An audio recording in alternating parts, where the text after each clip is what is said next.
Our story starts in the dark forest that illuminated by moonlight.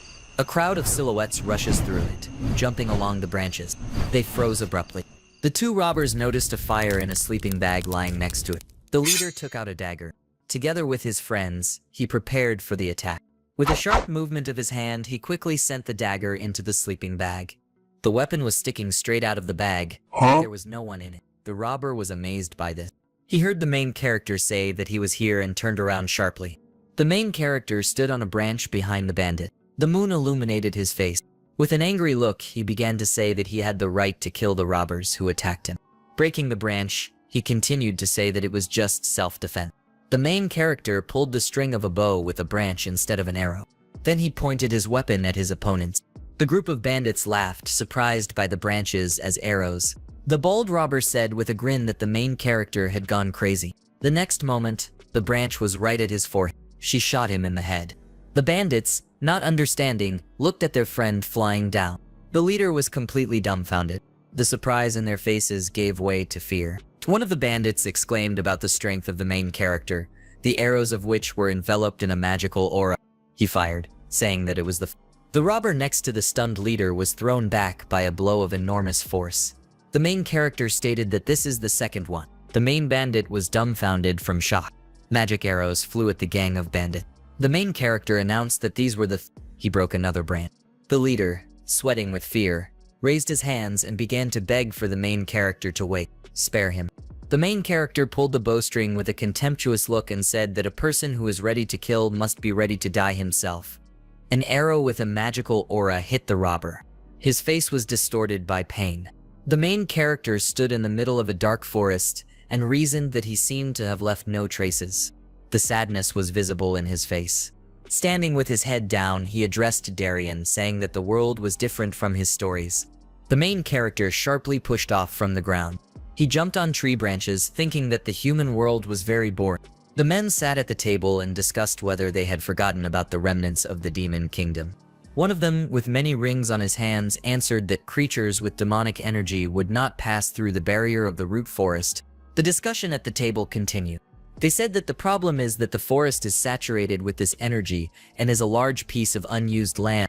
The head of the table, with an unpleasant smile, said that since the forest is saturated with demonic energy, then unwanted people can be sent there. Those sitting at the table were pleasantly surprised. The chief continued to say that there are always problematic individuals who can be gotten rid of thanks to the forest. People began to agree with this and decided to get down to business. Night. Dark forest. The screams of the mother are heard, begging him to leave her instead of his son. The armored man snatched the child from the mother's arms, shouting that the seed of darkness had already sprouted within the child. The baby was enveloped in golden light as the mother desperately begged for it to stop. The child lay on the ground, surrounded by 3 priests and a knight. Emitting golden light, they calmly watched what was happening. The mother, in tears, extended her hand and shouted the boy's name, Helmut. A forest with an ominous aura. This is the root forest. No one has ever returned from here. Not even great scientists, warriors, and magicians. Bright golden flash. The root forest has become a purgatory where sinners are teleported. The flash died down. There was a baby in it.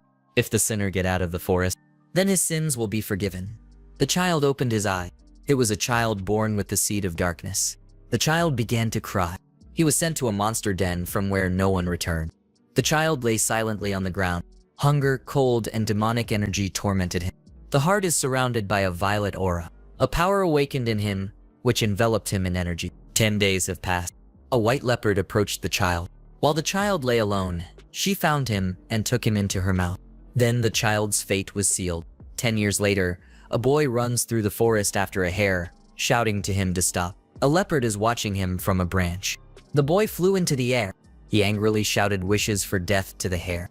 The main character landed and deftly grabbed the little animal. The leopard looked contentedly at the child, who joyfully shouted to Elga that he could do it. Elga went down to the boy. With a sharp blow, she killed the hare. The main character looked at this, somewhat puzzled. The leopard turned to him with a question whether he had finally mastered hunting, to which he replied that he had mastered hunting only hares and rabbits. Elga's claw had what looked like a heart on it. It exuded an ominous aura. Elga said that it was the core that every demonic beast had. Helmut listened in surprise that by eating the kernel you can become stronger and extend your life. The boy reached for the core, saying that he had caught his prey. Elga hit him with her tail, telling him not to rush. Helmut waved his arms and legs and shouted for the cannonball to be given to him. The leopard explained to the dissatisfied boy that he was a man, and if he ate the core, he would become a demonic beast. Looking at the sky, she continued to say that if this happens, he will not be able to leave the forest. The offended protagonist said, clicking his tongue, that this was stupidity. He took his prey and said that he would never leave the forest anyway. He asked why not immediately become stronger. The characters began to walk. The boy continued to say that Elga said that he was a weakling and there was no way for him to leave the forest. Leopard turned away and muttered that everything was wrong. Helmut looked at her incomprehensibly. Elga looked the hero straight in the eyes and said that he would be able to get out of the forest. Quite uncomprehendingly, the main character repeated that she herself claimed that there was no escape from the forest. The heroes stopped. Elga made excuses that she had thought so before. But now, she heard that it was possible. Helmut asked who told her this. The leopard replied that it was a... The boy was shocked. He asked again in surprise. Elga said that most likely this person had already died. Helmut didn't want to believe it and asked if she had seen his corpse. She looked away. She remembered the man and said that he was very strong, but when they met, he grew old. The heroes stopped again, and Elga continued to say that demonic energy squeezes all forces, but this does not affect Helmut with the seed of darkness. She had not seen the man for a long time and thought that he was already under 90 years old. The boy asked where he could find this man because people can live up to 100. The cat tried to hit the boy with its tail but missed. She was unhappy that Helmut wanted to leave so abruptly. The boy replied that Elga herself asked to grow up. The leopard looked at the main character with displeasure and said that the man could have already left. The boy replied that if he did not find the man, he would return back. This made Elga furious. She turned to the main character and began to angrily shout at him to do what he wanted. Helmut asked where that man was, to which he received the answer that he was in the east. The boy turned around sharply. The leopard was surprised. Helmut had already managed to run far enough. She furiously shouted at his back that she would not save him from danger. The boy did not listen to the screams and wondered if there were still people in the forest. He reasoned that the man is very strong without the seed of darkness. The main character's face broke into a smile. He was looking forward to meeting another person. Helmut gasped for air. There was a fence in front of him.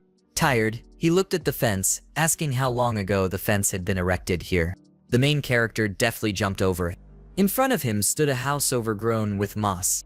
Seeing this, Helmut exclaimed in surprise. The character smiled with satisfaction, saying that only a man could do such a thing. Someone's hand suddenly knocked the boy to the ground. The impact was so strong that it sent dust into the air. The long-haired man looked contemptuously at the hero, asking him who he was and who sent him. Helmut clenched his teeth and answered him that he had come himself. The muscular man kept his eyes on the boy, who continued to say that Elga told him about the man living here. After some thought, the man replied that he understood. He released the boy, who sighed painfully as he lay on the ground. The man still looked with displeasure at the rising Helmut and asked why he needed him. The boy looked wearily at the man, who continued to say that if the hero wanted to see a person, then he should find someone else. Helmut rose from his knees and replied that this is not what he wanted. The man looked at the boy seriously, who confidently declared that he wanted to leave this forest. The characters stood opposite each other.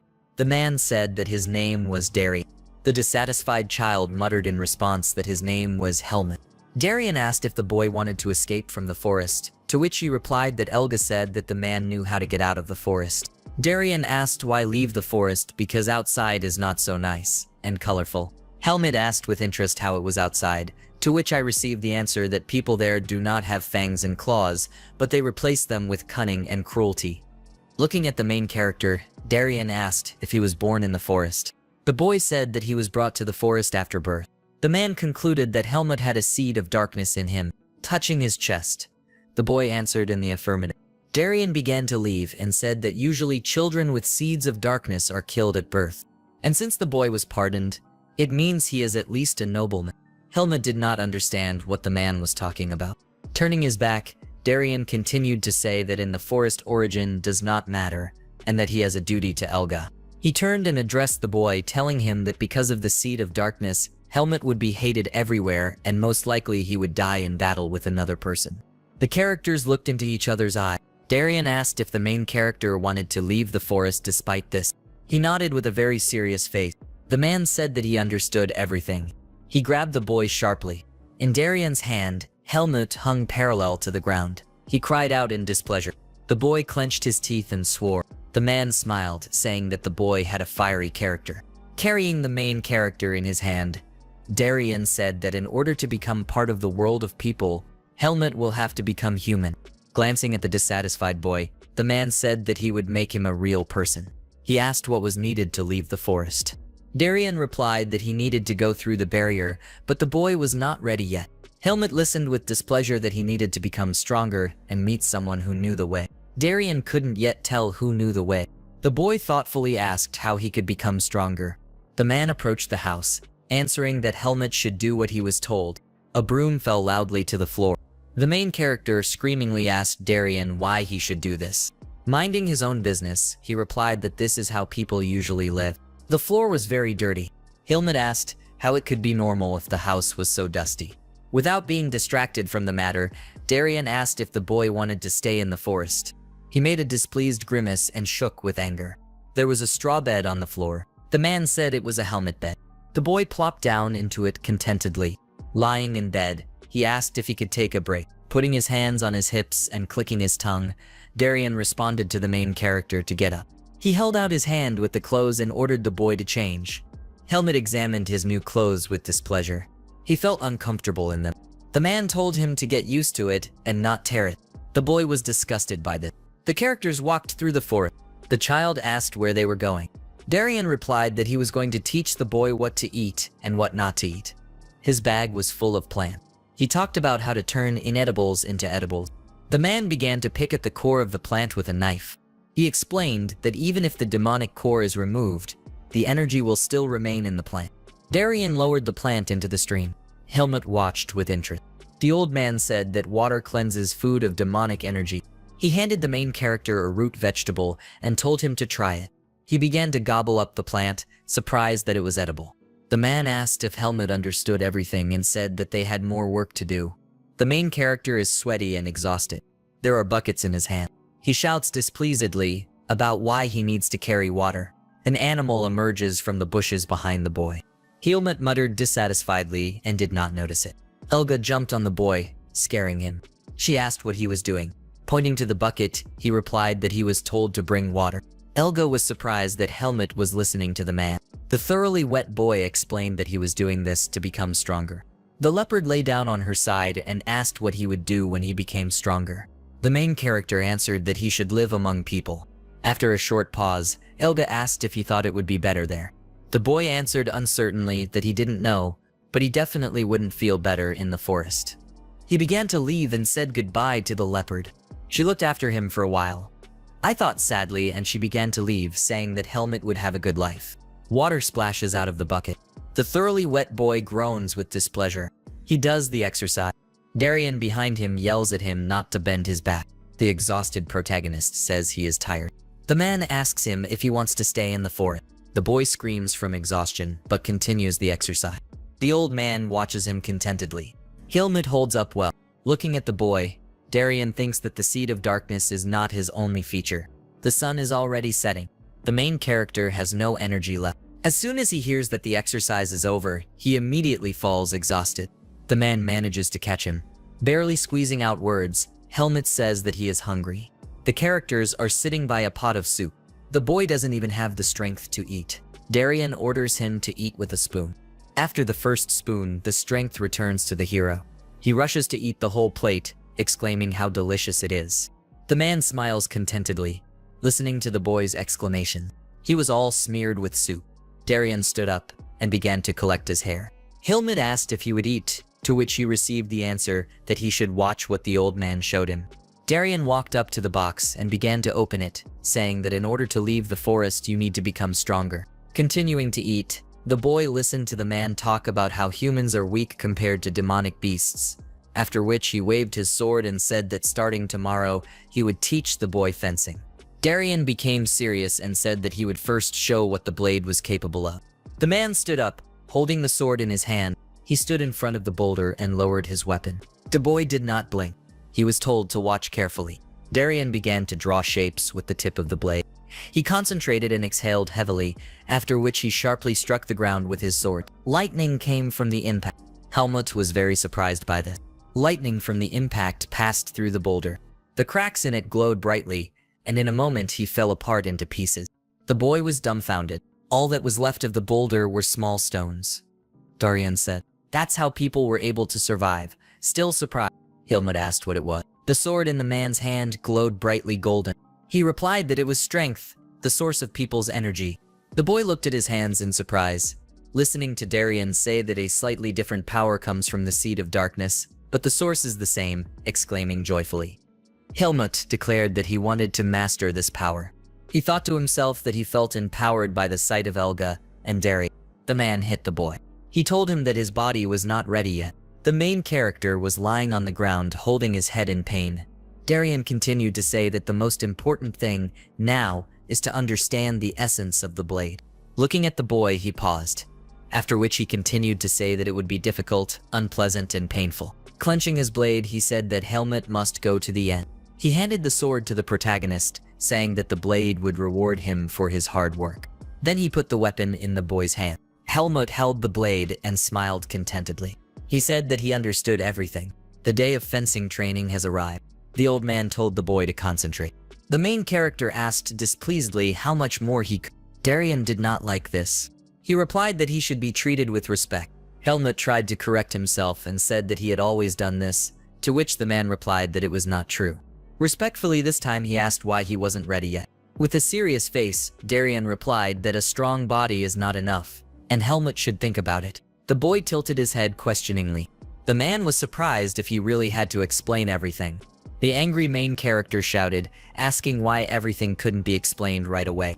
Darien silently listened to the boy's discontent. Looking at how he was training, the old man thought that his student was strange. He didn't like to study, but he did it quickly. He kept thinking that Helmut is aggressive because of the seed of darkness, and that, but grows up surprisingly rational and obedient. Watching the training, he concluded that there was something in the boy. The man walked towards the main character and said that he would show what he was talking about. With a light swing of his sword, he knocked the boy off balance and he screamed in pain. Smiling, he said that his student was still weak. Then he hit him a second time. Helmut did not understand why this had to be done. He held his bruised hand. The old man asked if he understood the difference. After a short pause, the boy replied that he did not understand. Darien said he would leave him without dinner. The main character changed his face and began to beg him not to do this. After some thought, he said that the pain from the blows was different. They were at different speeds and in different places. He realized that something didn't add up because the movements were the same. Darien finally asked if Helmut realized that stupid repetition of movements is not the point. He explained that muscle tension, trembling of the fingertips, speed of movements, balance between mind and body should be under complete control. The man continued to say that only after you put your body and soul into every movement will you be ready. Helmut listened with interest, as the old man said that only after all this would he understand everything. Darien gave the boy a smack and continued to say that for now he was swinging his sword like a simple forester. After this, the man ordered to start again. The main character stood by the river. He thought that rest is also part of training, but it is so boring. He noticed Elga approaching from behind and greeted her. Looking at the boy, she was surprised at how much he had grown in such a short time. She said that Helmut was growing into a real man, to which he replied that he would become even bigger. Looking at Elga, the boy asked why Darien was indebted to her. She replied that she simply gave permission to live here. The main character asked if she fought with Darien, to which she replied that Helmut remained an idiot. She began to growl furiously that she was the owner of the central lands of the root forest and would fight anyone who invaded her land. After some thought, she expected herself that she would not want to fight the nasty snake. Helmut remembered this snake, Naho from the southern land. Elga confirmed that it was a two-headed snake, and Darien was one of its targets, so she did not fight it. The boy asked who would win the battle. Leopard. Then she said that she didn't know. After all, the energy of demonic beasts is noticeable when people know how to hide their energy. Surprised, Helmut concluded that Elga would have lost. She replied that she did not know, because Naho does not attack a person because of his hidden power. The boy thoughtfully asked why Darien didn't like the snake. Elga said that a man destroyed one of the snake's disgusting zone. Hearing that Helmut did not understand her, she silently frowned. She leaned over to the boy and asked if he wanted to watch the character importantly crossed his arms over his chest and loudly declared what he wanted. Olga bared her fangs in a smile. She flew into the air and she began to jump through the tree.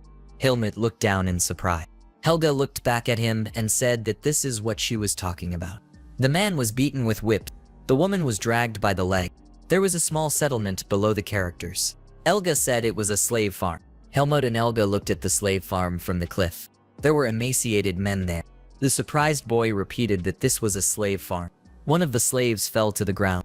A man with a whip appeared behind him, shouting at him to stop messing around. He lashed the slave a couple of times, ordering him to stand up. The main characters watched this. Helmut asked why the man was being beaten. Alger responded that he was not doing his job. The female slaves were dumbfounded by the screams they heard. A man approached them and told them to quickly go inside. The boy carefully examined one of the girls. He began to mutter that these slaves were somehow different from him. Alger told him that these were women. The female slaves were taken to the huts. Helmut asked why this was being done. He was told that these women were future food. The girls were in complete despair. Elga continued to say that Naho prefers the meat of women. She looked intently at what was happening and said that women have little meat, so they are fattened first. Alva continued to say that women become Naho's food while men remain slaves for life and maintain the farms. Helmut said that he now understands how this farm works. Leopard explained that Naho undertakes to protect the farm from monsters and people are doing work, and there is even a leader among them. Among the slaves stood a bald, mustachioed man. He asked what all the fuss was about. His name was Irigo. They explained to the leader that this was because of the slave. He asked if all the victims had already been collected and received an affirmative answer. He looked towards the female slave. Irigo called out to the green-haired girl. The girl was shocked. Breaking into a nasty smile, he told her that she was lucky, and he was taking her. He grabbed the struggling girl by the hair and led her along. Helmut looked at him and asked who the leader was. Alger replied that this is a magician who finds people trapped in the forest. Irigo breaks into a smile as he watches the slave being punished with a whip. The main character turned to Elga and asked why she didn't give him into slavery. Confused, she replied that she simply did not want Naho to have more slaves. Hearing this, Helmut said that it was very similar to her. Elga smiled relaxedly. She carried the boy on her back, saying it was time to go. A moment later, she felt something was wrong. A huge two-headed snake appeared out of nowhere. He greeted Elga, which hissed the name Naho with displeasure. Without taking her eyes off the snake, she asked why it was not hibernating. Helmut screamed in fear. The terrible Naho towered before the heroes. The boy thought that the snake had not done anything yet, but he was already feeling terrible pressure. One head asked Elga if this was her child when the second hissed that men taste better when they are young. With a snake-like smile, Naho asked to give the boy a try. Elga angrily replied that he didn't like men anyway. The snake agreed with her. Helmut was on the verge of losing consciousness. Naho suddenly crawled up to the main character. He recognized the smell of Darien and asked the boy how he was connected to him. Tears accumulated in Helmut's eye. Elga tried to hit the snake. She screamed angrily for Naho not to get close to the child. In response to this, the snake laughed and said that he was for peace and love. Bowing his head, he continued to wonder why Helmut's clothes smell like Darien. He remembers Darien and says that he is still wary after the old man destroyed his farm. Looking at the snake with contempt, Elga replies that Helmut simply stole his clothes. Naho narrowed his snake eyes and said that he would have punished the boy if not for Elga. She furiously opened her mouth, threatening the snake with violence. Naho is not afraid of this. He is not in the mood for a fight. He says that he hopes that the main characters are already leaving, and asks them not to return. One of the heads smiles disgustingly. The second opens its mouth aggressively. They say that they do not want to collect Elga wool all over their land. The boy hiding behind the leopard was shaking with fear. Having said goodbye, the snake began to crawl away. Helmut groaned, and then lost consciousness. Elga did not immediately realize that he had passed out. After some time, the main characters were already walking next to each other. The boy complained of a pain in his head. The beast told him not to walk alone, to always be close to Darien. She turned and continued, saying that Naho would not enter her lands, but it was better not to risk it. Helmut agreed dejectedly. The cat nudged him, trying to cheer him up. She began to say that what happened was not the boy's fault, but was interrupted by him. Looking sadly at his body, he asked if he could become as strong as Elga and Darien. She thought about it. Then she said that Darien is strong, and even she herself doesn't know how strong. Helmut turned to her. She was saying that most people would not achieve the same strength in a lifetime. The boy repeated after her in surprise.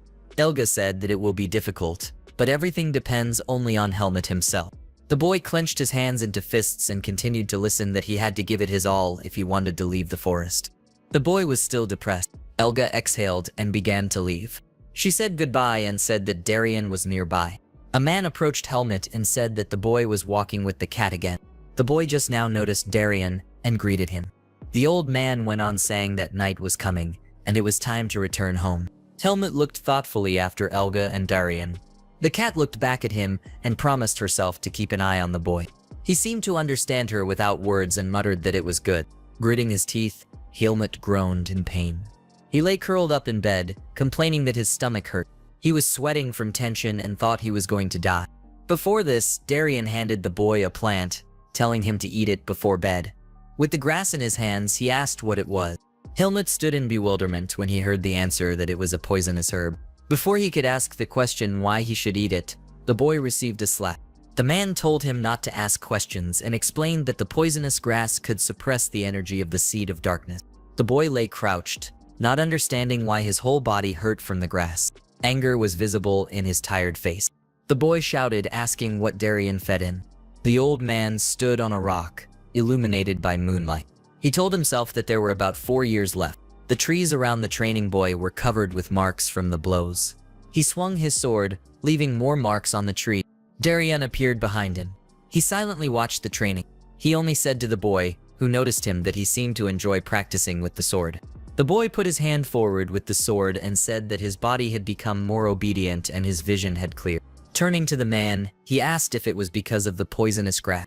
Darien replied that it was the effect of the demon herb, after which he asked if Helmut's stomach hurt anymore.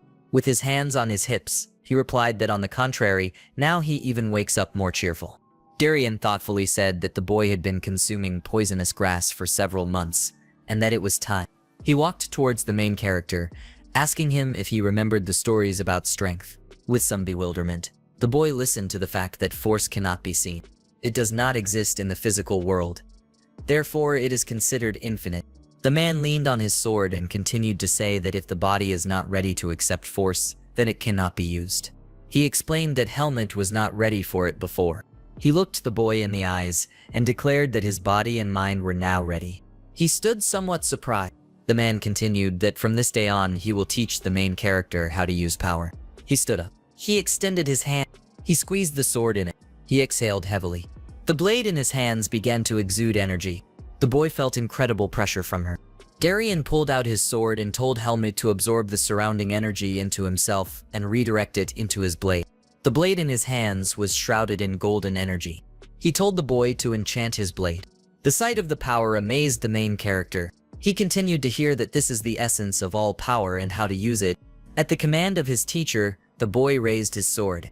The old man told his student to always maintain the pace of breathing and absorb the surrounding energy. Waving his weapon, he told the boy to remain calm and light in his movement. A wave of energy flew from the old man's blade. Helmut did not expect this. He blocked the wave of force with great effort. Darien told him that if you miss the pace, your body will simply break. The blow knocked the air out of the boy's lungs. The old man extended his hand. He rushed at his student. Power flashed brightly behind the outstretched hand. The blow of his blade almost reached the main character. The dissatisfied boy screamed, perplexed that Darien wanted to kill him. The old man replied that he did not teach the boy to run out of steam so quickly. Choking, Helmut began to breathe deeply. He regained the pace of his breathing. Confidence was visible in his face. He lunged at the teacher, which blocked the entire barrage of attacks. Waving his weapon, he told the boy to relax his instincts and absorb more energy. The blow pushed the boy several meters away. Darien said that no one can be perfect the first time. The exhausted protagonist continued to hear that all training would be the same, no matter how much time passed. The student struck with all his strength with his blade, which was blocked by the old man. The heroes looked at each other, smiling. Darien asked the boy to show his determination. Helmut began to attack with renewed vigor. Their training continued. During training, the old man repeated to the student to move without stopping. not to lose pace, and to absorb the surrounding energy. As a result of the training, the boy learned to control his strength. 4 years have passed. Something fell with a crash in the forest. It was a tree that Helmut felled with one blow. He examined the fallen logs and decided that he would call it a day. The main character did not expect to hear Dorian's voice telling him that 4 years had passed. The boy asked if the teacher was watching him, to which he replied that Helmut had grown noticeably. With disbelief on his face, the main character replied that he might have grown, but he was still weak, after which he offered the old man a duel. The man looked at the hero and asked him to show his strength. The dissatisfied Helmut replied that the last time after this he refused the duel. The old man ordered to do as he says. The boy swore. Then he began to concentrate. The teacher watched him closely. Helmut and his blade were enveloped in purple energy. Darian thought that the youth was showing insane growth despite the seed of darkness. He exhaled heavily. The old man imagined how the main character could turn the world both for good and for bad. Helmut looked contentedly at the sword soaked in power. The teacher thought it was time to let him go further. He addressed the student, voicing his thoughts. He asked with confusion what he was talking about. Darian replied that it was time to leave the forest. Helmut said he wasn't strong enough, but the teacher answered that if the seed of darkness is allowed to grow further, then it will definitely not be possible to pass through the barrier. Clearing his throat, he concluded that there would be no second chance. The main character was silent and listened carefully to the old man's speech. He explained that the path to the human world was in the north of the root forest. He would have to pass through the divine barrier, which had weakened in one place. He continued to say that through this place it should be possible to get out of the forest. Helmut listened with his mouth open, that even the seed of darkness would not prevent him from breaking through the barrier. The boy's face expressed confidence. He asked where this place was. Darian, standing opposite him, replied that he himself did not know, but he knew a person who knew this place. Turning serious, Helmut listened that this man was Elder Irugo. He recalled his meeting with Naho and Irugo. The old man continued his speech, saying that there will be a lot of new things in the human world. It will seem like an incredible miracle to the main character. Darian said that tragedies always follow. Helmut remained silent with a surprised face. The old man extended his hand and continued to say that tragedies cannot be avoided. One day there will come a time when you will have to suffer, be in despair, or plunge into darkness. He placed his outstretched hand on the hero's shoulder and told him to never lose his true self. The old man turned around and said that was all he asked. Helmut clenched his fist in displeasure and asked if Darian was going to leave the forest with him. Clearing his throat, the old man replied that he was not going to. The boy looked sadly at the teacher. Darian got ready to leave and told the student to come tomorrow for something. He turned around and said that he wanted to spend at least a little time alone with himself. Helmut stood motionless, lost in thought. The main character was sitting on a ledge overlooking a frozen river. There was confusion on his face. Elga appeared behind him. She asked why he was not happy. The boy answered uncertainly that tomorrow he would finally leave the forest, but he felt strange. Sitting in confusion, he said that it was as if his heart was pulling at something. He did not understand what it meant. Elga looked at the boy silently. Then she turned away. Helmut leaned on the cat, who replied that this meant he was becoming human. The next morning, the main character came to the door of the house. The cat urged him on. Nodding to her, he began to open the door. What he saw amazed him. Darian was sitting in the middle with his things in front of him. There was no life in his eye. Helmut called out to the teacher. He continued to sit motionless. The main character didn't quite understand everything, but he thought that it was really time for him to leave. He picked up the sword and bag lying near the teacher. The boy looked sadly at his motionless face. After a short pause, he promised to always remember Darian. He began to leave the house. Elga turned to Helmut, saying that the old man's time had come. He had once told her about this. Seeing the boy's sad face, the cat began to say that everything, including people, comes to an end. Looking at him, she continued her speech, saying that the old man lived to his full term when many do not even dream about it. Elga jerked her tail sharply, throwing something and saying that now is the time to give it away. Helmut caught the medallion. The cat said that the boy was wearing this medallion when he was taken to the forest. The main character looked at the medallion. Elga said that it was made of pure gold. Apparently, Helmut was born an aristocrat. Inside the medallion was the inscription, "May the light show you the way," signed with the name Margaret Irene.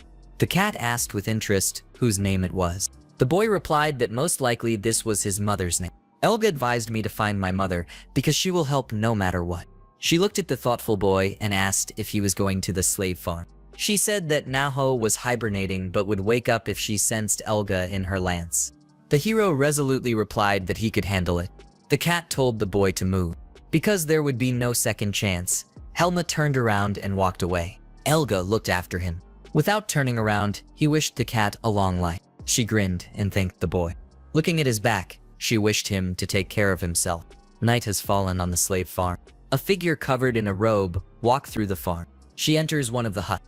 He takes off his hood. It's Irugo. He turned around silently. I lit the candle with magic. His face exuded fear.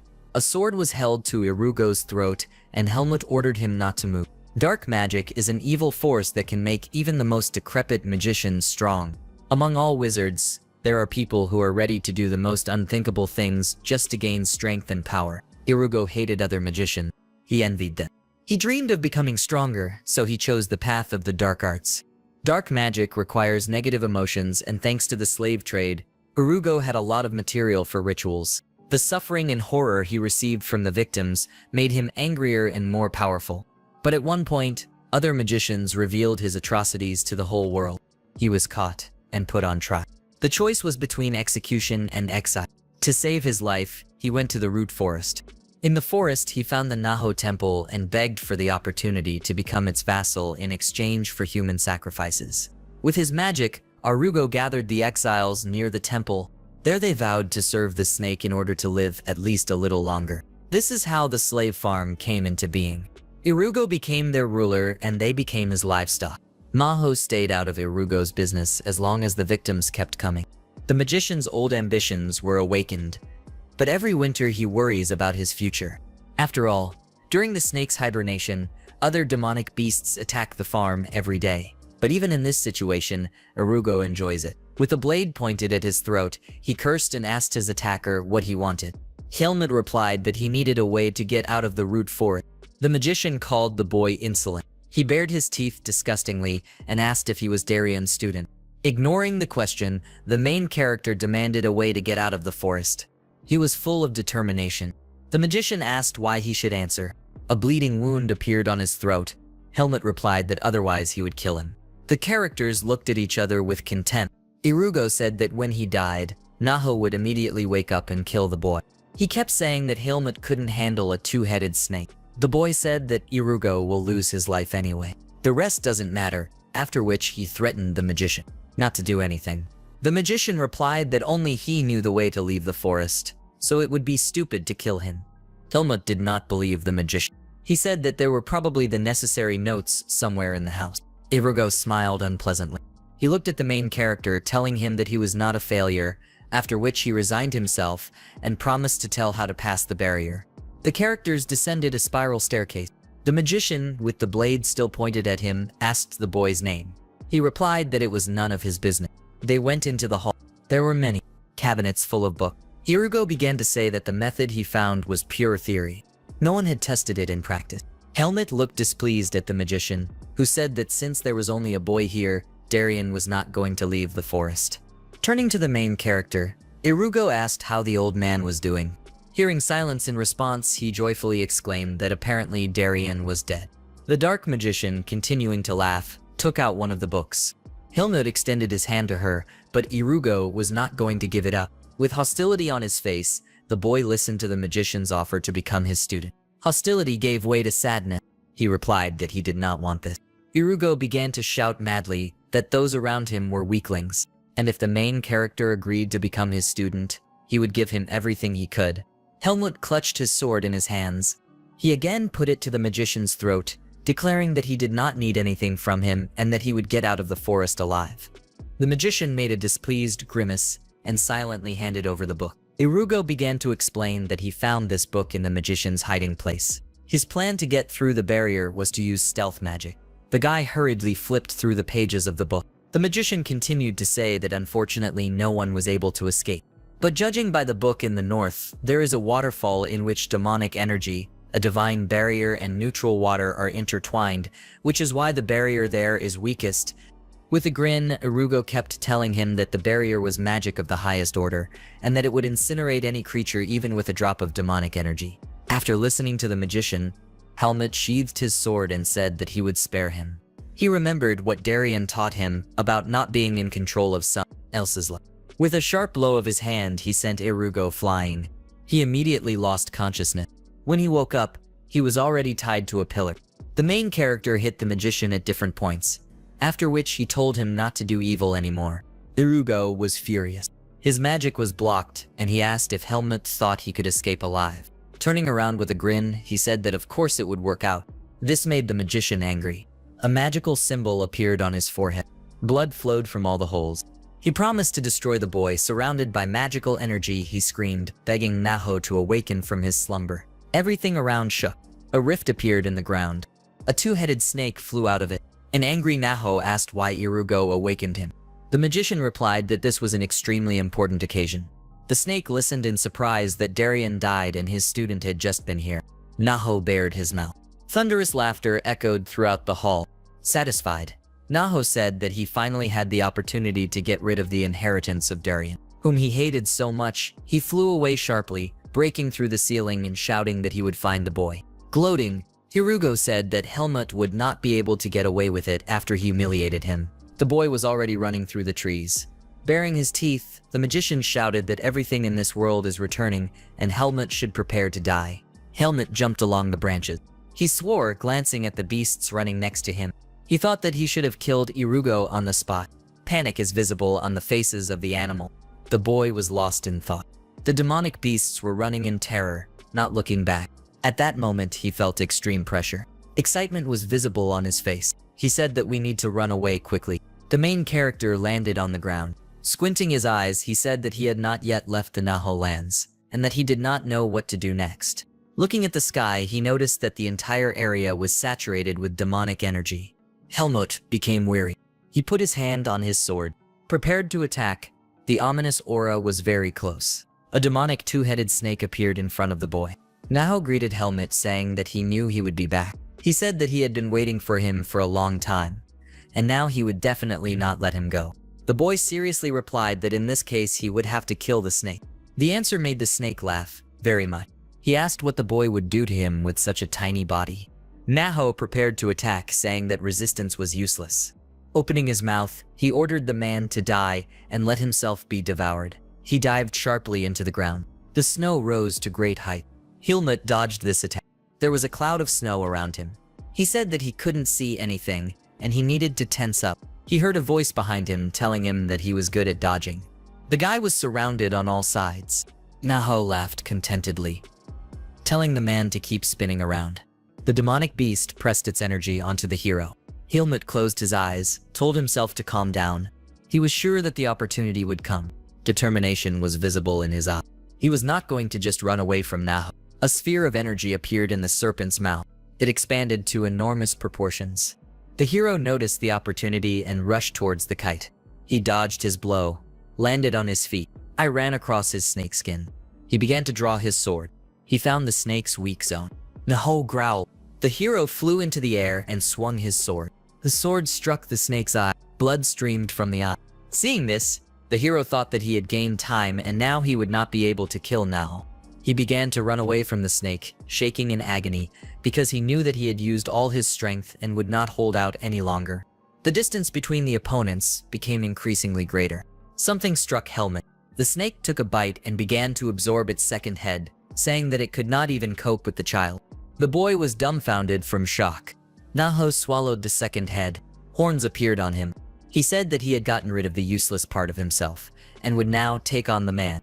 Then, in an instant, he lunged at the boy. He managed to block the blow, but he still sent him flying. Helmut fell on his back. The snake stood ominously in the middle of the forest. He angrily asked how a person could hide after such a blow. Naho bowed his head and said that without a second head, it would be more difficult to find the person. He shouted furiously, asking where the damn man was. Helmut was breathing heavily. He sat leaning on a tree and said that he did not think that the snake was so strong. During the battle, he managed to deliver only one blow. He struggled to his feet and decided it was time to run. He felt something behind him. This was Naho's demonic energy. The snake laughed. He had finally found the little man. Shocked, Helmut listened to the snake. He clicked his tongue. Naho rushed at the hero. The boy clutched the sword in his hand. He prepared to attack. He thought that he didn't want to die like that. Helmut did not expect what he saw. Olga appeared in front of him. She protected him with her body. Naho hissed that he had not seen Elga for a long time. In response, she fiercely growled Naho's name. Helmut shouted Elga's name. She was enveloped in energy. This energy blinded the boy. The cat turned to him, saying that she was glad that he was alive and that she would take care of the rest herself. Helmut wanted to help Elga, but she replied that he had to go. Glancing at him, she said that the boy should get the freedom he dreamed of. This shocked him. Leopard asked not to waste her strength. The man wanted to argue with her, but she abruptly interrupted him with a cry, asking him to leave. He paused for a moment, thanked Elga, and he ran as hard as he could. The two demonic beasts stood opposite each other. The snake grinned, his face contorted in demonic energy. He was furious that Elga was interfering with him on his own land. The cat replied that she was just doing what she had to do. The snake burst into laughter. Such a strong friendship made him laugh very much. His eyes sparkled and he said that they disgusted him. Naho began to squirm. He said thanks to Elga for coming on her own, and he could get rid of both of them at once. Frowning one eye in surprise, she said that with one head he couldn't do what he couldn't do, even with two. The snake hissed angrily. The cat growled menacingly. They attacked each other. Tired Helmut stands with a sword in his hands. He wonders when the monsters will finally end. The bodies of animals lay on the ground. The guy said that many days had passed since he left the Naho land. The field around Helmut is decorated with the remains of monsters. He says that they are no match for the snake, so they are easy to deal with. The hero thought if he had not met Elga and Darian, he would never have survived in the forest. He seriously stated that there would be no second chance. Standing in front of the waterfall, he said that for the sake of Elga and Darian, he must get out of the forest. Looking around, he noticed that the lands were different from those that were under Elga. He did not feel demonic energy, but the seed of darkness reacted to something. The seed in his chest is shrouded in a force that hides it. It seems to react to the barrier. A feather fell into his hand. The guy did not understand who it belonged to. Summoning a current of wind, a huge bird flew over him. Helmut shielded itself from the gusts of wind. The bird looked at the man. Then she turned to him, asking what he needed on her land. The main character looked at her with concern. He thought that even this part of the forest was the land of a demonic beast. The demon bird introduced itself. Its name was Igrella. In response, the boy said his name. He remembered that he had already heard the name of the bird. It was the ruler of the north. Olga talked about her curiosity. Staring at Helmut, Igrella said she smelled a familiar scent. Reaching out to him, she stated that behind the stench of blood she could smell Naho. Without looking away, she continued to say that another one had settled in the boy, the smell of the Elga leopard. The guy stood proudly. Igrella asked whose child he was, to which he replied that he was Elga's family. The bird raised its head. She spread her wings and shouted that the Elga family had invaded her land. The man replied that the cat did not ask him to come here. He had his own reasons. Throwing a contemptuous look, Igrella asked him what reason she had for sparing him. Helmut began to worry. He told him to calm down. Looking into the bird's eyes, he declared that his reason could help it, not without curiosity. The bird asked what. He replied that with his help, she would calm her curiosity. Looking at the waterfall, he declared that he would be the first creature to emerge from the root forest alive. Igrella cackled. Helmut looked at her seriously. The bird said that this is impossible because of the seed of darkness. He is no longer different from demonic beasts. Gesturing, he asked to let him try because he was the only person who had come this far. The bird stood proudly, listening to Helmut declare that he would try his luck with this barrier.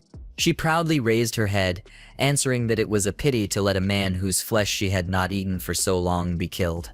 Without looking away, the man answered that new people will always appear, but the only one who will try to get out is him. The hero stood confidently, his eyes full of determination. Lost in thought, Igrella bowed her head. After a short pause, she said that she recognized his eloquence and now wanted to see that he will succeed. She continued to say that there was hardly a fool willing to risk his life to get out of the forest. The bird approached the man, saying that she didn't care whether he survived or not, but if he succeeded, he would become the first. Helmut replied that Danigrella would be the first demonic beast to see it. The bird was intrigued by this. She said that she wanted to look at it and would protect him up to the barrier, and she also asked the boy's last words just in case. After some thought, he replied that he wanted to tell Elga that he survived and got out of the forest. The characters looked at each other. Agrella summed up that he wants the leopard to think that he had. It came out. The man was surrounded by a blue aura. The bird promised to fulfill the request of the special child, Elga. Exhaling, the hero jumped into the waterfall, thinking that there would be no second chance. He swam deep into the pond. He was sucked into the hole. The waterfall began to push Helmut away. Full of determination, he thought that he had to get out and see the world beyond the forest. Divinity, the power of cleansing, protecting people. It protects against evil energy. Divinity passed through the hero. He lost consciousness. His body felt a previously unknown pain. He thought about demonic beasts turning into humans and humans becoming beasts. He wondered what fate was in store for him. A group of people walked near the cart. One of the group turned to Tanya, saying that they were near the root forest. He did not understand why they should relax in such a place. The girl answered Pin that their path was not yet close. The guy was scared. Tanya said that if animals meet them, then even fourth-rank mercenaries will have to go into battle. She told him to stop whining and get some water. Pin cursed, which the girl didn't like. She sent him flying with a kick.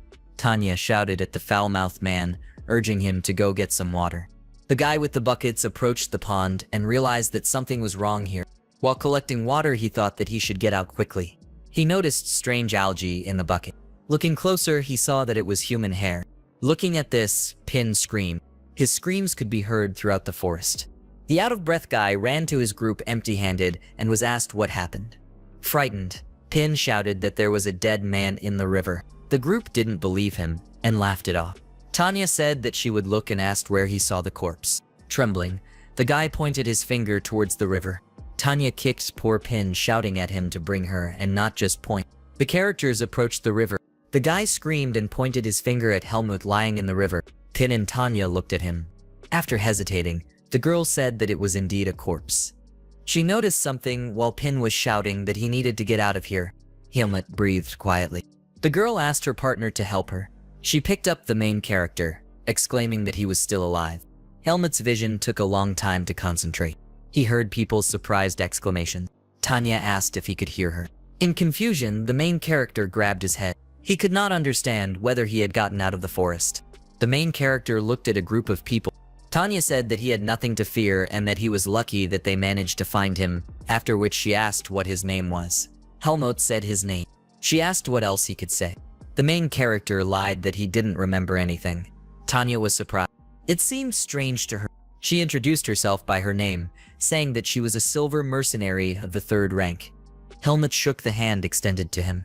He was surprised to meet another person. The girl asked him if he knew where they were. He replied that he did not know. Tanya explained that they were in the rotting forest. She asked what he even remembered. He replied that only the name and how to wield a sword. The girl thought about it. She said that this was already good and Helmut's body was generally fine. She promised to help the main character until he got stronger on his feet. The hero sat with a surprised face, hearing that he was now under the care of Tanya. The characters looked at each other. Helmut thanked the girl. The main character exhaled heavily while sitting on a boulder. He thought that he had survived thanks to a miracle and now he needed time to recover. He looked at his trembling hand, now weaker than he was at the beginning of his training. Helmut hoped that the barrier would destroy the seed of darkness, but it was still inside him. Placing his hand on his chest, he thought that if it weren't for it, he probably would have died already. With a thoughtful look, he thought that now he was in the human world, and it was impossible to let them know about the seed of darkness. He decided to pretend to be an messenger. He took out the medallion from under his clothes. He needed to find its owner. Sending his gaze to the sky, he thought that there was no need to rush, and everything would come in time. Watching the sunset, he thought that he had only taken the first step. The group of mercenaries were surprised. After watching, the main character looked completely different. One of them even exclaimed whether Helmut was a nobleman. He looked very sophisticated and everything. Pin looked at him enviously, saying that recently he looked more like a corpse. He continued to pester Helmut, asking about his origins, to which he received the answer that he did not remember anything. The mercenary put her hand on the protagonist's shoulder and said that now there is no difference. From now on, he is new to the team. The guy asked Tanya if she was okay. She answered in the affirmative and said that Helmut looked much better than yesterday. Pin asked displeasedly why the girl communicates so affectionately with the main character. He didn't have time to finish his sentence. Tanya hit him and forced him to help assemble the camp. She turned to Helmut, saying that in 4 days they would arrive in the city, and after that they would take him to the doctor. The guy smiled, thanking her. The satisfied girl ruffled his hair, saying that he had started talking. She moved away and began to command the group, ordering them to pack their things. The disheveled Helmut and the beaten Pin stood silently.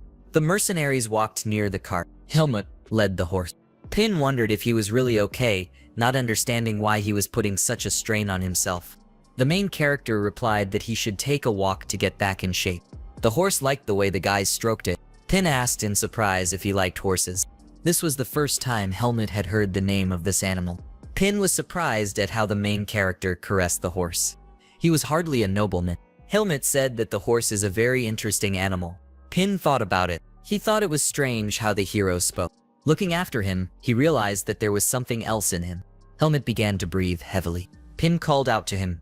He said that he was a little exhausted. Pin suggested getting into the cart so as not to slow down the squad. Still out of breath, Helmut declared that he would not be left behind. Pin didn't like the way the main character looked at him from the offer of support. Helmut didn't understand why he was so tired. Because in the root forest it took no more than a day to recover, he decided that if he kept going, he would definitely make it. The man with glasses scratched his head thoughtfully. Near Helmut stood Tanya and Pin. He himself sat opposite the doctor, who said that he was absolutely healthy and people like him could quickly be cured. The girl incredulously asked the doctor if he had examined him properly. The doctor answered displeasedly that he could prescribe medications and see if anything changes. Tanya was furious. She called the doctor a charlatan. The doctor answered, shouting that Helmut was as strong as flint and had already recovered. Pin asked where the amnesia came from then. The doctor replied that the head was also healthy and the unconsciousness would soon pass. He threw the medicine and angrily asked them to leave. After these words, a real nightmare began in the clinic. Helmut and Tanya walked through the city. The girl asked him if he was really healthy because it was difficult for him to even walk. The guy replied that after taking the medicine, he had time to rest in a tavern, and now he had truly recovered. Tanya said with a smile that he had a lot of stamina. She asked if he had a fencing teacher before. Helmut answered uncertainly that when he held the blade, it seemed like home to him. The girl stopped. She invited the main character to arrange a duel. Looking back at her, he asked again. Tanya said that he had nothing to worry about. She just wanted to help him warm up and maybe remember something in battle. She extended her hand to Helmut, asking what he thought about it. Tanya was a mercenary of the 3rd silver rank. He thought that society revered people like her and then agreed. He wanted to check what his body was now capable of. The girl led him to the place where everyone was training. She said this view is a treat for the eye. The girl was noticed by her partner. They approached the characters, greeted Helmut, and asked in surprise if Tanya had really offered him a duel. They began to joke that she needed to be more careful so as not to ruin her beautiful face, meaning Helmut's face. Tanya was seriously angry about this. She beat the offender. She threw a wooden sword to the main character, saying that the only rule is that the one who falls to the ground first loses with a grin. She advised Helmut to fight with all her might since she was recognized as vice captain. The guy looked at the sword in his hands and thought that now he is not in the best shape. The strength has not returned, so stupid attacks will not work. He exhaled heavily. Then he stood up. The mercenaries began to root for him. Helmut rushed at Tanya. He saw a weak spot on the left and decided to attack it. The girl, without ceasing to smile, parried the blow. The guy realized that he was weaker and would not survive in an open battle. He dodged a vertical attack. Immediately after it came the next one, which he also dodged. The girl exhaled loudly and began to swing her leg. The girl's boot reached its goal. Helmut groaned. His body did not have time to react. A flurry of blows fell on the guy. While he was thinking, Tanya rushed to attack him. He blocked them all. The girl bent down and came close to him, and she hit him in the stomach. Helmut was shocked and was sent flying. The guys watching the duel were surprised. After a short pause, the guy admitted defeat. Tanya asked if he was really so surprised by the defeat. He admitted that he was. Breathing heavily, he said he was done with ease. The girl picked him up by the hand and praised him for his effort. He thought that her technique and movements were weaker than Darian's, but he missed all the opportunities. Helmut looked at the floor with sadness. He remembered Darian's words that the world of people should be taken seriously because even the 3rd rank defeated him. One man tried to cheer up the main character, telling him that Tanya, even among them, was considered a first-class warrior, and no one expected that he would be able to defeat her the first time. The other guys joined in and started cheering Helmut on too. The red-haired man introduced himself as the captain of a mercenary squad, a second-ranked golden mercenary Finn. He approached Helmut saying that he had passed the test in bewilderment. He asked what kind of test it was. Finn replied that they didn't want to leave him alone in the city with no memories and decided to see if he was ready to become part of their group. The mercenaries kept an eye on Helmut because they didn't want to accept just anyone into the squad. With his hands on his hips, the main character said that he understood. Taking out the scroll, Finn said that Helmut turned out to be a great guy, so everyone agreed to accept him. If he had done something wrong, he would have been abandoned. He thought that this was why only Pin and Tanya communicated with him. He placed the scroll in the guy's hands, explaining that it was the temporary seal of a rank 4 mercenary. Finn put his hand on the guy's shoulder and shouted that Helmut was his now. The mercenaries approached and began to say their names. Pin, rank 4 mercenary. Burn and Leader, 3rd rank mercenary. Marrows and Sin, also 3rd rank. Helmut recalled Darian's words that you shouldn't trust people. He asked Finn how long he would have to be on the team, because suddenly he would regain his memory and realize that he needed somewhere. Finn hummed thoughtfully. Then he replied that you should never quit a task you have started. He put his hand on Helmut's shoulder, who thought that maybe it would be easier in the squad. Looking at his fellow party members, he thought that he would like to know what comrades are needed for.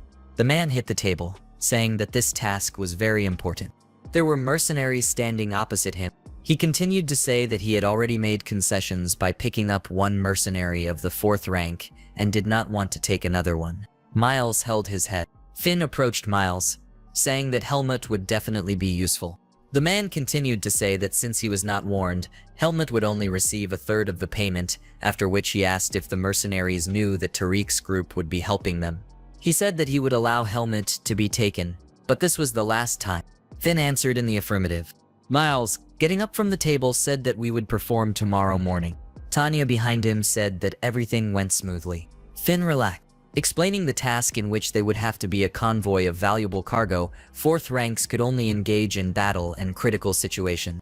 She asked how Helmut was feeling, to which he replied that he was fine. Finn addressed the squad. With a smile on her face, Tanya said that the others should be well prepared because there could be a big ambush. Excitement was visible on Pin's face while Helmut calmly listened to everything. Leader called out to him. Marrows added that their relationship is strained. He began to say that he should ignore Tariq's squad. Finn concluded his speech by saying that he is waiting for everyone tomorrow. Helmut stands in the middle of the training field.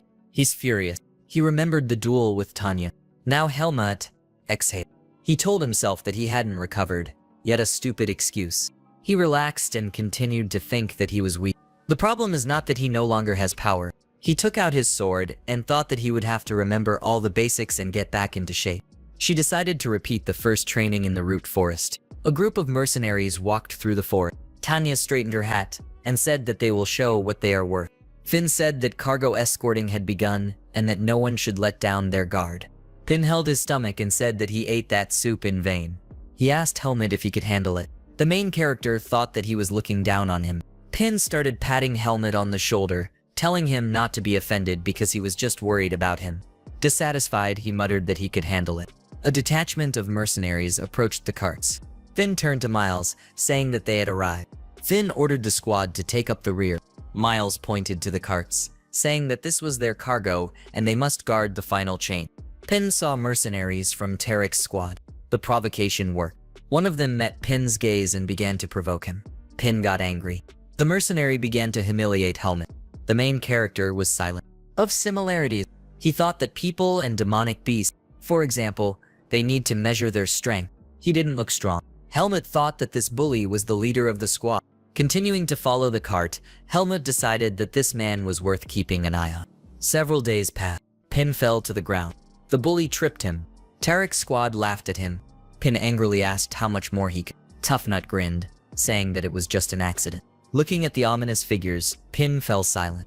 The bully began to hurl insults at the main character, to which he cast an indifferent glance in his direction and began to lead Finn away. Helmut approached him and helped him up. Tariq's squad was unhappy. The bully objected that he could not do anything to him because he was a 3rd-rank mercenary who was demoted to 4th because of a broken arm. One of the squad said that Helmut is strange and maybe you shouldn't piss him off. The mercenary objected that the bully was demoted for drunken brawling. He was very angry. The bully grabbed him by the collar and began to threaten him with violence. He believed that his brother was to blame for the demotion, who, in his opinion, after receiving the second rank, began to look down on his brother. He finally let go of his partner's collar and addressed the group. The bully exclaimed that Helmut has been annoying him for a long time and even ignoring him. He promised that if they helped him, it would be a lot of fun. An evil smile appeared on his face. Pin angrily threw a stone. He didn't understand why Caleb, who was the third rank, was placed next to the fourth.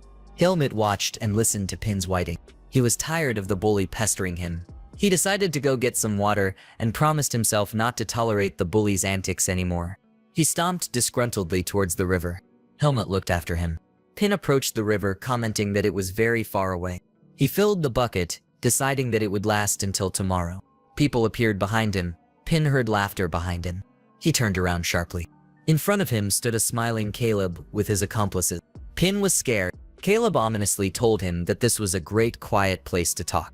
The beaten Pin lay on the ground, being stepped on by Caleb, who continued to hurl insults and mentioned Helmut. Ken answered the offender through gritted teeth. Caleb turned. The bully stated that he called Helmut. The mercenary brought the main character. Helmut silently looked at what was happening. He thought that the human world was not at all different from the forest. Looking at Pin, he thought that people, like animals, prove their status by force. Caleb licked his lips in anticipation. The main character bowed his head and realized that such people were those whom Darien told not to trust. Helmut was surrounded by mercenaries. He stood up, thinking that the power had not yet awakened, and he was worried. He reached for the sword, remembering how he fought with the two-headed snake. Narrowing his eyes, he decided that he would defend himself first and deal with the weakest, and if he failed, he would use the Darien technique. Was hit in the face and lost a tooth. 3 mercenaries jumped on him. The other 2 were dumbfounded. Tanya stood between Helmut and them. Caleb was surprised. Smiling, Caleb said they were just trying to chat. She asked why Tarek's squad was harassing the Vanguard mercenary squad. Tanya said that she personally saw how they attacked Helmut. She changed her face, advising him to watch his tongue if he did not want to lose it.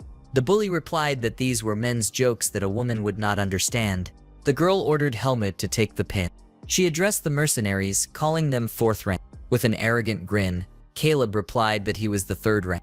Tanya responded mockingly that he was now the 4th rank. The bully's face twisted. The girl warned that this would not happen again. Her face became scary, and she said that next time, it would not end so peacefully. Caleb waved his hand and ordered his teammates to follow him. The bullies are gone, Pin cried while Tanya stroked his head. She said that this would not be the last time this happened. Sighing, she thought that her squad was heartless for not interfering in the fights of the 4 ranks. The girl continued to reassure poor Pin. Night has fallen. There were fallen trees all around him. Helmut was practicing with a sword. He decided that was enough for today. After examining his body, he realized that he had returned to form over the past week. Helmut remembered Darien. He looked at the hand holding the sword, after which he said that he was not yet ready to use force. Finn addressed the detachment, saying that until the body is able to hold power, it is not worth even thinking about. He clenched his hand into a fist, declaring that he did not have time, so he would have to rely only on brute force. He said that the nearby lands were unsafe. Pin replied that he understood, and they should not go anywhere alone without the accompaniment of 3rd rank mercenaries. Helmut was silent, thinking that now he wouldn't even be able to train. Pin approached him, asking if he had seen demonic beasts. Sin and Burn told him that the animals are very scary. Helmut looked at Pin, who was shaking with fear. He replied that demonic beasts can be both scary and quite normal. Pin exhaled with relief. He asked if the hero's memory had returned. The mercenaries walked near the cart. Helmut answered him negatively. He replied that if he had money for a new one, he would not go on such mission. One of them tried to drink water, but for some reason no water flowed from his flask. His partner said it was time for him to buy a new flask. The partner said that if nothing happens, they will get easy money. He said that in his homeland they serve excellent dark beer and suggested that we try it after the task. The mercenary did not have time to answer. He no longer had the top of his head. The second one was covered in blood. He looked in shock at the body of his friend, who was being devoured by a demonic monkey. The demonic beast stood surrounded by mercenaries and carts. He finished eating his prey. Shocked by the death of his comrade, one of the mercenaries rushed at the beast. They tried to stop him. The monkey waved his hand. It was stained with blood. Looking crazy, she laughed. The mercenaries did not understand where this beast came from. Finn clenched his teeth. Even he did not expect that there would be an ambush now. The meecake looked up. She threw the mercenary's body into the trees. A moment later, something tore the body into pieces. Tanya stated that the beast was not alone and ordered everyone to prepare for battle. The mercenaries kept their weapons ready. The girl ordered Pin and Helmut to hide and not get involved in the battle. Helmut wondered if it had really begun. Frightened, Pin led the main character. He still couldn't use the power. He thought that there were many animals in the forest, and at this rate they would kill all the mercenaries. Pin, in a panic, pushed Helmut under the cart. He himself was trembling with fear. The main character watched the monster. He thought that it was weaker than Elga and Naho, but still quite strong. Opposite the macaque stood 3 captains. Among all the mercenaries, only they, the second ranks, could use force. Helmut understood that he was not able to help them right now. The mercenaries were preparing to attack. The beast screamed sharply, emitting energy. The captains rushed into battle. Finn flew into the air and raised his sword. The macaque began to swing. There was a blow. The beast was damaged and Finn calmly landed without a single scratch. The mercenaries who saw this enthusiastically exclaimed the strength of the captain. Third ranks fought off ordinary monsters without much difficulty. Finn ordered everyone to continue. The other 2 captains decided to try to finish off the demonic beast. 3 captains jumped on the macaque at the same time. Finn swung his sword. The beast had to use both hands to block the attack. The macaque suffered enormous damage. The 2 captains began their attack. Fighting off the monsters, Tanya smiled and exclaimed joyfully. She howled in pain. Helmut lay in disbelief. The main beast using force while the third ranks dealt with the remaining monster. It seemed strange to him that the mercenaries were doing so well. The second ranks held off. After some thought, the main character said that this is the strategy. He thought that Darien was right, that people should not be underestimated. The macaque could barely stand on its paw. She was breathing heavily and grinding her teeth. The second captain said with a smile that it was time to finish with him quickly. The captain told Finn that only the main monster remained. The beast gained strength in its leg. To the surprise of the mercenaries, he soared into the sky. Then he ran away, jumping on the branches. The captain swore. Tanya asked if they would pursue the beast. Finn replied that the purpose of the mission was escort, not clearing, and that it was worth checking the losses. The girl smiled at Pin and Helmut. Pin continued to lie with tears in his eye. She told them to get out already. He said that his legs were numb and asked Helmut for help. Finn said that everyone did well. Tanya and the main character looked at him silently. He ordered the horse carriages to be checked and the monsters to be searched. Helmut asked why they should be searched. Marrows replied that their seeds of darkness and leather were useful resources. He showed Helmut the seed of darkness. He looked at him with disgust. He did not expect to see the seed of darkness in person. They slowly turn people into demonic beasts.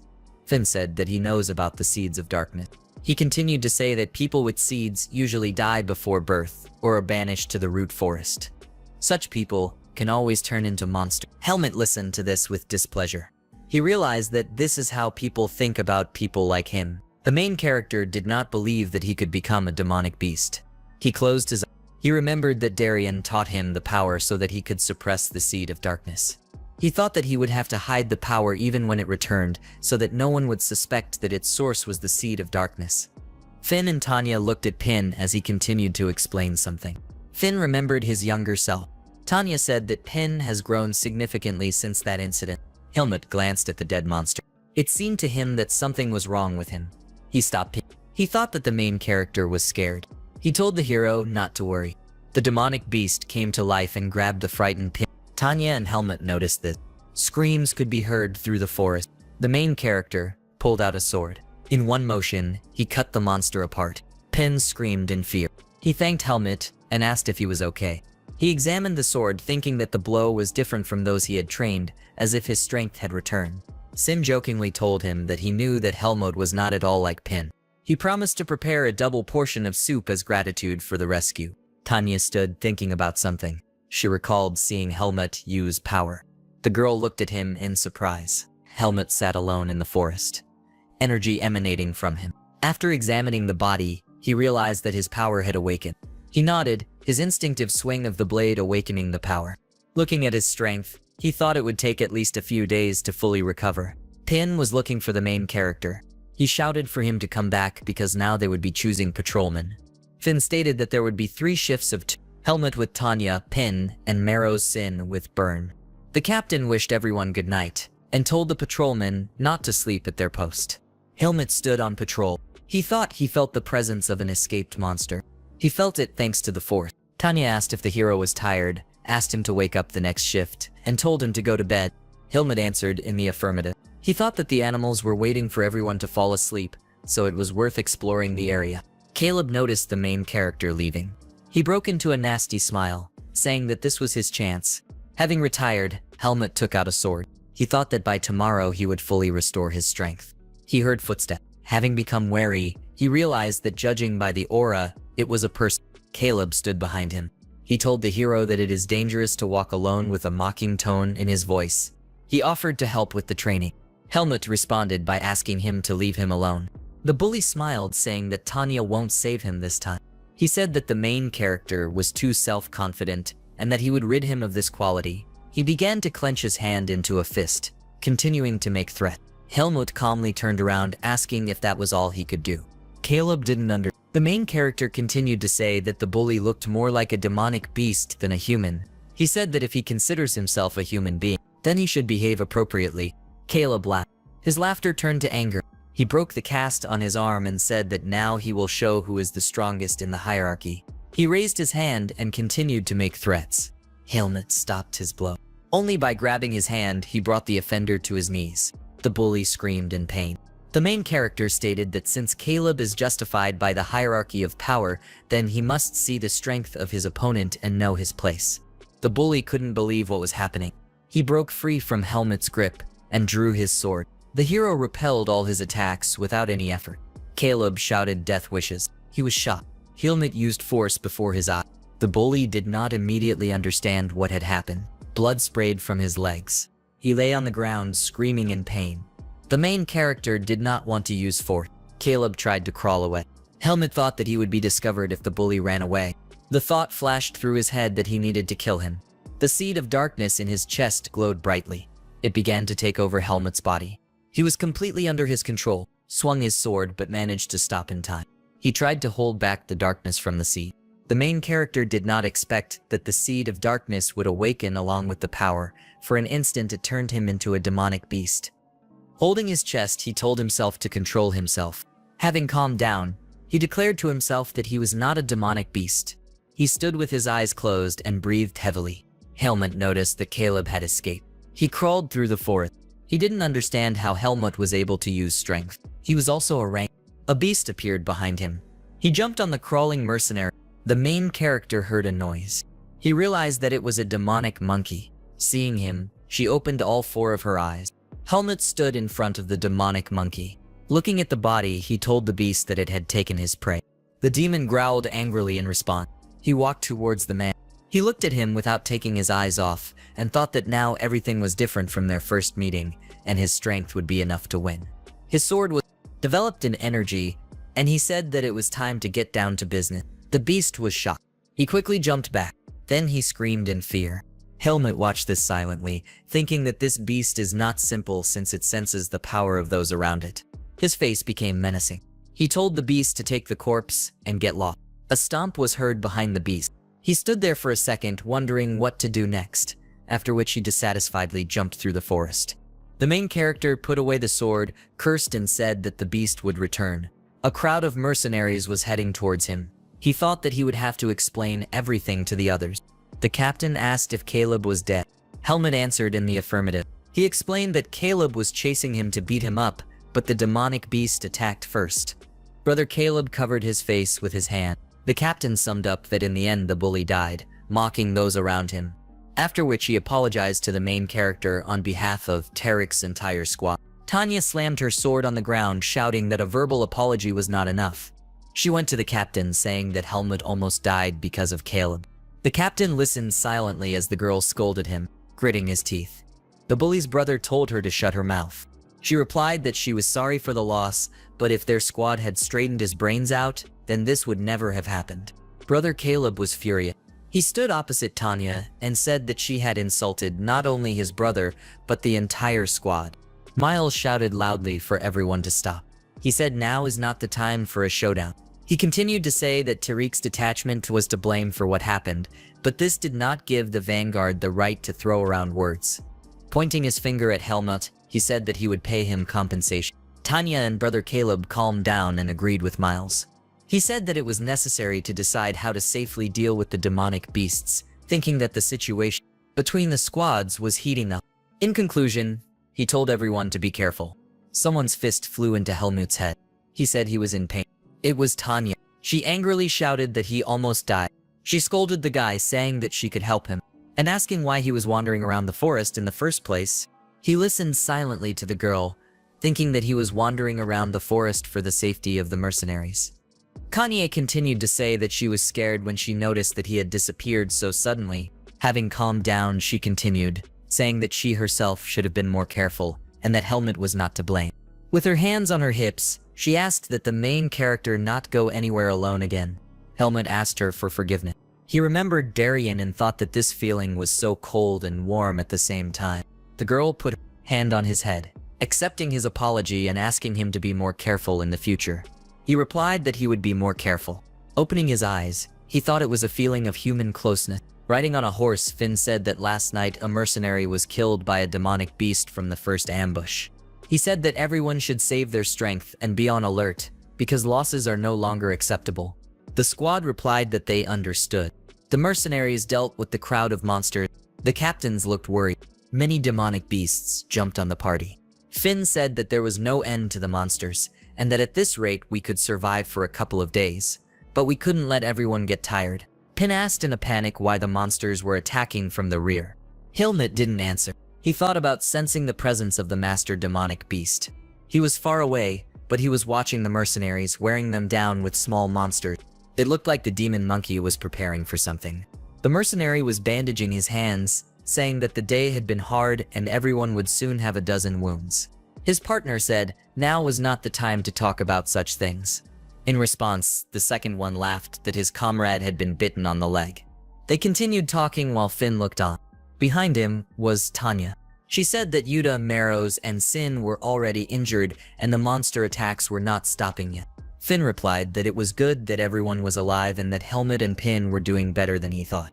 He continued to say that Helmut was looking after Pin and he was good at dodging attacks. Tanya thought about how she saw the power of Helmut. She began to speak, but she was interrupted by Finn, who said that the animals were only attacking their group.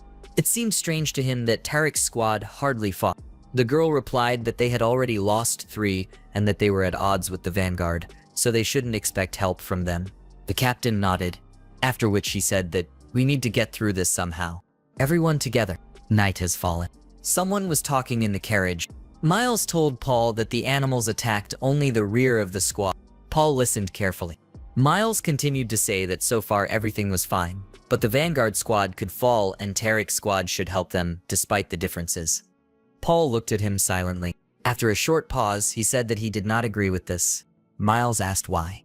Brother Caleb continued that the vanguard would definitely fall, but instead of overall safety, they should act effectively. Miles asked what this meant. Paul replied that the vanguard detachment would distract the enemies while the rest escaped with important cargo in wagons. Miles said in shock that this could not be done. Paul said that conscience and honor sound beautiful. Continuing, he stated that it was more important to survive now. Miles heard that they were now in danger of death from demonic beasts. Paul continued to say that if you lose a lot of mercenaries, then the investment will not pay off, taking into account all the compensation and losses. Summing up, he said that if there are other ways to solve the problem, then he agrees to them. While sad in despair, he had to decide what to do next. The vanguard detachment walked through the forest. Tanya said she was tired. She continued to say that the attacks do not stop. Everyone is already on the verge and it is unknown how much more is left. Tariq's mercenaries simply looked at the last battle. Tanya said that was too much. Finn agreed that nothing good would come of it at this rate. The girls saw the carts ahead suddenly accelerate. Nobody understood anything. Tariq's squad ran as fast as they could. Tanya shouted, asking where they were going. Finn realized what was happening. He said that since the monsters attacked only the vanguard, they decided to give them up to be torn to pieces. The captain swore many animals were waiting in the forest. Finn stated that they were betrayed, and now they are on their own. Helmut stood silently. He thought that Tariq's detachment could no longer be caught up, and that demonic beasts had surrounded them. He said that they saved their lives at the cost of others. He thought that not everyone would survive the battle. The captain shouted that monsters were surrounding them and it was time to prepare for battle. The animals began to advance. The tired squad tried to repel the attack. One of the mercenaries said that such a death suited their profession. Another shouted to him that he was not going to die so ingloriously. Despite the battle, they continued to argue. Tanya smiled, calling them idiots for this. Even Pin fought fiercely. Helmut thought that if he entered into battle, his teammates would find out who he really was, but he confidently decided that it was no longer important. Looking into the sky, he decided that he wanted to save these people. He said that, although he remembers Darian's words, but this time he decided to trust people. Preparing to attack, he shouted to his comrades that all they would see now was a terrible secret. The entire squad was shocked. They did not understand how Helmut could have power. The demons continued their advance. The main character flew into the air. He was surrounded by four. He swung his sword. All the monsters surrounding him fell to the ground. The mercenaries stood in amazement, their mouths open. Helmut dealt with the demonic beasts with ease. A faint smile appeared on his face. He rose from the ground. Turning to the frightened monsters, he raised his blow and he struck down all his opponents with it. Behind him he noticed another one, which he deftly cut in half. The main character began to sheathe his sword. He looked at his body with contempt. He stood among the defeated opponent. The entire vanguard detachment was stunned. Helmut thought with contempt that the demonic beasts were pathetic creatures because they fled after the death of their comrades. Pin asked how the main character did this. He replied that it was nothing special. He just recovered. Tanya stood silently. She remembered the moment when she saw Helmut's power. The guy asked if everything was okay. Pin and Tanya in amazement, thinking about how they got him out of the river. Finn was dumbfounded and said that even he, the second rank, does not have such power. He asked Helmut, who taught him this. He thought that although he decided to trust them, he should keep silent about the root forest. He replied that he lived with the teacher in the forest, but did not remember anything else. Finn covered his face with his palm. He remembered Helmut's amnesia. The main character turned to his comrades. He asked what to do next, since they were no longer in danger. The captain calmed down and replied that first we should get out of here and find the squad that abandoned them. The mercenaries furiously said that they would kill Tarek's detachment. Finn asked Helmut what he was going to do. He replied that he did not know and would decide after the task, and before that he would be with them, because he had not yet received the reward. Pin began to say that the hero has strange priorities, for which he slapped Tanya in the face. Finn replied that he understood him. He addressed the squad saying that they would go after Tariq's squad. The mercenaries discussed how they managed to rest and heal their wounds during the night. Tanya bent down, examining the tracks on the ground. She said that they were on the right track, because there were a lot of tracks. She concluded that Tariq's squad had been on the road all night and might have already gotten out of the forest. Finn replied that according to the route plan, they should have stopped at a village near the forest where they could be found. Sin shouted that Tariq's squad would pay for their betrayal. The others were also anticipating how they would take revenge. Pin asked what they could get a reward for. The mercenaries thought about it. Because there were no more things, they were taken by Tarek's detachment. Helmut stood and listened. He heard a strange noise. The guy abruptly headed towards its source. Finn tried to call out to him. Helmut continued walking silently. Tanya asked if something happened. The main character finally answered that he felt demonic energy. It appears that Tarek's squad has been attacked by demons. Sin exclaimed joyfully that this was what they needed. Tanya asked how far away the demons were. Helmut replied that at their speed it was about an hour. Finn wondered how the main character could sense them. Energy from such a great distance, Helmut quickened his pace, saying that they needed to hurry because they would not be able to hold out for long. Sin said he didn't want to fight the demonic macaque, especially for Tarek. Narrows replied that they still needed to collect the reward for the task. Finn stated that they are mercenaries, not avengers. They just need to complete the task. He continued to tell the squad that they should take care of business first, and then deal with Tarek's squad. Smiling, Tanya said that they were from the Vanguard detachment and should not be like their traitors. Finn said it was time to step up and protect the customer and the product. Tarek's squad was in battle. Screams echoed through the forest. An exhausted Paul gave orders. At the same time, he fought off monsters. He thought that only one day had passed. The demon leader appeared behind him. Turning around, he thought that there was no end to the monsters, and he did not expect such persecution. The demonic monkey threw the mercenary's body. Swinging, The beast screamed angrily. Paul barely managed to dodge. He was completely tired. Jumping towards the captain, he thought that it was time to run. Standing back to Max, he addressed him. Paul said that at this rate they would be finished because they would not be able to defeat the leader of the beasts. He said that most likely the vanguard had already been destroyed. Paul ominously said that if you run now, there will be no witnesses left. Smiling, Max said that was great. He shouted to the squad to quickly disperse. The mercenaries did not understand the order. The traitors ran through their comrade. They took to the air, continuing their escape. Miles looked at this in fear, hearing the shouts of the mercenaries towards their captains. He was in complete despair and prayed to God. The carriage he was in shook sharply. He thought that he had made a mistake and should not have trusted Tarek's squad. The roof of the carriage was blown to pieces. Miles continued to think that he knew how it would end from the moment the vanguard betrayed him. The demonic beast screamed heart-rendingly. His paw moved closer to Miles. He was trembling with fear. Looking at the monster, he thought they were doomed. Shaking with fear, he muttered that it was all over for them. The beast grabbed the man. He has already opened his mouth. When I heard a voice behind me, it was Helmut who jumped on him, ordering him to let the man go. The hero flew towards the demonic beast. He struck with his sword. The beast screamed in shock. The blow threw the macaque 10 meters away. Helmut angrily repeated for the beast to leave the man. Growling angrily, the demon put his hand forward and with a scream he threw the man. Helmut caught him with ease. Before the main character arrived at the battle site, he spoke with the captain, then asked him to go explore first. He said that he had a bad feeling because Tarek's squad would most likely run away to save their skins. They were unlikely to fight to the end.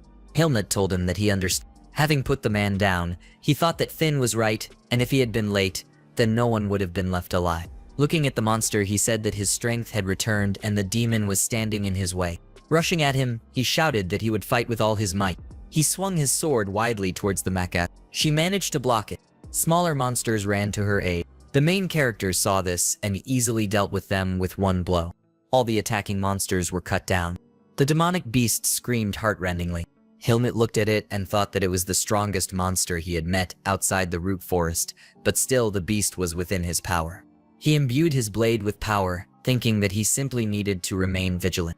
The opponents looked at each other. The beast's paw began to writhe. At the same moment, the main character rushed at him. He lunged with his sword. The demonic beast tried to grab him. Helmut continued his attack confidently. The beast screamed in pain. A strong aura began to emanate from him. She threw the hero away. Looking at the monster, he thought that his demonic energy had strengthened. He absorbed it from the environment and became much stronger. Helmut turned his head. He realized that the vanguard detachment would soon arrive. He became serious because if the mercenaries tried to help him, they would definitely get hurt. The demonic monkey roared menacingly. The man managed to dodge her attack. Already in the air, he was able to strike her. She looked at him indifferently. The main character realized that he could not cope if he used the force as usual. He decided he needed to push it. The monster rushed towards its opponent. Helmut managed to strike. He realized that the beast had become faster. He managed to dodge the attack and land on his feet. He thought that the monster's claws had grown, and that the longer the battle went on, the stronger the monster became. The demons screamed. Their fight continued. Looking at his clothes, Helmut said that the monster tore his shirt and he would have to buy a new one in the city. The demonic beast became angry. An eye appeared in his chest. From it arose a column of demonic energy reaching to the heavens. Helmut silently watched his transformation. The beast exuded a huge amount of energy. The guy stated that the demon had now absorbed the energy of other animals. The demonic monkey flew into the air. Helmut looked at her, realizing that he had already seen this. The monster attacked in a very familiar way. He smiled. In his eyes, the monster resembled Naho. He grabbed the sword tighter and he stated that no matter how much energy the monkey absorbs, it will still be weaker than Naho. The opponents converged on the attack. The vanguard squad rushed towards Helmut. Finn shouted that the hero was okay. He didn't understand what he saw. Stunned, Finn asked if Helmut killed him alone. He replied that yes, and that the others were already dead. Looking around, the captain said that the mercenaries were defeated because they began to scatter and could not cope with the onslaught of the monsters. With a sad face, he said that the captain had betrayed his man and fled. Tanya got angry. She shouted that since he betrayed his own people, he didn't have a single drop of honor and dignity. Narrows saw Miles and shouted that he had found a survivor. Finn said in surprise that they were at least a little lucky. Looking around the battlefield, he said that it was time to get out of this meat grinder. Miles lay with his eyes closed. It seemed to him that he had died. Suddenly he saw Finn. He began to tremble and ask for forgiveness. He said that even in death he would be able to apologize. Finn closed his eyes tiredly, turning to Miles. He was silent incomprehensibly. The captain finally announced that they were all alive. Miles asked in shock how this was possible and what happened to the monsters. Finn replied that they were destroyed and that his life was not in danger. The captain kept in mind that Helmut asked to keep everything secret. Miles began to pray. Hearing the voice, he stared at Finn in confusion. He said that since they had saved him, it was time to discuss their reward. Now Miles truly understood that he was not dead yet. His hands holding the contract were shaking uncontrollably. He exclaimed that 80% of the proceeds was unacceptable. Finn calmly replied that only 80% because Miles suffered and he should not forget that he betrayed them. Helmut watched the situation with indifference. Miles begged to reduce the fee to 70% because he needed to compensate for the losses. Waving his hand, the captain stated that it was not their problem and that Miles was now on his own. He trembled with fear. After a short pause, he agreed.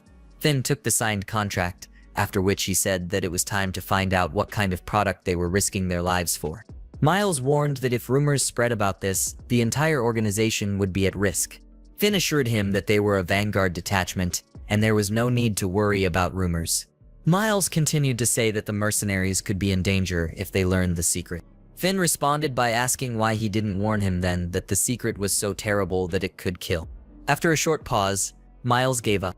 He said that their client is the magician, and Sin and Marrows were shocked. They asked if it was the Archmage Antiel. Miles answered in the affirmative. After thinking briefly, Finn said that since the magician asks the Merchant Association to transport cargo through the lands of demonic beasts, then the authorities should not know about the goods. Miles confirmed the guesses.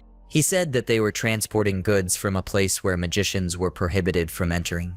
He continued to say that they were carrying goods from the Lumen Temple and that the Holy Church had defeated the Demon King 1,000 years ago. Over the years, the church has gained strength and power, but now their intentions are not so pure. They use their name to take over the whole world. Most of the kingdoms are already under their control, but magic is not within their power, which is why they always closely monitor the magicians. Helmut listened carefully as Miles talked about this. He continued to tell what would happen if the church found out that the Baton Association was delivering temple goods to the magician for study. Finn concluded that the association would then be destroyed. Clutching his head with his hands, Miles said that not only the association but absolutely everyone involved would suffer. Helmut began to approach Miles, who continued to say that they did not want to agree, but Antiel saved the head of the association, so it was impossible to refuse. Helmut asked if this Archmage was really so famous. Marrows replied that several years ago he almost destroyed the Divine Barrier. The main character asked about the barrier. Marrows continued to say that the barrier is around major cities.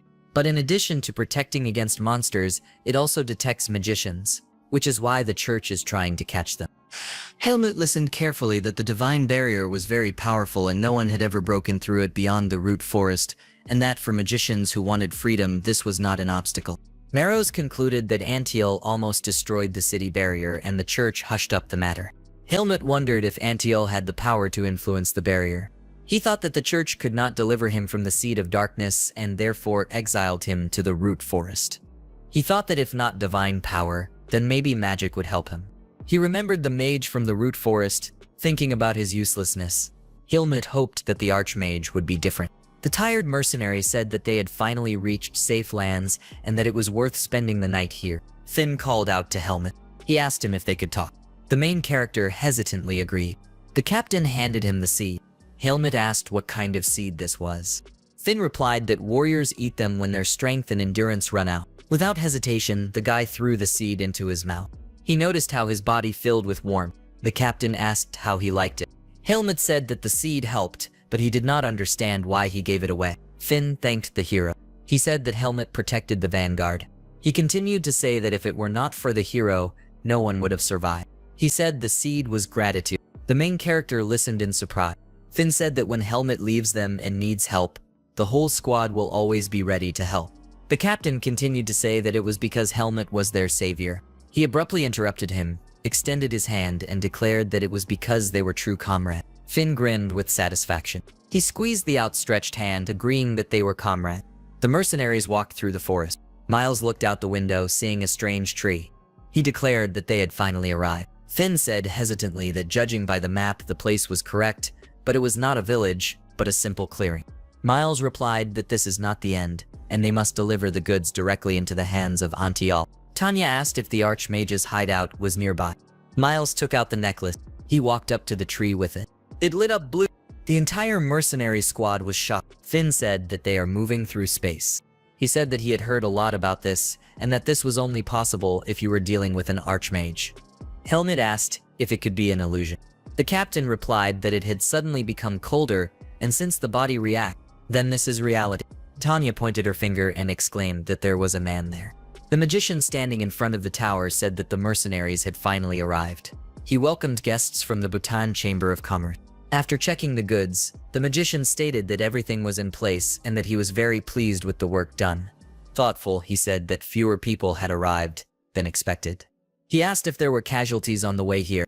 Miles replied that they encountered a strong demonic beast, and that only a third of the team made it here. Antiol said that the mercenaries had to go through a lot, that the dark energy of the monster was coming from the cart. Miles replied that the monster's corpse had been prepared for sale and was ready to be sold to a magician. After thinking a little, the magician agreed and said that he would pay a total of. Pin's mouth gaped in shock. Blader said that he didn't think that the Archmages were so rich. Antiel said there was no need for a cart. Miles bowed, saying that he was obeying. Helmut silently watched the magician. He thought about how powerful the Archmage was and how different he was from Irigo. Antiel turned in his direction. The characters looked into each other's eyes. The magician began to approach, saying that this was very interesting. He said that magicians could see what was not visible to the eyes of ordinary people, and that high-level specialists could see what was hidden very deeply. Helmut interrupted him, saying that the conversation was over. Antiel laughed, calling the hero impudent. His staff exuded enormous energy. He asked if the hero wanted to keep everything a secret. He said that he knows thousands of secrets of the world and always treats them with respect. Finn and Tanya knocked on the barrier that the Archmage had put up. Antiel vowed that what Helmut was thinking would never happen. The main character asked about the chains coming from the staff. Antiel said that this is the oath of the magician, and if he breaks the promise, he will lose a huge part of his power. After that, he asked the guy what he needed. The hero thought that since the magician was not at all like Irugo, it was worth asking him a question. After reading the guy's thoughts, Antiel asked if Helmut wanted to know about the Seed of Darkness. He replied that he wanted to know if there was a way to remove it. The Archmage paused for a moment, after which he stated that it was impossible to remove him. He began to explain that the Seed of Darkness is directly related to the life of Helmut. He continued to say that the seed allows the hero to remain alive so that until death, they will be one. Concluding his speech, he stated that if you get rid of the seed, the guy will die. Helmut said in disappointment that he thought the Archmage should know a way to remove the seed. Mantiel replied that magicians are not gods, and that for the first time he saw a person capable of controlling a seed. Helmut didn't understand. The Archmage explained that the seeds drive their carriers mad and turn them into demonic beasts. He continued by saying that Helmut's case was unique and perhaps he could suppress the seed using force or light magic. The magician stated that both require a long time to master and that seeds without magic attack the mind much faster. Waving his staff, he said that while the temple had not discovered the hero, it would be interesting for him to meet again. Helmut wondered if Antiel knew that he came from the root forest. The magician said that even the priests of Lumen would have difficulty detecting the seed in the boy. He stated that even he only discovered the seed because the monster's demonic energy was present nearby. Helmut realized that he should avoid places with this energy and with magicians. Antiel continued to say that the boy had a difficult future ahead of him, but he could become a great man if he could escape the attention of the temple devotees. The magician said that every single seed carrier became monsters and criminals, and ultimately the sea would enslave Helmut, who would destroy the world and destroy many people. The main character said that this would not happen. He stated that he was human. The Archmage laughed and agreed with him. He said that a person creates his own destiny, and only he alone can change something. Antiel said that he was very interested in the boy and would watch him. He said that if Helmut could not withstand the internal battle, then the Archmage would have to stop him. Helmut listened silently. Antiel said that perhaps the boy could surpass him. Removing the barrier, he stated that then even darkness itself would submit to Helmut. The captain handed the bag to the main character. He said it represented 1/4 of the total reward. Finn awkwardly said that he would like to give more, but the other mercenaries also contributed. Helmut heard that others in the squad also deserved a reward. Finn climbed into the carriage. He handed the hero another bag, asking if these were his things. He recalled how he left the root forest with them and thought that he had lost them. He thanked Finn. The captain said that he would have given the things earlier, but he kept forgetting, after which he stated that they should thank the guy and wished him a good trip. Helmut nodded. An excited Pin ran up to him, saying that he could finally show him the mercenary headquarters. The main character answered that he would not go to headquarters. Pin sadly asked if Helmut was leaving, after which he began to persuade him to at least stop by. Tanya ordered Pin to stop. She told the protagonist that if he wanted, he could keep the temporary certificate of a third-rank mercenary. With a smile, he replied that this was enough for him. The girl said that apparently Helmut has something to do. She said that these matters are much more important than his memories. He nodded. Smiling, Tanya told him to take care of himself. Helmut thanked the mercenary squad for everything. Narrows, Sin, Uter and Byrne wished him good luck on his journey. Pin, in tears, told the main character to come back. He replied that the food that Pin cooked was incredibly tasty. Still crying, he nodded. Tanya tried to calm Pin down. Finn said that if Helmut suddenly needs help, then he should just find them, and they will keep their promise. The main character turned and began to leave. He replied that he understood everything. There was a little pain in his chest, just like when Darien left him, and like when he left Elga. He thought that if he stayed with the mercenaries, he would encounter demonic energy, and then the Seed of Darkness would absorb it. He reasoned that where he was going, this should not happen. He wondered if he could prevent what Auntie All was talking about. Clenching his fist on his chest, he thought that he didn't know what would happen next.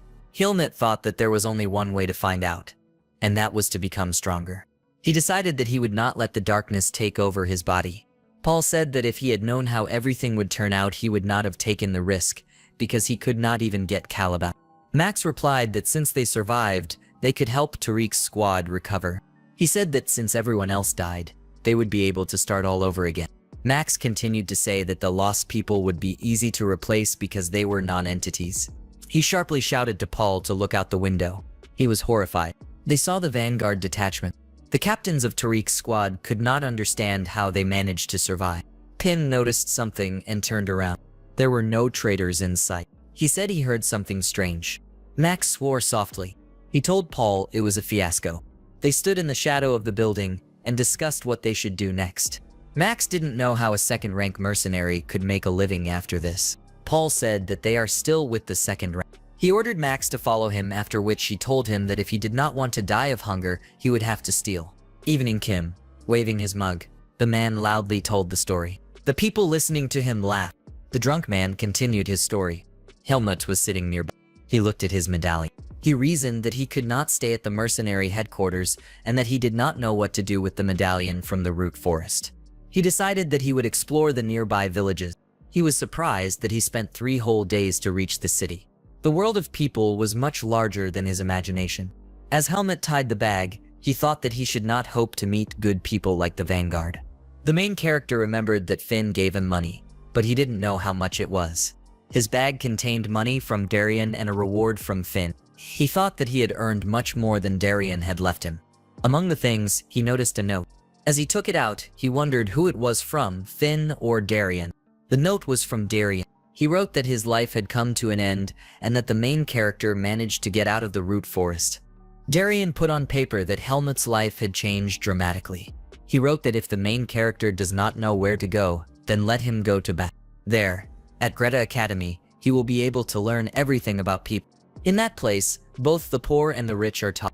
Darien wrote that to enroll he would have to find Eden Kudrow and show him the sword so that he would understand that Helmut is Darien's student. Addressing the main character in a letter, his teacher said that it is impossible to solve everything in the world by force, but he believes that Helmut will be able to cope with life in the human world. He ended his letter by telling the boy to take care of himself.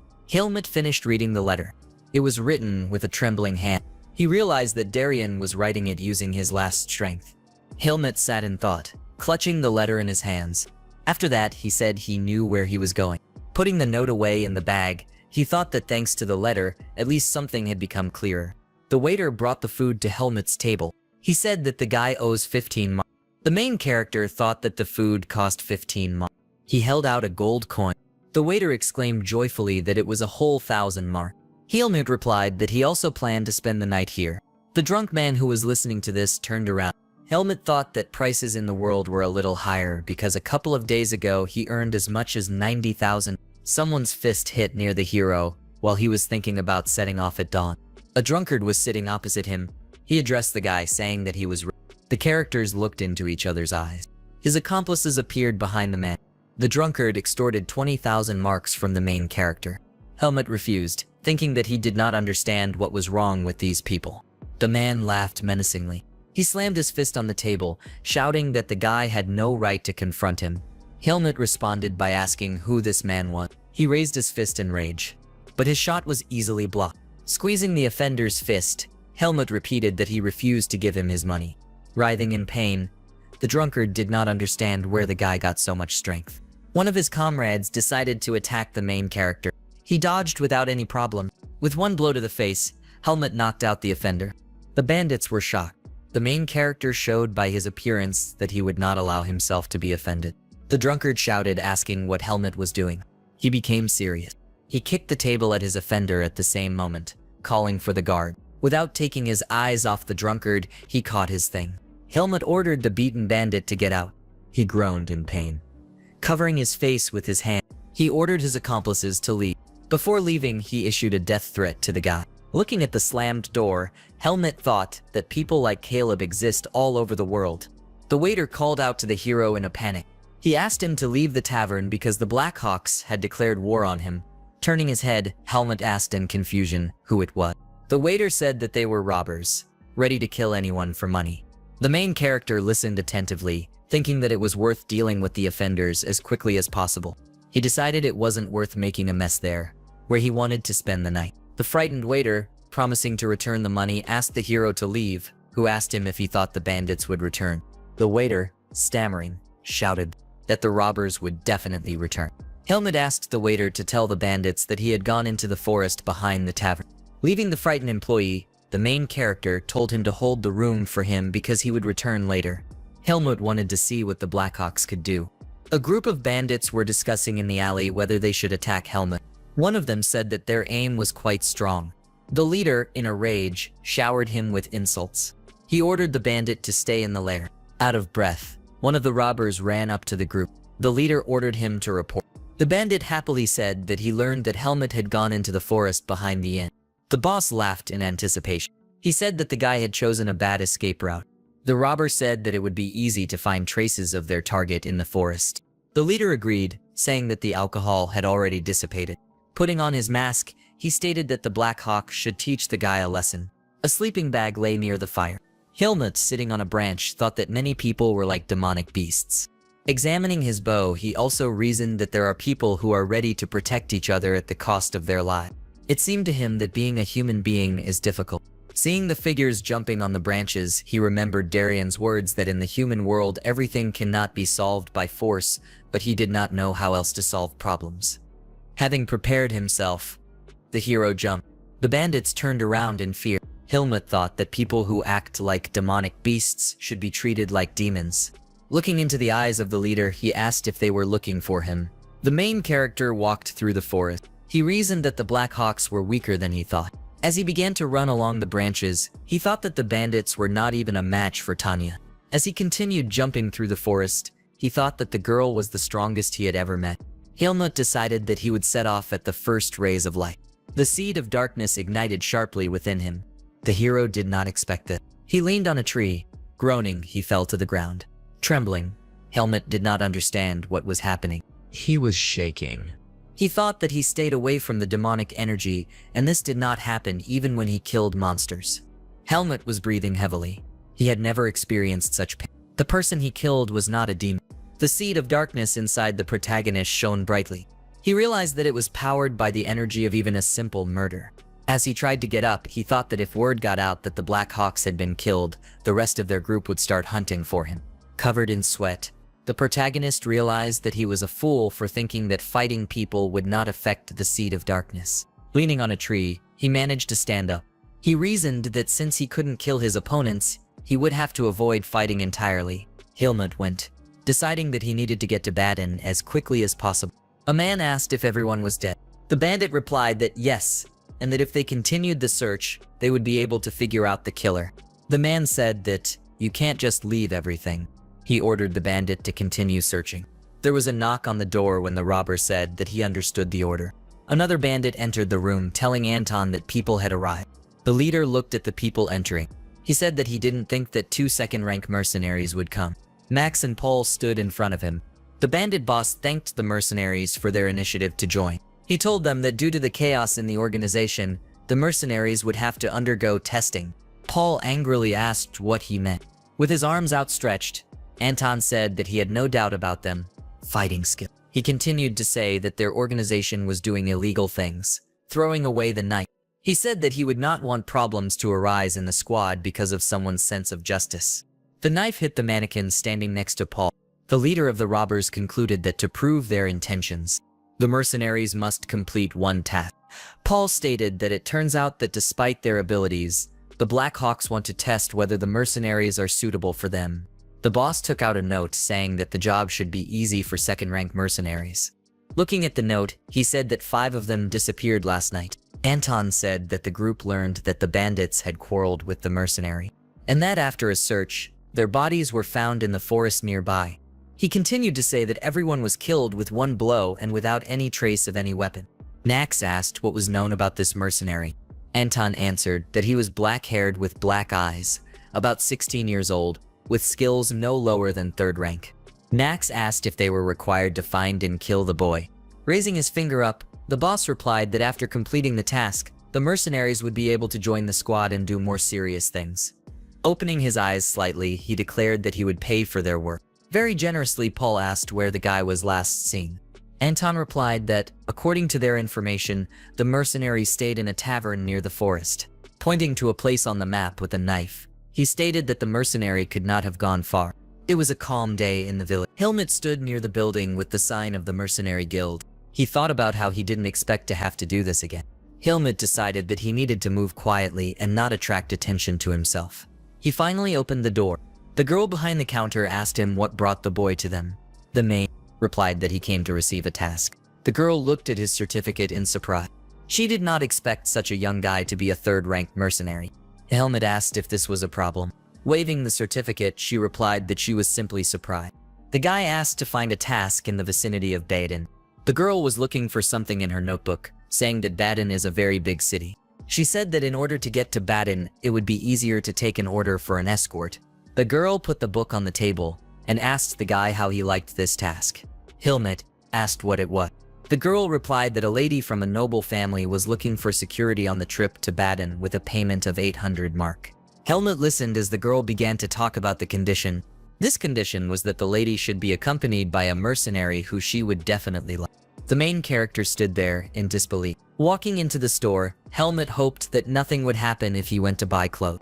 Not long before, a girl in the mercenary guild had told him that appearance was important when working with aristocrats. She stated that it is very important to make a good impression and be in good shape. The girl said that Helmut's charming face could overcome all these demands, so she offered him this task. She asked him to buy decent clothes and come back. The salesman asked Helmut if he wanted presentable clothes of better quality. He brought a suit, declaring that it would make even a monster an aristocrat. The main character silently looked at the clothes. The salesman continued to praise the suit. Helmut interrupted him by asking how much it cost. The seller replied that his price was 2,000 marks. The guy thought about it. Because the task would only pay 800 marks, he wanted to take on another task. The girl clapped her hands enthusiastically. She looked at the main character's new attire, declaring that he looked his best. Slapping Helmut on the shoulder, she said that he looked even more beautiful than before. The girl broke into a tender smile. Finally, she said that she had already sent information about him to the customer. She continued to say that they would take him without any problems because he was from the avant-garde and looked just perfect. The girl greeted the man who came into the guild. Helmut turned around and looked at him. She asked the man if he was from the Cherangin family. He answered in the affirmative and stated that he had come to see the appointed mercenary. Looking at Helmut, he asked if it was the same mercenary. He walked towards him. While examining him, the man stated that the hero was young and had good posture. Summing up, he told the hero that he looked great and had been accepted for the task. As he began to walk away, he ordered Helmut to follow him. Before leaving, the boy looked at the girl who was waving at him. He bowed and left. Someone was watching the characters on the street. Neither Helmut nor his customer noticed the surveillance. The butler introduced himself as the butler of the Charanjan family named Gilton. He asked the guy if he had heard about their marquise. Helmut replied no. Gilton said that it was even better and told the hero to watch what he said and did, after which he asked if the guy worked as an escort. Helmut said that only with a load. The butler replied that the only difference was that he would have to protect the person instead of the bags. He said that if Helmut was in trouble, he should follow the orders of the knights and that he could receive bonuses for good work. The guy nodded affirmatively in response. Approaching the estate, the butler said that he liked Helmut's taciturnity. It was very rich inside. Gilton explained that this was an inn where Lady Charanjan stayed for a while. Helmut realized that she had a high status. A knight met them. He was surprised at the mercenary's youth. The butler said that Helmut was recommended by the guild, so there shouldn't be any problems. The characters shook hands. The knight introduced himself as Kedrick. The butler asked where the lady was. Kedrick replied that she was in the dining room. The characters headed to the dining room. The guy in the hood sat and listened to Lady Charanjan. He continued to eat indifferently while she spoke incessantly. The butler and Helmut approached the table. Gilton turned to the girl. Helmut behind him bowed. The butler introduced her escort to his lady. Gina scornfully replied that she didn't care. Before continuing to pursue the area, she told the butler that if he thought the mercenary was good, then she would trust him. Arya abruptly stood up from the table. He said that he would go get ready to go. Gina told him in surprise that he didn't even really have time to eat. Arya continued walking silently. He walked past Helmut. The main character felt some strange feeling from the guy. Looking after Arya, Helmut thought that he was a difficult person. Gina said displeasedly that she would go to her room. She ran after Arya in tears. The main character asked the butler who Arya is. Gilton replied that this was Lady Gina's guest, and that he was well known at Greta Academy. The butler continued to say that Gina met him by chance and brought him with her. Helmut asked if Gina goes to the academy.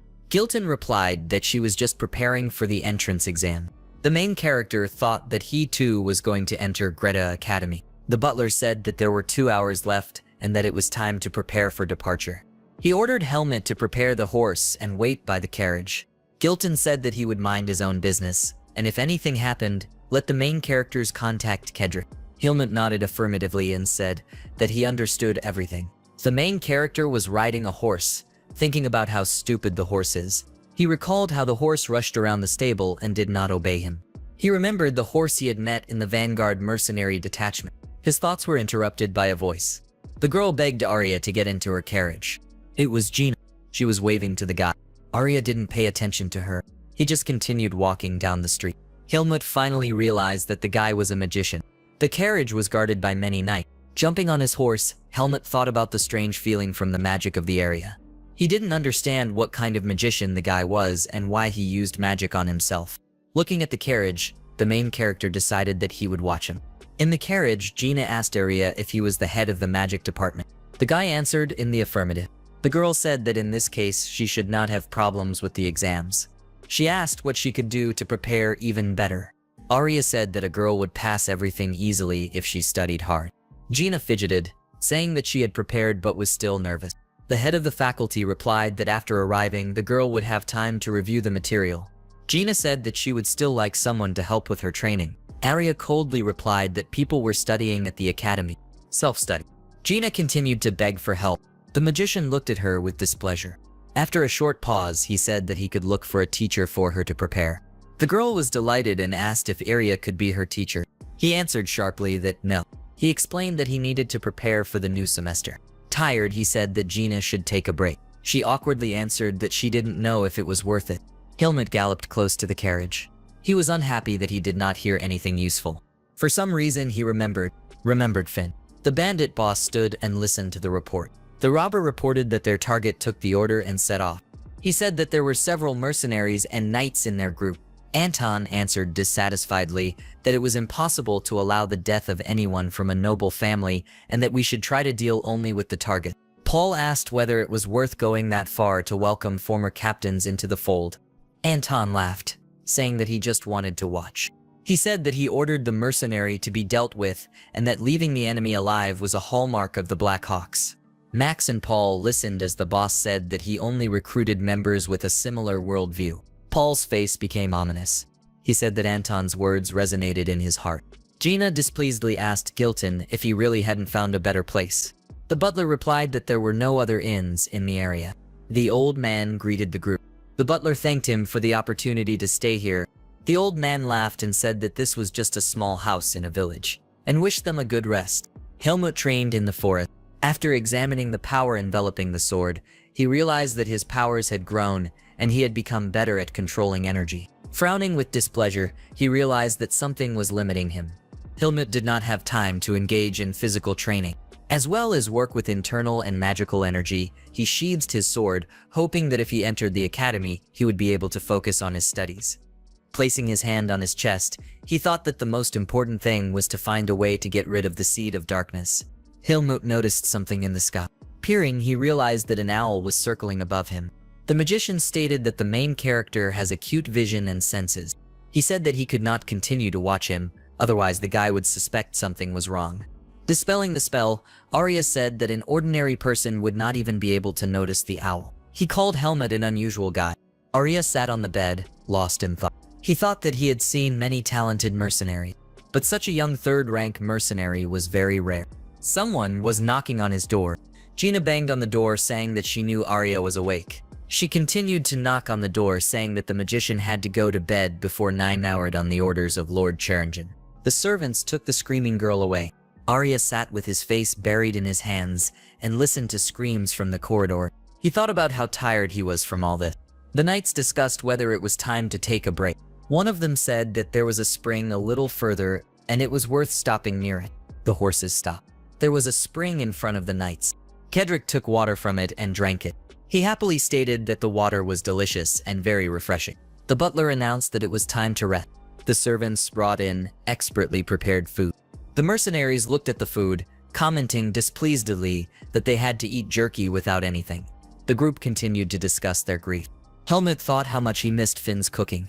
Taking a small sip of water, he was surprised. He thought the water tasted too strange. He thought it was poison.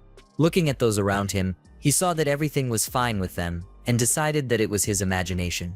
Gilton said that he was kind of tired. He turned to Lady Gina, sitting in the carriage. He was shocked by the unconscious girl lying there. She began to mutter something. The butler calmed down, realizing that the girl was just sleeping. His head began to spin. The rest of the servants began to fall asleep. Gilton tried to look for Kedrick. He also lay unconscious. The butler fell off his feet. The only one who did not fall asleep from the entire squad was Helmut. He silently poured the water from his mug. A crowd of people began to approach the sleeping people. The bandits said that the sleeping pills should have done their job. One of the bandits was surprised. He didn't expect to see Helmut awake. Max and Paul recognized the guy. Paul asked in shock if the Vanguard mercenary really killed the Blackhawk members. Helmut also recognized Tarek's mercenary captain. He said that they were pathetic traitors. The boys' words angered them to no end. Furiously, Paul said that Helmut talks too much for mere prey. Bandits began to emerge in the forest. They completely surrounded the main character. Licking his blade, Paul announced the start of the hunt. The boy grabbed his sword. He understood that there were too many opponents. A beam of magical energy flew into Paul. He didn't understand what was happening. Helmut turned around. Behind him stood the area mate. Shrouded in magical energy, he threateningly ordered the bandits to get lost if they valued their life. The magician headed towards the opponents. Paul snorted with displeasure that he had paid money for sleeping pills. He didn't like seeing another guy with insomnia. Helmut looked at Arya. The magician rudely told him to stop looking around. Paul put his blade to the bandit's throat, asking what was the matter. He received the hilt of a sword in the face and replied that they did not expect that there would be a magician there. The robber fell to his knees. From the blow, Paul ordered the Blackhawks to stay put and clean up after the job was done. Tarek's former captain flew into the air. He furiously dealt a crushing blow to Helmut. Seeing that his blow was parried, the villain raised his sword again. Max approached the magician and said that he would kill him quickly. Arya cast a contemptuous glance in his direction. He told the bandit that he was not going to die. Someone's shadow flew through the forest. It was Paul and Helmut who continued their battle. The bandit teased his opponent with a smirk on his face. The main character continued to parry all the blows without taking his eyes off his enemy. He thought that he would have had a hard time if the magician had not been here. Paul was surrounded by energy. The force cut the space in front of him. Helmut managed to dodge. The bandit angrily threw insult. Standing in a cloud of dust, the hero told Paul that he was hopeless. He listened in surprise. Helmut said this is just the beginning. The bandit didn't understand him. The main character was surrounded by a dark aura. He thanked the villain for following him. Paul shouted in rage that he had Helmut cornered. He clutched a sword in his hands, shrouded in power. He said that the bandit was no match for him. The bandit prepared to attack. He didn't understand how a rank 4 trash could compare to him. The guy dodged the attack without any problems, after which he jumped on the enemy from behind. Paul did not have time to defend himself from the attack. He desperately awaited his fate. The blow slammed the villain into the ground. Helmut stood next to his fallen opponent. Paul didn't understand where the boy got such strength. He got hit in the face. The main character said that he would spare him if he took his people and failed. Paul laughed after him. He said that he would rather die than run away with his tail between his legs. With contempt, Helmut reminded him of how he had run away and left his teammates to die in the forest. The bandit looked angrily at his opponent's back. He started laughing loudly. Helmut hoped that the area mage was okay. Bandits were scattered throughout the forest. Those who were still conscious were groaning in pain. Max asked who Arya is anyway. Raising the stones into the air, he replied that he was a magician. The bandit raised his sword. A moment later, he was hit by a boulder. Raising his hand, Arya said he didn't care what the bandits were up to. He attacked the bandit with magic, saying that since they got in his way, it changes everything. Max clenched his weapon in his hands. He screamed at his opponent. The magician calmly told the bandit not to overexert himself. A beam of energy shot out from his palm. The impact sent Max flying into a nearby boulder. Arya told the bandits that they should go with them to bat. He ordered them to stop. The robbers tried to run away in fear. The magician released his spell. It tied up one of the bandits. Another binding spell flew at the fleeing bandits. Arya managed to tie up a lot of bandits. The magician cursed and some managed to run away. Turning around, he said that the main thing was that he had caught a possible leader. Looking at the boulder, he was surprised Max was no longer on him. Max was breathing heavily, hiding behind a stone. The bandit didn't think that the Black Hawks were hunting for the Vanguard mercenary. Moreover, no one warned them that there would be a magician here. He leaned back and thought about how this could even happen. Max noticed something. Helmut passed by him. The bandit was shocked that there was not a scratch on the main character. He thought that Paul had been killed. Helmut turned around and looked at the stone, thinking that it was his imagination. He moved on. Kneeling down, Max thought about how strong the main character is. Helmut went out to the carrot. Arya threw something at him. The main character caught the rope. Pointing his finger at the bandits, he ordered him to tie them up. Helmut did not understand why to link already related one. The magician stated that he did not want to waste magic to hold the bonds and that he wanted to send the robbers to prison. Helmut remembered Darian telling him that prison was a place for people who had done wrong. Thinking about Paul and Max, he regretted letting them go. Arya asked why the sleeping pills didn't work on the guy. After a short pause, Helmut replied that he had not touched the water. A magic beam flew near his head. Enraged, the magician said that he was lying because he saw that the main character also drank water. Looking at the magician, Helmut asked why he was still on his feet. Without looking away, Arya replied that he was able to cleanse himself. The magician was surprised by the words of Helmut, who said that this was all thanks to the aura surrounding the magician. Arya asked why the main character sees her. Tying up the bandits, he replied that he did not see but rather felt her. The magician asked why he pretended not to know anything. Rising, Helmut replied that it was not his concern what the magician wanted to hide. Arya was silent with displeasure. Helmut's face showed confusion. Arya clicked his tongue and turned away. He thought about how the main character annoyed him. Gilton breathed a sigh of relief. He said that he would forever remain in debt and asked how he could repay the magician.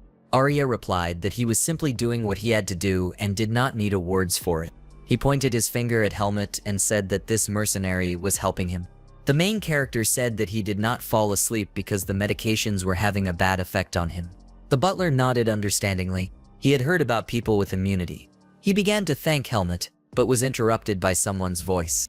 It was Gina who jumped out of the carriage. She exclaimed that the magician saved her. Holding Arya's hand, she declared that this was destined. The girl, blinded by love, said that she was obliged to thank her savior. She invited him to marry. Arya coldly replied that in his homeland he already had a fiancée, whom he would marry immediately after graduating from the academy. Gina, Kedrick, and Gilton stood in amazement. The girl burst into tears. The butler tried to calm her down. Kedrick said it was time to go. Looking at the city, Gilton said that he had not slept for a day, but at least he covered the remaining distance without problems. Helmut got off his horse. Looking around, he thought that he had finally arrived in Baden. The butler called him over. Gilton thanked the mercenary and promised to recommend him to the guild. He took out a bag and handed it to the main character. The butler said that there were 10,000 marks in the bag. This was a sign of gratitude from the Cherigan family. Helmut took the gold and thanked Gilton. He noticed Arya begin to walk away. The main character did not stand for long, thinking about something, after which he suddenly rushed ahead of the magician. Arya didn't understand why Helmut stopped in front of him. The main character turned to the magician and thanked him for helping him a lot. Arya looked away in embarrassment. The main character continued on his way. Looking at the city in front of him, he decided it was time to go to the academy. The city was full of people walking through its streets. He was amazed. Baden was much larger than other places he had been to. He thought how easy it would be to get lost in a city like this, which was good. Helmut stood in front of the open gate. It was Greta Academy entering the academy. He looked around. He needed to find a man named Eden Kudrow. He noticed a girl with glasses sitting at the table. The guy walked towards her. He put his hand on the table, which scared the girl. She asked what the boy needed. Helmut replied that he was looking for Eden Kudrow. The girl asked if he was looking for a teacher in swordsmanship. The guy answered in the affirmative, asking if he could meet Eden. The girl replied that of course he could and asked what his name was. The main character replied that his name was Helmut. He followed the girl through the corridors of the academy. She stopped at the door, then she used some kind of spell. She told Helmut to wait a couple of minutes. Standing at the door, the main character wondered what kind of person Eden Kudrow was. The door finally opened. Helmut entered the office. The door immediately slammed behind him. Eden said he doesn't know anyone named Helmut. Turning to the boy with a satisfied face, he asked who he was. Helmut stood opposite Eden. He thought that Kudrow was not as strong as Darien, but among all the swordsmen, his aura was the strongest. He looked at the puzzled fencing teacher, thinking that if he were a mercenary, he would probably have the first rank. Eden again asked why Helmut was looking for him. The main character finally realized that he was lost in thought. He began to draw his sword. Helmut showed the Eden blade. He told the shocked teacher that he should understand everything when he sees the sword. Eden thought about it. At first glance, the sword was very ordinary, but its balance and strength were excellent. The sword also seemed familiar to him. Eden said the name Darien diverted in surprise. Helmut nodded affirmatively. The teacher asked if Darien was still alive. The answer shocked him. The main character said that Darien recently left this world. Eden trembled. He covered his face with his hand and began to say that Darien disappeared about 20 years ago, and Kudrow swore on the name of his family that he would repay him for saving him. Looking at Helmut, Eden realized that he was Darien's last student. The main character answered in the affirmative. The teacher asked why he was looking for him. Helmut answered hesitantly that he wanted to study at the academy. The characters stood opposite each other. Eden said that most likely Darien told Helmut about the academy. He concluded that Darien wanted Eden to become the protagonist's protector. The teacher asked how old the boy was. In response, he hummed uncertainly. Surprised, Eden asked how Helmut could not know his age. The main character counted on his fingers, after which he answered uncertainly that he was. Eden decided to start by assessing auras and skills. Looking at Helmut, he said that he was unlikely to be accepted into primary school at that age. Eden stated that if the hero is 15, then he can take the exams as an exchange student. The teacher picked up a folder from the table. Helmut asked if he needed to take the exam. Putting down the folder, Eden thought perhaps it doesn't make sense for Darien's student to take the sword mastery exam. He told the boy that he might be able to enter without exam. Helmut looked at his sword. He thought about how Darien had helped him both here and in the root forest. It dawned on him that Darien was in the root forest, but even his friends did not know where he had disappeared. The main character was sure that Darien did not go to the root forest of his own free will, and he hid the truth from everyone. He wondered what would happen if the one who sent Darien to the forest found out that his student was in the human world. Helmut came to the conclusion that his chance to get rid of the seed of darkness would be taken away from him, and he would be sent back to the root forest. The main character told the teacher that he wants to pass the exam. He did not understand this decision. Helmut continued to say that if anyone found out that he was Darian's student, his life would be in danger. Hearing this, Eden was shocked. He shouted that no one would even dare to attack a Darian student. Helmut asked the teacher to be patient and promised to tell him everything later. Eden replied that there must be serious reasons for Helmut's silence. The main character nodded, listening to the teacher say that he could contact him with any questions. Eden headed out of the office. He said that they should start preparing for the exam and that he should see Helmut's skills. He went after the teacher. Looking around, Helmut asked where they had come. Eden replied that this was his personal training room. Opening the door, he said that he had to see for himself what the main character was capable of. There was a log behind. In the door, the teacher asked the boy to cut it. Helmut grabbed his sword, but Eden interrupted him. He told him to take a wooden sword. The main character swung his sword, trying to get used to it. The teacher thought that if the boy managed to cut the log, it would be a very high achievement. The wooden sword was enveloped in power. Looking at him, the teacher thought about how Helmut easily controlled his aura. He thought about how strong the boy was. Helmut swung his sword. The log split into 2 parts. Eden looked in shock at Helmut standing after the blow. The teacher thought that the boy had great potential.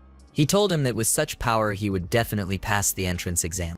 Helmut asked if this meant he could attend the academy. Eden replied that he still had to take a written exam. With confusion, the main character asked what this meant. The teacher looked at the test results in complete despair. He said that it was difficult to get such a low grade, even if you did the assignments with your eyes closed. Helmut looked blankly. Eden said that with such a grade, the boy would not be able to get in and would not be able to improve his knowledge in a couple of weeks. Helmut asked if Eden could train him. He replied that as a professor at the academy, he could not have personal relationships with students. He said that students are usually involved in preparing applicants, but most likely the best ones are already taken. Eden said everything was bad. Helmut was silent in thought. He remembered that Arya should study here. He asked the teacher if he knew a student named Arya. The teacher replied that he knew because the magician became the best student last year and received the highest score in the magic exam. Helmut thought that Arya was supposed to be a good magician. He thought that he didn't know anyone anymore. Anyway, Helmut began to leave, saying that he would ask the magician to work with him. The teacher asked in surprise if he was talking about Arya. Eden didn't understand how Helmut could even know him. Arya asked how the main character could even come up with such an idea. Helmut was silent. The magician continued to say that he did not want to see him anymore. He stated that he did not want to train stupid people, especially empty-headed swordsmen. Arya thought that Helmut came to Baden only for a mission and not to enter the academy. Waving his hand, the magician told Helmut to do it himself. The swordsman replied that he needed to pass the exam and Arya was the best of the students. The magician repeated again that he would not teach the main character. He asked Helmut not to waste his time and get lost. The swordsman said he would pay. He knew that people value money. Arya, grinning, asked if Helmut wanted to buy it. He asked how much a simple mercenary could pay him. Helmut asked how much he wanted. The magician got angry. Pointing his finger at the swordsman, he asked for 1. Helmut agreed with a serious face. The magician did not immediately understand everything. The swordsman said that he would bring all the money tomorrow. Surprised, Arya repeated that 100,000 is a huge amount, and perhaps Helmut simply did not hear him. The main character remembered how he received 90,000 from the Vanguard and 10,000 from Gilton. Helmut said that there is little time left, so they will start tomorrow. Arya still couldn't understand the swordsman. He said that he would not teach him if he did not pay. The magician told him to come tomorrow morning. He walked into the building unhappily. Arya waved to the other guy. Helmut was glad that he was able to come to an agreement. He headed back. The green-haired guy looked after the main character. The swordsman seemed to him an interesting person. He wondered if this was Miss Arya's friend. The next morning came. Helmut approached Arya. The magician looked at the swordsman with displeasure. He was surprised that the boy actually came. Arya asked where the money was. Helmut took out a bag, handing it to the magician. He stated that it contained exactly. Arya said that then he too must keep his word. He warned that he would not return the money if the swordsman failed the exam. Helmut replied that he didn't care. The magician cast a dissatisfied glance at the hero. He exhaled heavily. Thoughts flashed through his head that he should have simply refused and not asked for huge sums. Arya asked Helmut to wait and said he would be back soon. The magician did not think that he would have difficulty learning. Helmut wrote on the paper. Arya watched him. The magician thought that the swordsman was more problematic than he first thought. He also noticed that Helmut's learning skills were noticeably better than those of the students of the Faculty of Magic. The swordsman twitched. The magician asked if Helmut lived alone in the forest. He looked at Arya, thinking that he had noticed this during the trip. Helmut decided that he should be more careful with the magician. The main character asked why the magician was interested in this. The magician remained silent, with displeasure. After a short pause, he stated that Helmut focuses well, tries his best, and has a good memory. He slammed his fist on the table angrily. The magician shouted, not understanding how a swordsman could not know the basics and even the norms of etiquette. Helmut listened in embarrassment to the magician, who said that his situation was completely deplorable. Pointing to etiquette tests, Arya questioned how Helmut was even going to interact with people. The magician sighed heavily. He said that he should finish his preparation and other subjects as quickly as possible and devote the remaining time to studying ethics. He turned to Helmut, saying that 100,000 mark was a lot of money and that the best student of the academy was studying with him. The magician said that he would therefore do everything to ensure that the swordsman did so. The magician shouted menacingly that Helmut would get into the academy no matter what. Helmut was silent, thinking that Arya was quirky. The magician asked the swordsman what he would do in a situation when a classmate stole things from him. Arya clarified that you need to think about the ethical side of the issue. Helmut thought, since ethics, then cutting off a hand will not work. The magician asked for the answer. The swordsman stated that he would quietly steal his item back. Arya said he had no words. Helmut asked incomprehensibly what was wrong because he couldn't fight and take the thing back by force. Arya explained that such issues should be resolved peacefully. Try to talk with the offender, make him think about his action. The magician concluded that you can forgive people, but not their action. This justice is taught at academy. Helmut listened silently, thinking about how difficult it is to be human. He reflected that he needed to learn common sense and morality. Listening to Arya, he thought that he needed to learn how to solve difficult problems in order to become the person Darian wanted him to be. Helmut will take a long time to train. 2 weeks of training have passed. Near the Greta Academy library, the students watched the handsome guy from the bushes. It was Ari. The students were wondering who he might be waiting for. One of the students said that Arya had been studying with some guy all this time. Looking at Helmut, they wondered if the magician was working with him. Arya noticed the swordsman. He asked him if he had finished and why they decided to choose the library as the place for the exam. Helmut answered the rhetorical question by saying that it was probably because the library was quiet. Arya said he was just waiting for the end of the exam to pick up his books. He asked how Helmut was doing. The swordsman remained silent. The magician said that he was sure that there were no difficulties. Arya began to leave and wished Helmut good luck in the practical exam. The magician waved his hand. Helmut thanked him for his help. He replied that he received money for this, so there was nothing to thank him for. Helmut, looking after the magician, thought that thanks to him, he was able to pass the theory. The swordsman was left with only the practical part. Waiting room for students entering the fencing faculty. Helmut followed the other applicants.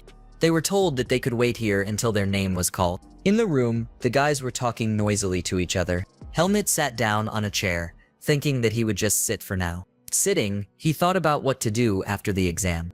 He decided that he would just rest or train. Someone waved a hand in front of his face. The guy asked Helmut what he was thinking about. He introduced himself as Sabbat Rukul, the second son of the Rukul family. Sabbat asked what the main character's name was. Helmut couldn't understand why he wanted to meet for no reason. Sabbat asked if Helmut was acting this way because of the academy's rules, and stated that they could talk now. The swordsman asked why Sabbat spoke to him. He replied that he should make friends in advance. Looking at Sabbat, Helmut thought that Arya had said about this student. Getting to know him would be very beneficial. The main character said his name. Sabbat said that Helmut was an unusual name, and then asked what.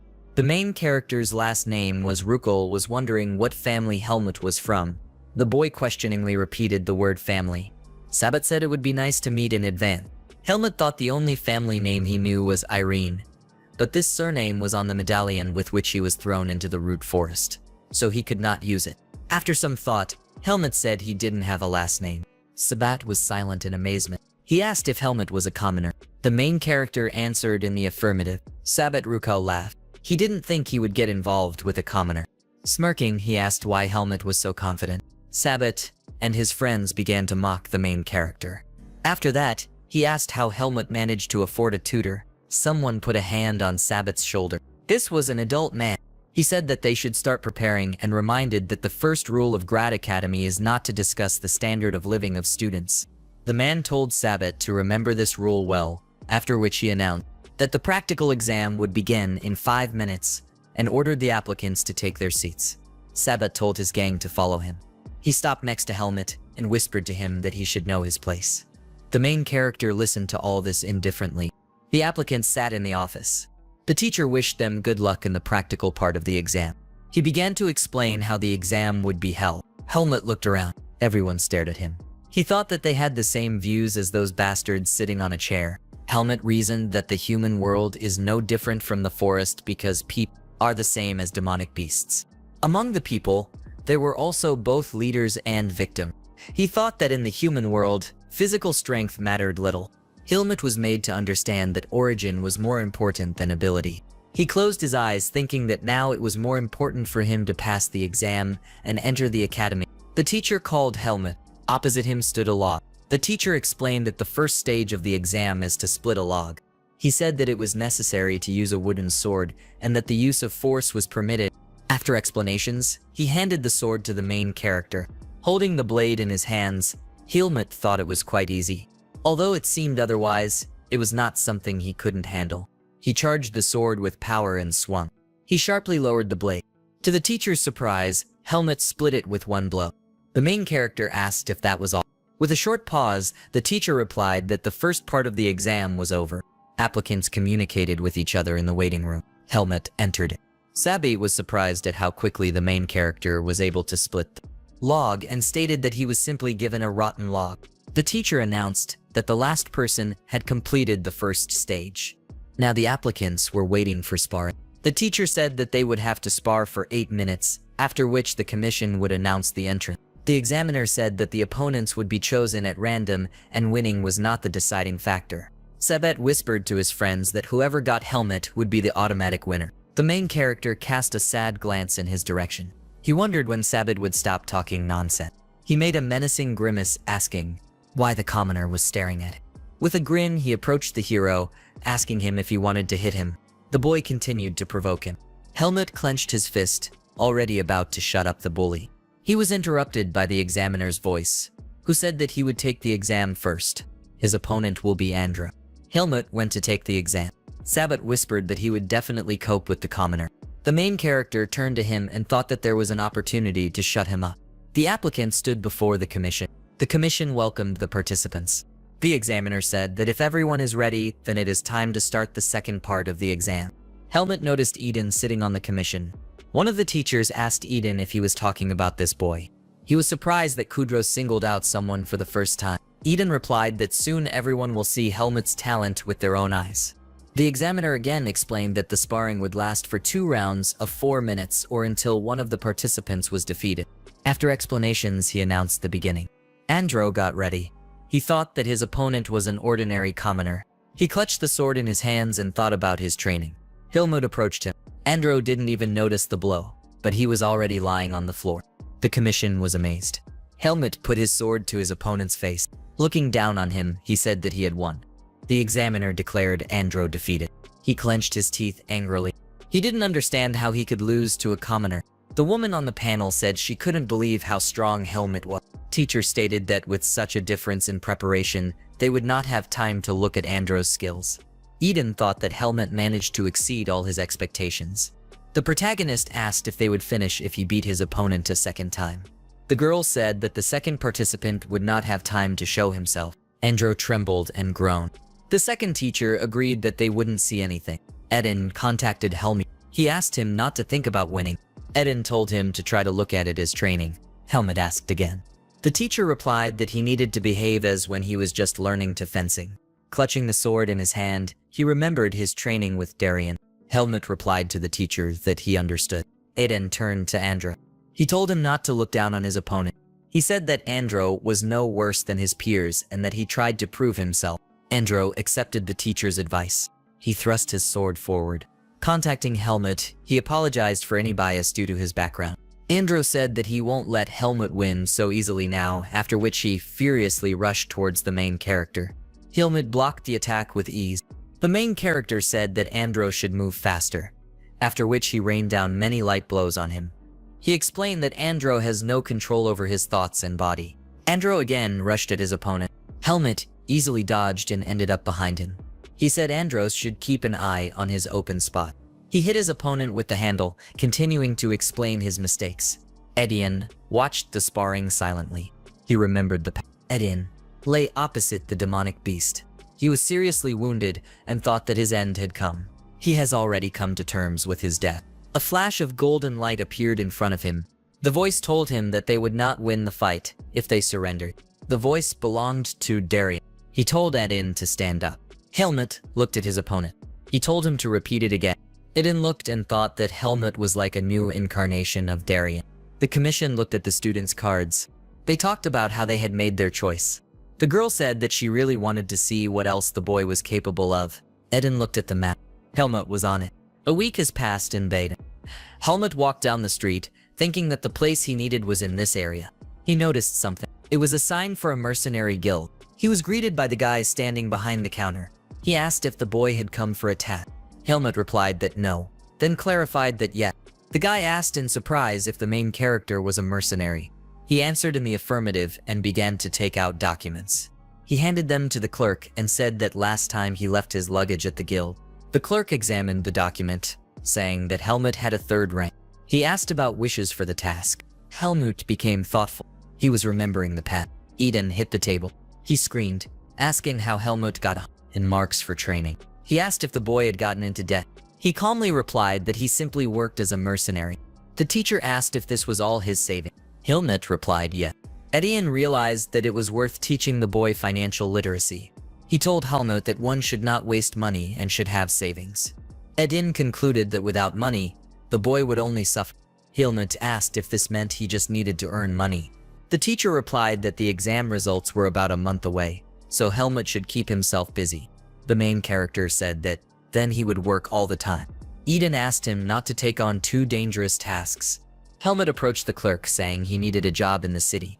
He also clarified that it should be available in the near future and with good pay. The clerk found some tasks. He asked if it was okay that the place was unusual. He showed the task to Helmut and stated that it was at Greta Academy. Helmut looked at the task thoughtfully. It said that a ghost appeared at the academy at night. This problem could not be solved, so they sent a request to the mercenary guild. It was necessary to get rid of the ghosts. Helmut thought he could explore the academy grounds better. Someone called out to him. He turned around asking who it was. The guy pointed to Helmut, calling him a student of Arya. Helmut did not immediately understand what was happening. The guy began to say that Arya is a real role model and this is the first time he communicates with someone so close to him. Helmut replied that he was not close. Arya was just training him. He asked if the mage was of the same level as the Arya guy. He replied that they were slightly different. He prepared his hand and squinted. He began to cast the spell. Helmut shielded his eyes from the bright light. A strange creature appeared above the characters. The main character thought that it was not magic, but a terrible monster. The creature began to fly towards him. Helmut thought it was attacking. He reflexively punched the creature. It didn't understand what happened, and then it just flew through Helmut's hand. The creature looked at him, displeased. The magician began to laugh. He said that Helmut was the first one who decided to fight Little Ray. The creature circled around the main character, who asked what it was doing. The magician replied that this is the spirit of the sun. He is not dangerous. The magician called him Little Ray. The guy continued to say that if Little Ray decides to harm someone, then it will be impossible to stop him. He explained that spirits do not have a physical body and therefore can only be stopped by a few gifted wizards. Little Ray sat on the magician's head. The magician proudly declared that he was one of those who mastered the magic of spirits and that his name was Sion. Helmut thought that he too could catch the spirit. After which he said that he was pleased to meet you. He began to leave, saying that he was now on a mission. Sion asked if Helmut was a mercenary. He also asked the departing Helmut if he was looking for a ghost. Sion said that he is interested in such things. Proudly pointing his finger at himself, he asked if Helmut needed an assistant. Night has fallen. Little Ray looked around nervously. Helmut asked if a ghost was last seen here. Xian replied that they were in the fencing corps and that after the ghost appeared, absolutely everyone fled from here. Continuing to walk, Helmut wondered if the ghost was really that scary. The magician replied that the ghost should not pose a serious threat. It only scared. Helmut told him that in this case, it would be better to split up. Xian answered excitedly that it was better to stick together. He asked what they would do if they found a ghost. The main character replied that they would simply eliminate him. A figure appeared behind the characters. It was an ominous-looking ghost. Xian opened the door anxiously. The characters entered the office. There was no one in it either. The magician said that perhaps the ghost had already moved to another building. Helmut began to leave the room. He felt something and turned around. Xian sat silently. He looked at something with an empty gaze. The main character asked him if he had found something. The magician replied that it was nothing special. Xian suggested checking the next room. Walking out into the hallway, he asked how much time Helmut had for the task. The magician's face showed fear. Helmut replied that the task was given 2 weeks. Xian trembled and pointed his finger at the creepy figure. Helmut looked at her, wondering if it was a ghost. He reached for his sword. The figure approached the character. It was a... He began to take off his hood. Arya asked the characters what they forgot here. Arya took the worksheet. While the magician was reading it, Xian said that Helmut was looking for a ghost and he was helping him. Arya saw that the fee for the tasks was as much as throwing the piece of paper back. He asked why the rich Helmut needed a job. Xian asked why Arya came here. He began to stammer. Then he finally announced that he was also hunting a ghost. Xian shouted in surprise. He asked if Arya was working part-time. He embarrassedly replied that he was simply asked by the academy's management. Xian did not understand how this would benefit Arya. He replied that he was just curious. Helmut thought about it. Since the task was from the academy, it means that the matter should not have been easy. Xian addressed the characters. He suggested that all 3 of them hunt the ghost together. Arya and Helmut gave him a cold look. Arya, exhaling, said that he agreed. Xian asked if Helmut agreed. He simply nodded. Arya created an illusion. A model of the academy appeared on the table in front of the characters. The magician began to list all the places where the ghost had been seen. Arya said all these places have something in common. Xian understood. He confidently shouted that all the places were in the fencing department building. Arya confirmed that for some reason the ghost does not appear in the building of the Faculty of Magic. Turning around, Helmut asked if one of the magicians could be behind this. Xian thought about it. He said that he didn't know why someone would do this, but he heard that the ghost used magic. Arya replied that a magician capable of using serious level magic would not engage in such nonsense. He continued to say that even if he did, it is not clear why the ghost is only in the fencing department. Xian stated that perhaps the ghost is vulnerable to magical attacks, so it avoids magicians. Helmut said that ghosts generally cannot be attacked physically. The 2 magicians looked at him in surprise. He looked back silently. He remembered the conversation with Ed. Helmut asked him if he knew anything about the ghost. He replied that one of the students encountered a ghost. As soon as he met him, he tried to hit him with his sword, but this is an ineffective way to deal with ghosts. Helmut concluded that the ghost was real. Both magicians are puzzled, but Helmut looked at them with a smile. He wondered if there was someone in his life with whom he could simply share opinions and discuss something. Elga just growled at him. Darien constantly scolded and lectured. He didn't even talk to the Vanguard mercenaries. They never discussed plants, but now each of the characters had information combining which they would be able to get an answer. Helmut thought that this was communication. Arya said that the ghost is not subject to physical attacks, and he suggested using the flow of power. Helmut asked again. His blade became coated with energy. He said it was worth a try. Xian was frightened by the sight of the power. He said that ordinary logic does not help them. Tired, he said that they should continue tomorrow. Xian said he will go to bed. Waving his hand, he told his friends not to linger too long, and to be careful. The door slammed behind him. The remaining characters in the room looked at each other. Arya reached out to Helmut. He asked if he had any idea. He nodded. He noticed from the very beginning that there was something else that had no physical form and avoided magic. Helmut asked if they could create their own spirit. Smiling, Arya replied that he taught the main character everything he knows. Snapping his fingers, he said that the ability to create spirits was not included in the list. Helmut asked what they should do then. Looking out the window, Arya said that Helmut had really forgotten Xian was running down the street. Arya said that they already know an excellent magician who can create spirits. The characters ran down the corridor. Helmut asked where Xian was going. Arya replied that he most likely decided to hunt the spirit himself. The main character did not understand how the magician understood this. He remembered everything that happened before, after which he stated that Arya knew that it was a spirit, not a ghost, and now he specifically sent Xian. The magician replied that this was the only chance for him. The characters ran out into the street. Arya stopped. The main character asked why they stopped. The magician replied that they knew the approximate location. He put his hand on the ground. Arya cast a search spell. A magical field appeared under him. The magician pointed towards the track. He said that they were heading towards the fencing department. Shaking off his hands, Arya said that they did not know exactly where to look for the spirit. Smiling, he stated that they would catch him before seeing. Helmut looked at his friends silently. Some force easily broke the lock on the door. The magician said that no one would be able to enter or leave the building. Walking into the room, he said that the fencing department has its own hierarchy. He continued to say that the training room was only available to certain classes. Inspecting the building, Arya said that the spirit used the hall because people rarely visit it. He turned to the swordsman, saying that there was also a hall for senior students. Helmut stood behind him without taking his eyes off something. Said that Eden has its own training room. Looking at the door, Arya asked if this was the professor's private room. Helmut replied that people should visit at least often. The magician was surprised. The doors began to swing open. Arya asked if it was possible to enter the hall without permission. Helmut replied that since they were on a mission, then it was possible. The magician felt something. Smiling, he said that the spirit was here. The swordsman turned to him. He asked if Arya actually received the request from the academy. Arya looked into his eyes, smiling. He said that now there was number point in height.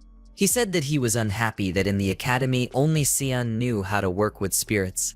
Helmut asked if the magician wanted to capture and study the spirit.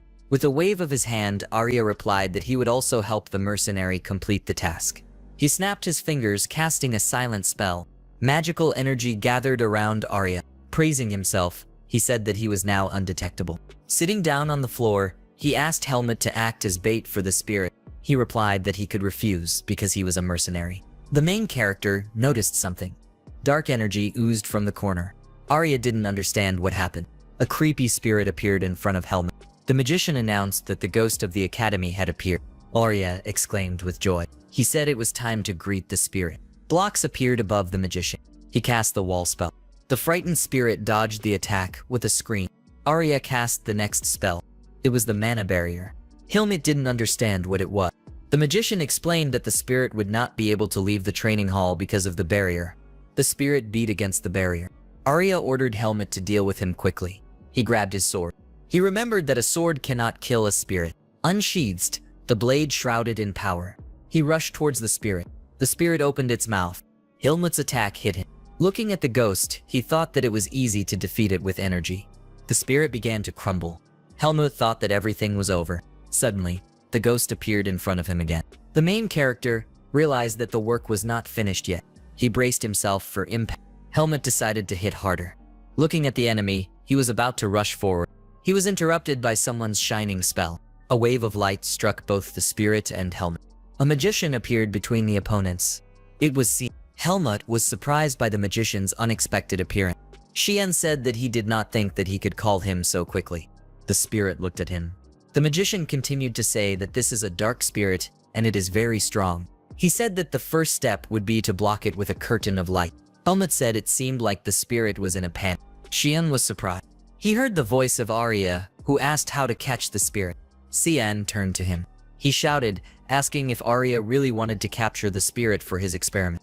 Arya responded that Xian himself did not want to help him in the research, although he was the only magician in the academy who could control spirits. With an accusing tone in his voice, Xian said that it was because Arya kept talking about experiments. He said that Little Ray is also a spirit. Xian asked Arya to maintain a magical barrier. He nodded in the affirmative. He asked Helmut not to attack the spirit, but to simply try to detain it. The main character said that he would try. He jumped on the menacingly growling spirit. The spirit swung its limbs.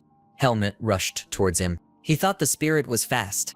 Reflecting all his attacks, he knew that the spirit could not break him.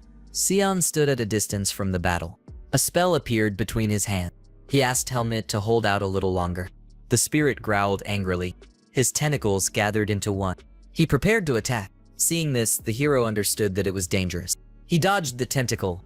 Helmut flew into the air, ready to attack. He understood that the monster knew that the swordsman could not attack.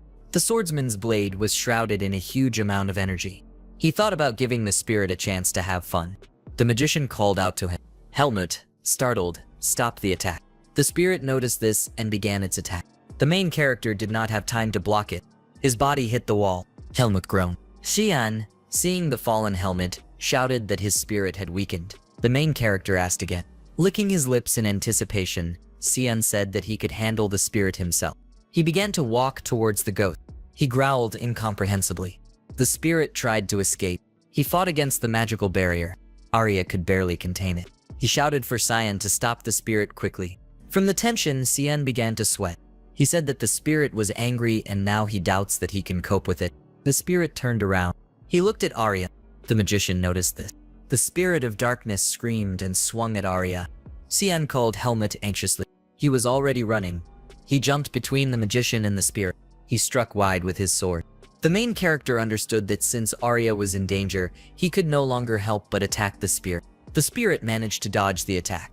Through the surprised Helmut, he flew straight to Arya. He swore loudly he had to remove the previous spell. He cast a barrier spell. The spirit grinned. It split in half and passed through the magician. Arya, I was surprised. Xian exclaimed that the spirit was leaving. Helmut tried to catch up with the fleeing spirit. He reached his head. Then he soared into the air. The spirit of darkness got scared. Swinging, Helmut called out to Xian. As he struck, he ordered the magician to act. The blade stopped right in front of the defeated spirit's face. The spirit of darkness stood in place, dumbfounded. Xian, turning around, exclaimed joyfully. He cast another spell. It was aimed directly at the spirit. The magician ordered the spirit to leave. A ray of light absorbed the spirit of darkness. Xian continued to cast his magic. Helmut and Arya finally relaxed. There were plumes of smoke at the battle site. The smoke cleared. Xian stood in it. In his hand was a disgruntled spirit of darkness. Xian proudly declared that this is the power that can deal with the spirits. Arya exhaled tiredly and leaned over. There was a dissatisfied spirit in the magician's hand. The mercenary guild clerk asked if the commotion at the academy was because of him. He was surprised where the ghost even came from at the academy. Xian excitedly began to explain the possible reasons for this phenomena. His speech was interrupted by an irritated Arya. The characters left the guild. Xian was unhappy. They were not paid right away, although they even showed the spirit. Arya recalled the clerk's words that they needed 3 days to make sure they had caught the right ghost. Xian said he was still worried about his friend's money. Helmut was surprised that he was called a friend. Xian turned to him, asking if they were friends. He stated that they will now support each other like true friends. He began to extend his hand to the main character. The magician said that he relied on him. Helmut thought about his friend. He recalled his time with Pin squeezing Xian's hand. He thought that friends were not something bad. The magician turned and addressed Arya. He told the fleeing Arya to shake Helmut's hand. Xian said that if Helmut is his friend, then he is Arya's friend. After that, he asked Arya's rich friend to buy them food. Arya responded dissatisfiedly that they still needed to put things in order. Helmut looked at the document in surprise. He didn't understand what the third floor, room 301. Eden, sitting opposite him at the table, replied that this was Helmut's dorm room. He asked if the main character was ready to study. He replied that he was ready. Eden advised him to go and check his room. He silently looked at the dorm. There were a lot of people nearby. Before he went looking for work, the academy was much quieter. The guy behind the counter shouted for those moving into the hostel to approach him and not crowd. Helmut approached him and handed him a letter. The clerk studied the occupancy letter. His face became nervous. He read that Helmut was moving into. It was quiet in some room. The guy he said he was very tired the last couple of days. He never had any friends. He put the ring on the table, saying he didn't want to get involved in this. He sat down on the bed thinking that it was all because of him. Helmut walked up the stairs with a key in his hand. He reached the third floor. Now he stood in front of. The guy continued to say that as soon as he met this man, a series of strange events began. He hoped that he would never meet him again. Helmut turned the key in the door. Arya repeated that he would never want to meet him. Sounds were heard from the dark gateway. The bandit shouted threatening. He said he was one of the Black Hawk. The frightened guy said that he was now in Baden. Paul put his hand on Max's shoulder. He told him that it was worth following the rule. Max, smiling, said that the rules state that you need to kill everyone who does not obey them. A terrible voice asked who he was going to kill. Max and Paul were scared. The voice said that they didn't even manage to take down the boy. A shadowy figure appeared behind them. The silhouette said that those who pretend to be Black Hawks do not even have a chance to change their lives for the better. Paul turned around and screamed furiously. He attacked the figure. Blood sprayed. Max looked at this dumbfounded. Paul no longer had a head. Max was scared to death. Trembling, he waved his dagger and shouted to the offender to come out. A shadow appeared above him. She put the blade to Max's throat, saying that it was Max who was hiding cowardly. Another splash of blood. The two people were trembling in fear. The silhouette said that the Black Hawks should not be desecrated. Holding a bloody dagger, he said that their name meant something. The hooded man stood up. He said that he forgot to ask Max and Paul. The guys were scared to death. The man asked if he could ask them a question. Screams were heard from the gateway. A young man with dark hair walked into the room. He says that this is a hostel, not Kudro's house, but it is clearly better than sleeping in the forest. He remembered his journey into the forest and thinks that after he got out of there, he met the Vanguard mercenaries. And now he has entered the Greater Academy. The young man looks thoughtfully at his fist.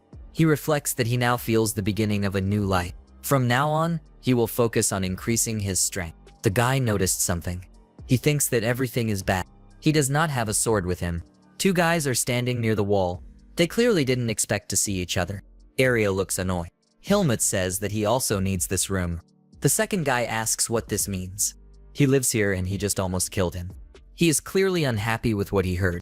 Helmut reports that he was assigned to room 301. Arya loudly exclaims that he is joking. The guys continue to discuss the situation. Helmut asks if something is wrong. He tells him that this should not have happened. Arya walked deeper into the room. He reasons that this is why there are two beds. The guy leaves the room. He says that he went to the dean and asks not to touch anything until he returns. Otherwise, he will kill him. Helmut is standing in the middle of the room. Arya orders him not to go anywhere but to stand there. Helmut wonders why he hates him so much. The dean of the academy is drinking tea in his office. Arya rushed inside, startling the man. He indignantly asked what it was, why he had a roommate, and he says that he has the right to live alone, since he is the head of the faculty. The man thinks about how the guys met and Arya is clearly unhappy. The dean looks nervous. He says that due to renovations, the number of available rooms is now limited. Arya is outraged that the dean should keep his promise. He looks angry and indignant. The guy also says that the dean himself knows why he should live alone. He asks what will happen if someone finds out that he is actually a girl. The man is uncomfortable with this conversation. He says that the guy should be careful. The Archmage cast an illusion on him and a simple student will not be able to recognize it. Arya is outraged that even minimal risk should be eliminated. He looks menacingly and asks if the dean understands what he is getting at. The man is adamant. He asks if Arya thinks that in this situation, giving him a separate room is more than the privileges due to him. The dean also says that it is logical for him to live with a loved one. He only needs to wait a semester. Arya is embarrassed and indignant about her intimacy with Helmut. The dean looks surprised, and Arya looks confused. The man asks if this is not true, and says that he heard that he is helping Helmut with training. He replies that Helmut paid well, so there was no choice. The guy and girl are becoming more and more embarrassed. He says that he met him not long ago. Arya recalls her acquaintance with him. The dean says that his duty is to maintain their friendship. If he endures the semester, he will be given a room. The man relaxed in his chair. He thinks that the girl agreed, and all that remains is to see if she can handle it. He also reflects that she is a good person. Helmut continues to stand in the room. Arya nervously enters the room. Helmut notes that he did not achieve what he wanted. Arya says that he is attentive and asks hopefully if he has to live with him. Helmut asks if he has any other choice. Arya continues to be indignant. He says that he will have to share this room with him this semester. The guy also notices that he is not happy about this. He leans against the wall and says that he could see him off and on from the academy with the help of magic. Helmut says that they will be caught, and Eden will not allow it. Arya says that it is difficult for him to talk about it, but he is more picky than he thinks. Helmut looks puzzled. Arya says that living with him is quite uncomfortable. He asks if Helmut really wants to stay. He thinks about the answer and agrees. He looks forward confidently and says that Arya is better for him than someone else, and he thinks that he is in the same situation. Arya is surprised by this answer. Helmut represents evil men. He thinks that he will be more comfortable with Arya. It is better than living with someone from the fencing department. Arya is unhappy and nervous. He is annoyed why he just helped him with the exam. Helmut stands near the cart. He thinks that he has already moved his things and he just has to discuss living conditions with Arya. Helmut looks into the room. He asks Arya to tell him about his rules. They look around the room. Arya says that behind the curtain is his space. Helmut's territory is larger, so don't be indignant and don't cross the border. He explains that there should be no noise late at night, no unpleasant smells. The bathroom should be clean and no one should be brought in. Arya adds that if you need something, then let him call him without stopping if he does not respond. Arya looks tired. He reports that this is all, and the guy can mind his own business. Helmut has his hand on his sword. He says that he relies on him. The guy agrees with him. Someone says that the commoner passed the exam and is now under the guardianship of Eden. The second guy reports that he is too uppity and he asks the question whether he really equates himself with the nobles. A smug blonde sits on a bench. Someone says that they are waiting for it to fall into their hands. The blonde smiled smugly. He says that he will soon understand that a commoner is far from them. The company is located in the park. They discuss that tomorrow is a fencing lesson, and they can teach him there. Helmut is dressed in uniform. He thinks about how he thought he wouldn't like her, but she's surprisingly nice. He also reflects on what Arya said the first semester wouldn't be fun. Helmut wonders if he should go to the training room after class. The green-haired guy is very surprised. He asks Helmut if he really left the 301st room. He, perplexed, asks what the problem is. The green-haired man replies that this is Arya's room and asks if he really lives with him. He is clearly shocked. Helmut says that's what happened. The green-haired man mutters that Arya has the privilege of living alone. He asks if he really allowed him to share the room with him. The green-haired man begins to reason. He wonders if Arya chooses his neighbor based on his appearance. Then it makes sense. He also wishes Helmut more patience. He stands in bewilderment. The green-haired man wonders if he has his first fencing lesson today. He receives a positive response. The guy says that Helmut will not have any difficulties, but he just needs to avoid messing with the dog from the fencing department. The green-haired one is nervous. Helmut asks if they really have a dog. The guy answers him that this is not in the literal sense, and he is talking about a strange and insensitive guy. He imagines a fight. The green-haired one says that he is a sophomore and last year he beat to death those who contacted him. He also reports that one of the students had to stop studying because a madman bit off his ear. Helmut asks in bewilderment if this is permissible. The green-haired man replies that of course this is not so. That guy was suspended from classes and it's not a fact that he has changed, so you need to be careful. The guy says goodbye to Helmut. He says that he can come to room 307 if Arya starts annoying him. There are a lot of people in the yard. The teacher loudly tells everyone to line up in 4 rows. The students unanimously agree. They quickly lined up. The teacher says that they had a good rest during the holidays. Today they will start with basic exercises. He looks ahead sternly. The man says that he doesn't think they were chilling during the holidays, so they do 20 laps around the site. The students are outraged. They say that the teacher is harsh and this is too much. Helmut thinks that 20 laps is not enough to warm up. Students are running. One of them thinks that he was unlucky to run away with a commoner. He seems to look good, but he doesn't like him more and more. Helmut is absolutely calm. The dark-skinned student grins. He thinks that if he trips him, he will fall, and the taste of dirt is the best reward for him. He extended his leg. Helmut runs on calmly. The black man tries again. Helmut runs calmly. The student wonders if he was able to avoid being tripped up several times in a row. He starts to get angry. Helmut avoided the blow. The sneaky student stumbled. He is very angry. The teacher looks at the students. He says they can rest a little and ask someone to help. The sneaky student calls out to Helmut. He waved his hand in front of him. He asks if it was because of him that he fell.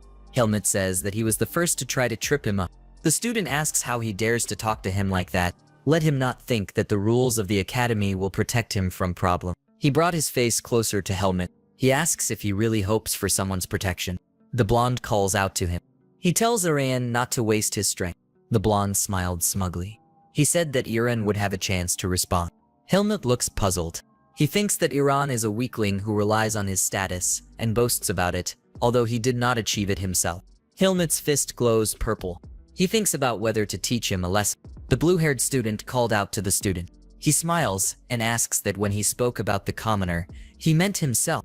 The sneaky student asks who he even is. Blue-haired says that he doesn't know him either. He confidently comes down and says that he heard someone being called a commoner and thought it referred to him. The blonde stepped forward. He asks why the brats from the fencing department allow themselves so much. He tells the blue-haired man that his patience has run out. He was delighted and said that he also did not like to endure. He approached the blonde and invited him to show him what would happen if he stopped holding back. Sabat got angry. His friend calms him down. The blonde turned away and said that perhaps they would leave the commoners alone. He also says that he didn't think that they would meet him. He should have been late for his first lesson. Helmut remembers the green-haired guy's warning. He looks thoughtful. The teacher stands next to the sword. He says that they need to come up and take weapons when he calls by name. He calls out to Asuka and encourages him to come forward. He scratches the back of his head. The teacher asks him why he was late. He apologizes and says that the teacher detained him. The teacher says that she is not here today and he could come up with something true.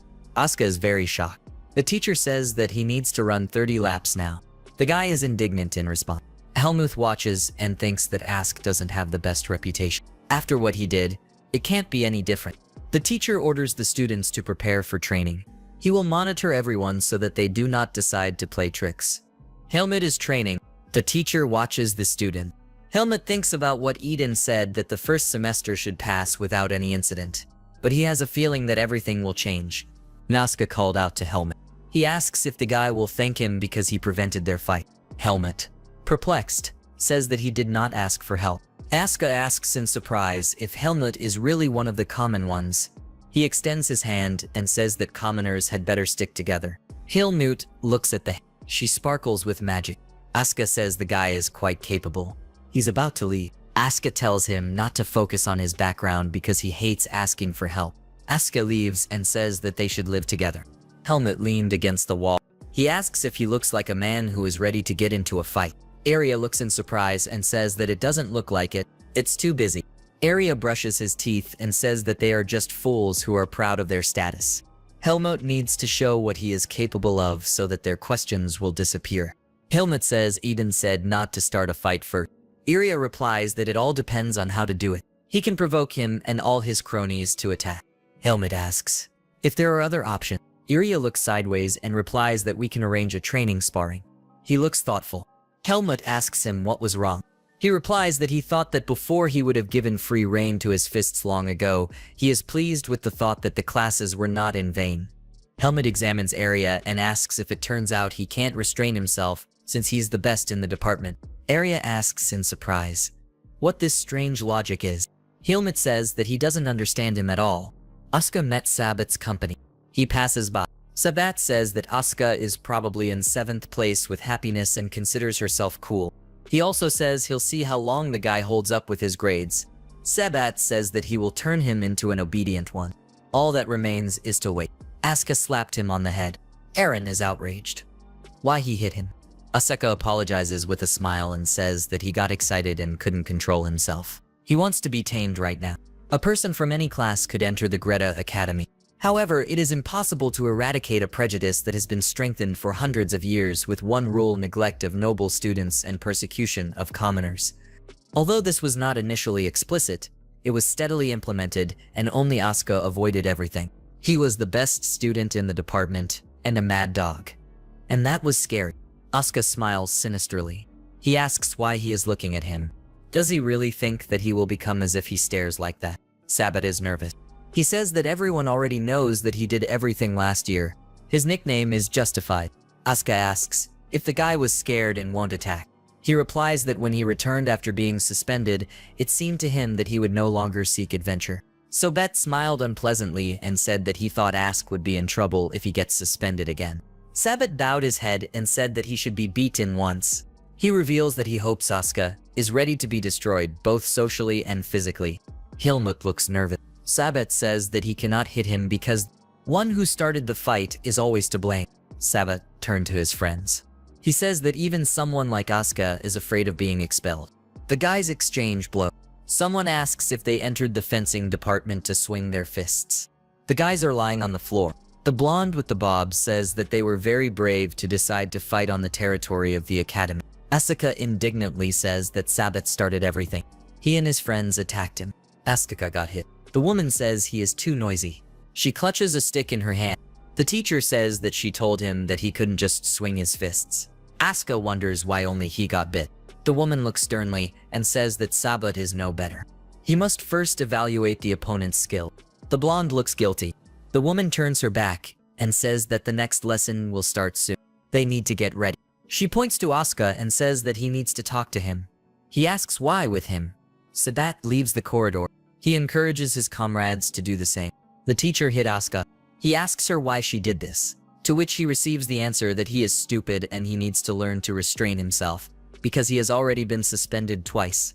The woman turns away and says that this time she will close her eyes but will no longer protect him. She looks pitifully and says that she understands that it is not easy for him now, but by the end of the school year he will be recognized by them. She also says that he is an outstanding student. She doesn't want him to lose everything because of fight. The woman also says that Helmut calmly coped with the first lesson. Asuka asks who this is. The teacher explains that this is also a commoner. They are in the same position and could get along. Asuka remembered Helmut. He waves his hand and says that he has already said that he is not going to get close to anyone. He adds that this guy is good himself, so he can handle it. Students stand in line. The teacher hit him with a stick and said it was time to start the lesson. She asks if there are any absentees. A roll call needs to be done. Someone raised their hand and said that Helmut has not arrived yet. The teacher asks if they told him where the lesson is. She was answered with consent. The woman asks someone to go get him. Helmut entered the room. The teacher asks why he was late. He replies that he didn't know that the location of the lesson had been changed. The woman asks if Helmut was sent to another audience. The classmate replies that he conveyed everything to him correctly. The woman looks sternly and says that she didn't ask him. Let the guy answer the question. The students left. The teacher thinks that her guess is correct. She says out loud that the guy can tell the truth. He replies that he might have heard incorrectly and apologized. The teacher looks surprised. She says that he delayed the start of the lesson and he will have to answer for this. After class, he must run 10 laps. The guy calmly agrees. Naska reflects that this guy is just like everyone else. The teacher holds a ball in her hand. She says that today they will pay attention to endurance training, because it directly affects the level of combat skill. The teacher says that everyone will receive an almond-shaped ball. It must be placed on the tip of the sword and not allowed to fall. She raised her weapon higher. The woman says that those who hold out for 30 minutes will be released. She swung her sword. The woman asks Helmut to come and help her. They scatter their sword. Asuka thinks about how yesterday he thought he had character, but he turned out to be cunning, unlike him. He also thinks that even in the face of death, he will never bend to the nobles. Helmut threw the ball. The student flew back. Everyone is in shock. Helmut rubs his hands and says that the guy stood so far away he thought he wouldn't make it. Asuka's nervous and thinks about what Helmut is doing and whose side he is on. There is a huge bruise on the guy's chest. He says that it still hurts and it is unclear when it will heal. He also wonders how this commoner was able to give him such a bruise with a ball. The blonde looks at it and says that you can just touch it with your finger and it will immediately fall apart. The brown-haired man suggests that he try to hit him. The guy seemed to hit him with a stone. He frowns in displeasure and asks Sabat if he is going to let him get away with this. The blonde wipes his sweat. The brown-haired man asks what Helmut hopes for. He doesn't understand who he's dealing with. The blonde looks at him seriously and tells him not to be angry and to be polite to him from tomorrow. Sabat prepares to strike. The guy shouts loudly, "Is he really wrong?" and then asks if he is planning to make friends with commoners. The students look nervous. Sabat tells them to calm down. They will be friends and death do them part. He adds that it won't take long, so let them behave themselves. The guys are nervous and at a loss. The brown-haired man asks what this means. Sabat grins and says that soon they will see everything for themselves. The green-haired guy calls Helmut with a smile and asks if he received a disciplinary reprimand. He also says that he decided to visit a friend who got into trouble on the second day. Helmut smiles sweetly and says that it was so. The green-haired man says in surprise that he did not imagine such a guy's face. Arya loudly asks what he is doing. He tells the guy not to enter the room without permission. The green-haired man smiles confidently and says that Arya must be upset because he came to see Helmut. Arya peeks out from behind the curtain. He says that is not the problem. He did not allow him to enter his room. Green-haired says that Helmut gave him permission. Arya closed his eyes in displeasure. The green-haired guy babbles that it's strange. He lived alone all the time. Why would he be allowed to move in with a neighbor? And why can he be there? He also makes the assumption that it's because Helmut is cute. Arya swings a pillow and kicks them out of the room. The guys are standing outside the door. Green-haired says that Arya is very inhospitable. He also says that no one knows what is on his mind. He apologizes to Helmut and says that he got screwed because of him. Helmut smiles. The green-haired man asks why he is so happy. This is not appropriate. It's time to stop. They are walking down the corridor. The green-haired man asks why he is in such a good mood. Helmut says he has reason to be proud. Helmut thinks that all problems cannot be solved with one throw. He hopes that this was in the spirit of an ordinary person. The green-haired one is nervous. He asks about a reason to be proud and says that he is even more wonderful than he thought. Helmut says that he will be careful because he does not want to let Eden down. Helmut says seriously that he is not going to give up. He quotes Arya as saying that such a problem can be solved by proving one's skill. The guy also says that he will do this during sparring. The green-haired man asks Helmut if he was going to go for a walk this weekend. Maybe they will go to the center of Baden. Helmut replies that he cannot because he will go to Aiden to talk to him. The green-haired man asks if he can go with him. Helmut wonders why he wants to come to Kodro's house. He asks in response whether friends need reason. He points to the side and says that strong human relationships are important. He thinks Eden would appreciate it if he came with a friend. Helmut thought deeply. The green-haired man waves happily and says that he will come pick him up on the weekend. He promised, and don't let him leave without him. Helmut tries to stop him. He wonders if he agreed. Men are standing indoors. One of them talks about new orders. The hooded man asks what it is and says that youngsters who do not understand anything in this world are treated like this. He also says that since they are paying, he will have to get to work. He pulled back his hood and said that recently people had appeared who were posing as them and extorting money. He asks who they take them for. He holds the papers and says that he will sort it out, even if they don't do anything for now. The second person agrees with him. The man pulled out a sheet. He asks Krom to wait and asks if this name is familiar to him. He looks carefully and says that he doesn't know and isn't sure. The man is serious. He says that for now they will postpone this order and deal with others. He orders Krom to get information about the man and inform him. The man thought that he had a bad feeling. The name Helmut is written on the paper. On weekends at the Greta Academy, students flock to the center of Baden for the walks allowed during the holidays, and the silence left behind wanders through the school grounds, turning it into an unpredictable place. Helmut is standing in the city. The green-haired man calls out to him and asks if this is all he is taking with him. Helmut asks what's wrong. The green-haired man replies that they will only be gone for 2 days. But is he really going to travel lightly? Helmut remembers the forest. He thinks that in the forest of roots, lightweight increased the chances of survival. He also muses that he may be repeating his habits unconsciously. Helmut enters the carriage. The green-haired man asks if Arya is in his room, to which he receives a positive response. They are sitting in a carriage. The green-haired man says that he rarely sees him outside except in the center of Baden. He also says that he is not sure that Arya has been home at least once. If it is because his home is far away, then for example he is home once every 3 months. He also wonders if Arya is planning to go on vacation. The green-haired man smiles and says that he is saying this in case he misunderstood. He was never after him. He also says that Arya is his rival and it is normal that he is interested in him. Helmut looks thoughtful. He asks if he is so interested he can ask him. He answers negatively. Masuka eats her kebab and thinks that it's definitely less stuffy outside. He also thinks about why the aristocrats bother him if they can't even beat him. Has he really hurt their pride that much? He wonders if he is doing something wrong. He walks through the city. Asuka thinks that otherwise he would not be satisfied. He would rather die than bow his head to idiots. He finishes the kebab. At the same time, he thinks what's wrong with Helmut. In most cases, he allows himself to be humiliated, but sometimes he shows character. He wonders if the guy is really that good at patience. Asuka introduces the guy and thinks watching Jerome roll around on the floor for the ball was fun. Someone is standing behind him. Asuka thinks she can talk to him next week. Even though he didn't intend to become friends. Asuka turned around. He noticed something. A man is following him. Asuka asks who they work for. Asuka asks who the men look serious. Asuka thinks about how they brought him to this place. He says he has an idea, even if they won't tell. The guy remembered that he left his sword for repairs. Asuka is nervous. He asks if they have gone so far as to interfere in children's fights. He also says that it seems that the unknown family has a lot of time. Men hold swords. Asuka smiles nervously and says that they might as well answer. He loudly shouted the instructor's name, Alan, and said that someone was here. The guy rushed to attack. He struck. A spectacular fight with magic ensues. Asuka runs away. One of the mercenaries says that he is fast and needs to run after him. The guy literally flies forward. He ran into a dead end. He is surrounded by mercenaries. Asuka smiles and says that we can play. The man with the mustache thanks Sion for joining them. He hopes he likes the food. Sion put his hand to his chest.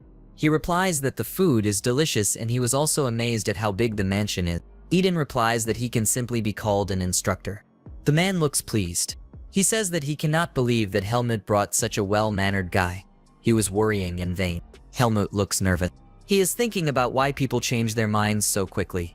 He needs to ask about this later. Xian smiles and asks Helmut if he would like to visit the center of Baden. He refuses and says that he needs to train. The instructor interrupted him and said that Baden is a big city. You can walk not only in the center. Helmut is unhappy. He walks next to Xian. Helmut thinks that this is exactly why Darien sent him to the academy. Xian is clearly pleased and asks if the guy seems to be going through a tough time. He says that he should have left such a choir to go to a dorm with a neighbor with a difficult character. Helmut says that Arya has no claims against him. Xian cries and says it's because he's tormenting him, not Helmut. He also reprimands him to wake him up at dawn to help with research and summon more spirits. A spirit hangs near Sion. Helmut says Sion is a better person after this. He replies that this is his only consolation. Sion looks at the spirit and says that Arya is listening to him. Maybe he can put in a good word. Asuka stands next to them. Sion notices him and shouts loudly. Asuka is covered in wounds. He says that the guys should help him. He turned back. The mercenaries came close. Sion asks, "Who is it?" Helmut examined the decoration and thinks it is a Black Hawk. Asuka replies that those cowards were waiting for him to be without his sword. Sion is surprised that they attacked a Greta Academy student in the middle of the city. He also says that Asuka creates enemies everywhere. Helmut stepped forward. He takes out a sword and says that he has many questions in it. Sion and Asuka are amazed. One of them asks what they are talking about. He thinks that the Black Hawk is a group that is ready to kill for a good price. He also reflects that just a student cannot become their target. There is definitely someone behind this. Helmut remembers that not long ago, he buried a couple of Black Hawk members. He thinks it's safe to assume they have information on him, but he thought they wouldn't be able to get to him while he was a student. Helmut clutches his sword. He muses that his confidence hasn't been destroyed yet, but he has something to figure out. One of the mercenaries asks the leader what they should do now. He looks sternly and says that they will no longer be able to deal with the target.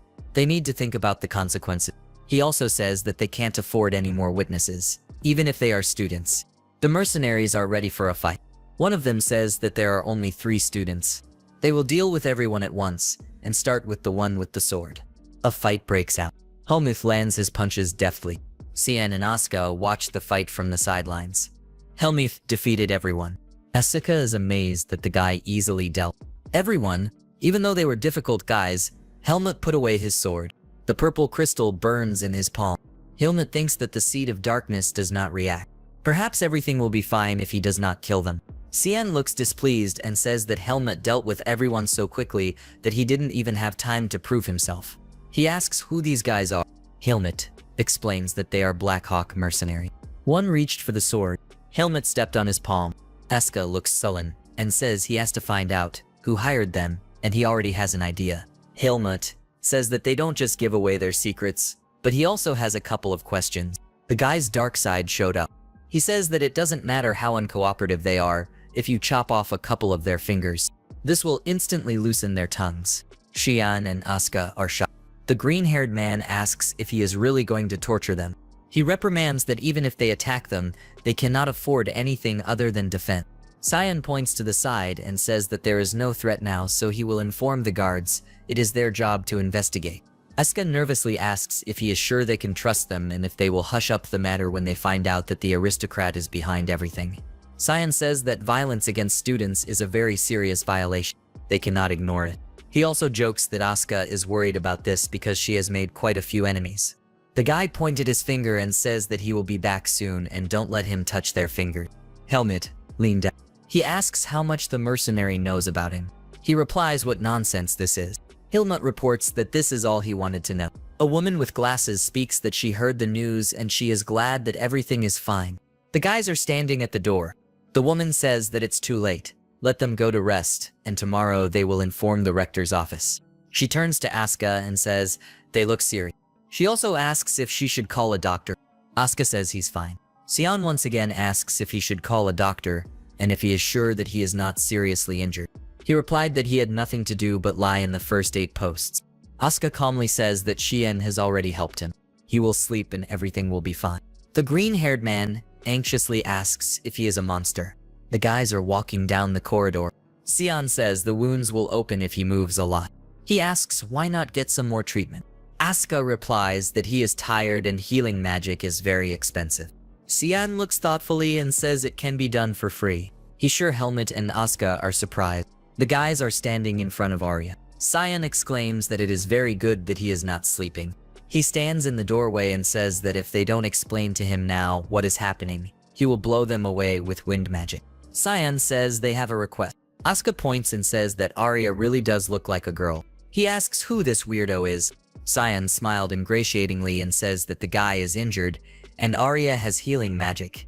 Arya angrily says, does he really want him to heal him in the middle of the night? Helmut calmly asks him. Arya glances at him. Sion looks. Helmut with satisfaction. Arya tells them to come in. The guys follow him. He says it's not free. He expects at least something in return. Arya points his finger and says that Helmut owes him because he only agreed because of him. Arya asks what he will do for him if he cures Asuka. Helmut seriously replies that he will do everything he can. Arya smiles contentedly and says that he did not pull his tongue. Helmut thought about it. Arya calls Asuka and says that he is not going to waste much time on him, so they will quickly finish and he goes on his way. Helmut nervously wonders if he should have thought about his answer. Arya casts a spell and says that everything is ready. Asuka's wounds have healed. He looks surprised. Arya asks what is his expression. If he has something to ask, then let him speak. Asuka was slightly embarrassed. He says that Arya is talented and cute, and he will leave if they are done. He gets angry and says that Asuka doesn't know how to communicate at all. He asks if they really need to treat someone like him. Sion replies that he is top of the class despite his behavior and it will be useful to make him a debtor. Arya looks displeased and asks to feed the dog and scare everyone around with it. He also says that he won't be obedient anyway. Sion replies that helping is always good. There is no need to say that. Sion looks at Helmut nervously. He says he doesn't need help. Sion mutters something in response, ruining the mood again. He extended his finger and urges him not to take connections for granted. Everyone has a limit. He also says that it will be useless to regret this in the future. It is better to start preparing now. Sion exhales heavily and says that this also applies to Arya. He is annoyed how he could become a friend to such children. Arya displeasedly says that if he doesn't like it so much, then he can leave. He also added that he never considered him as a friend. They start arguing. Helmut thought about connections. The dean says that last night they were attacked. They didn't succeed, and they were arrested. He also reveals that he received news that they escaped. The guys are surprised by what is happening. Asuka gets really angry. He screams, does he really think it's normal to tell them this? The dean replies that his behavior will not change anything. As far as he knows, one of the guards was with them for one thing. Sion asks how they plan to deal with this, since the lives of the students are in danger. The dean looks tired. He says that they will look into it. Now they are asking the students of the fencing department, and will let them know if they find something. The guys are walking down the corridor. Asuka says that she should have listened to Helmut and got everything out of them. He angrily asks how 4 people could easily escape. Are the prison walls really made of paper? Sion mutters that they are continuing to investigate and will find the culprits sooner or later. Asuka grins angrily and says that he is the last one in this world who knows how to wait. Helmut says it's up to Asuka what he does. He just hopes he doesn't get him involved. He shouts displeasedly that the guy is acting as if it's none of his business. Everyone knows that he's next after him. Helmut says that he simply told him to solve personal problems himself. The guy also explains that this is how he always solves his difficulties. Masuka says it's heartless. Is he trying to be a model student? Helmut replies that it was he who said not to consider him a friend just because they are commoners. Sion waved his hand and said that he was returning to class and he hoped that on his next visit to the rector, everything would be decided. Asuka says doubtfully that he doesn't think so. Helmut leaves Asuka. He asks where he is going. Helmut replies that he is going to train. He hasn't been able to do it lately. Asuka looks after him and asks if he is a plowman. He follows Helmut. He asks why he is following him. Asuka replies that they are just going in the same direction. He also says that Helmut is a skilled guy. Doesn't all these people who are proud of their status infuriate him? Helmut thinks dissatisfied that it is he who annoys him now. However, he says out loud that he has no intention of acting like him. Asuka reports that the moment with the ball was good. He was probably already their target. He smiles and says that there is no need to try to show them the difference in levels through a duel. The guy adds an example that he is the best in the class, but they need his head. Helmut asks in bewilderment if this isn't because he's just a vile person. Asuka asks how he can say such things after his advice. Helmut calmly replies that he believes that a fight is not the answer. He was advised to get along with his classmates. Asuka asks with a smile. He seems like a good boy who listens to his parents. He also asks if they really said to make friends with the aristocrats. Helmut gloomily replies that he will not allow himself to be offended by anyone who goes against him. Even if it is Asuka, he's a little scared. He says that the guy seems to take everything seriously. Helmut walked into the training room. Asuka looks inside and says that he thought he was going to train, and this is not a training center. Helmut responds that this is Miss Cowdrow's personal training room and he is allowed to use it. Asuka is surprised and asks if he really studied alone all the time in such beautiful conditions. He calls the guy a miser and says that he could allow him to. Helmut refuses and tells him to leave and not interfere with him. Asuka remains in front of the door. Jerome asks about the fact that he didn't tell them anything. Irin nervously replied that he said he didn't know anything. He bombarded him with questions, probably because Asuka pointed them out. Jerome says that the academy does not have a single method to contact the Blackhawk. He added that they were also aristocrats. Sabat looks nervous. Jerome asks what happened. He also says that they did something stupid and are now in a sorry state. Sabat is sweating a lot. He thinks that the Blackhawk mercenaries could not deal with the child. They are not capable of anything at all. He also muses that the academy will stop at nothing to study the matter. They have nowhere to hide. Sabat nervously thinks that he will make their life such that they will leave the academy themselves. The young man is determined. He mentally tells them not to think that this is the end. The teacher loudly announces that sparring lessons will begin next week. Helmut is slightly annoyed that this is earlier than he thought. He reflects that his patience is running out. He will not be able to escape punishment, but he can settle everything. He remembered Ask's words when he said that duels wouldn't change anything. Helmut stands in line. He thinks that if it doesn't work, he'll think about it later. The teacher calls everyone to be quiet. She says that she understands their concern and asks if they forgot about another important event before the sparring. She seriously says that there is a test tomorrow. They need to read their textbooks because they will be graded on it. Arya indignantly asks if he still hasn't bought textbooks. Helmut thought about it. Arya tells him that he forgot about the test because of this situation, but he was warned before admission. Helmut replies that Eden didn't tell him anything. The guy remembered the conversation. Eden told him to buy textbooks after checking into the dorm. He thought that he would do this after returning from the estate. He nervously says that this really happened. Arya tells him that he needs to buy a ticket and buy textbook. Helmut tells him that the problem is that he has no money. Arya, amazed, asks what happened to his saving. He then says that he expected this when the guy parted with 10,000 in a second. Arya asked with a heavy sigh what the guy needed from him. Helmut replies that he gave his money to Eden. It's safe. He doesn't have time to take it back. He says that Arya may know where to quickly get money, and he trusts him. He thought about it and asked if he wanted to borrow money from him. Arya explains that he will give him the money now and he will return it later. Helmut reports that everything will be returned this weekend. Arya says in surprise that he quickly agrees. He waves his hand and says he needs time to collect himself. Helmut is surprised and says that he can buy the books himself. Arya turned his head and said that he couldn't stand it if he bought some nonsense with his money. And besides, he was free. Arya thinks that if Helmut goes to the city alone, then he may suffer the same fate as Asuka. It's safer with two. The four guys walk through the city. Helmut wonders how they came to this. Sion wanted to join in to see something fun. Asaka just wanted to leave school. Arya says with displeasure that at some point annoying things started hanging around Helmut. He replied that he did not ask for this. The guys went into a bookstore. Arya asked if Helmut remembered the names of the textbooks. He began to list in response. Arya placed the shot glass in his arm. Helmut thinks that this is all about basic things. Why should he buy them if he knows all this? Asuka holds a book in her hand. He says that since Helmut is here, he should buy this too. He replies that this is not a textbook. Asuka says that instructor Patricia has a bad temper, and will not ask questions from the textbook. He explains that she will either mix concepts from different classes or use complex vocabulary. The guy also says that he has been practicing with 4th grade concepts, and this is the most accurate of the problem books. Helmut and Arya look surprised.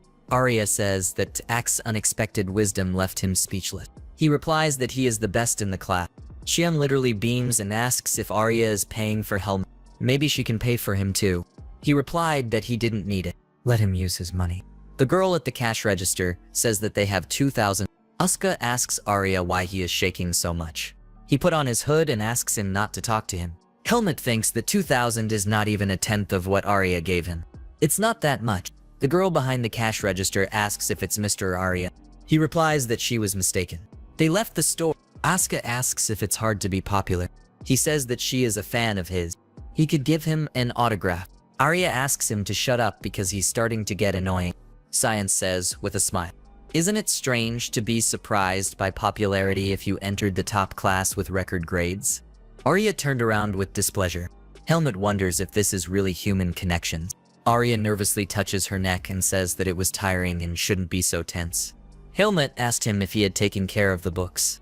He indignantly asks how he can think that he could forget about them. Helmut calmly says that he knows a lot without them.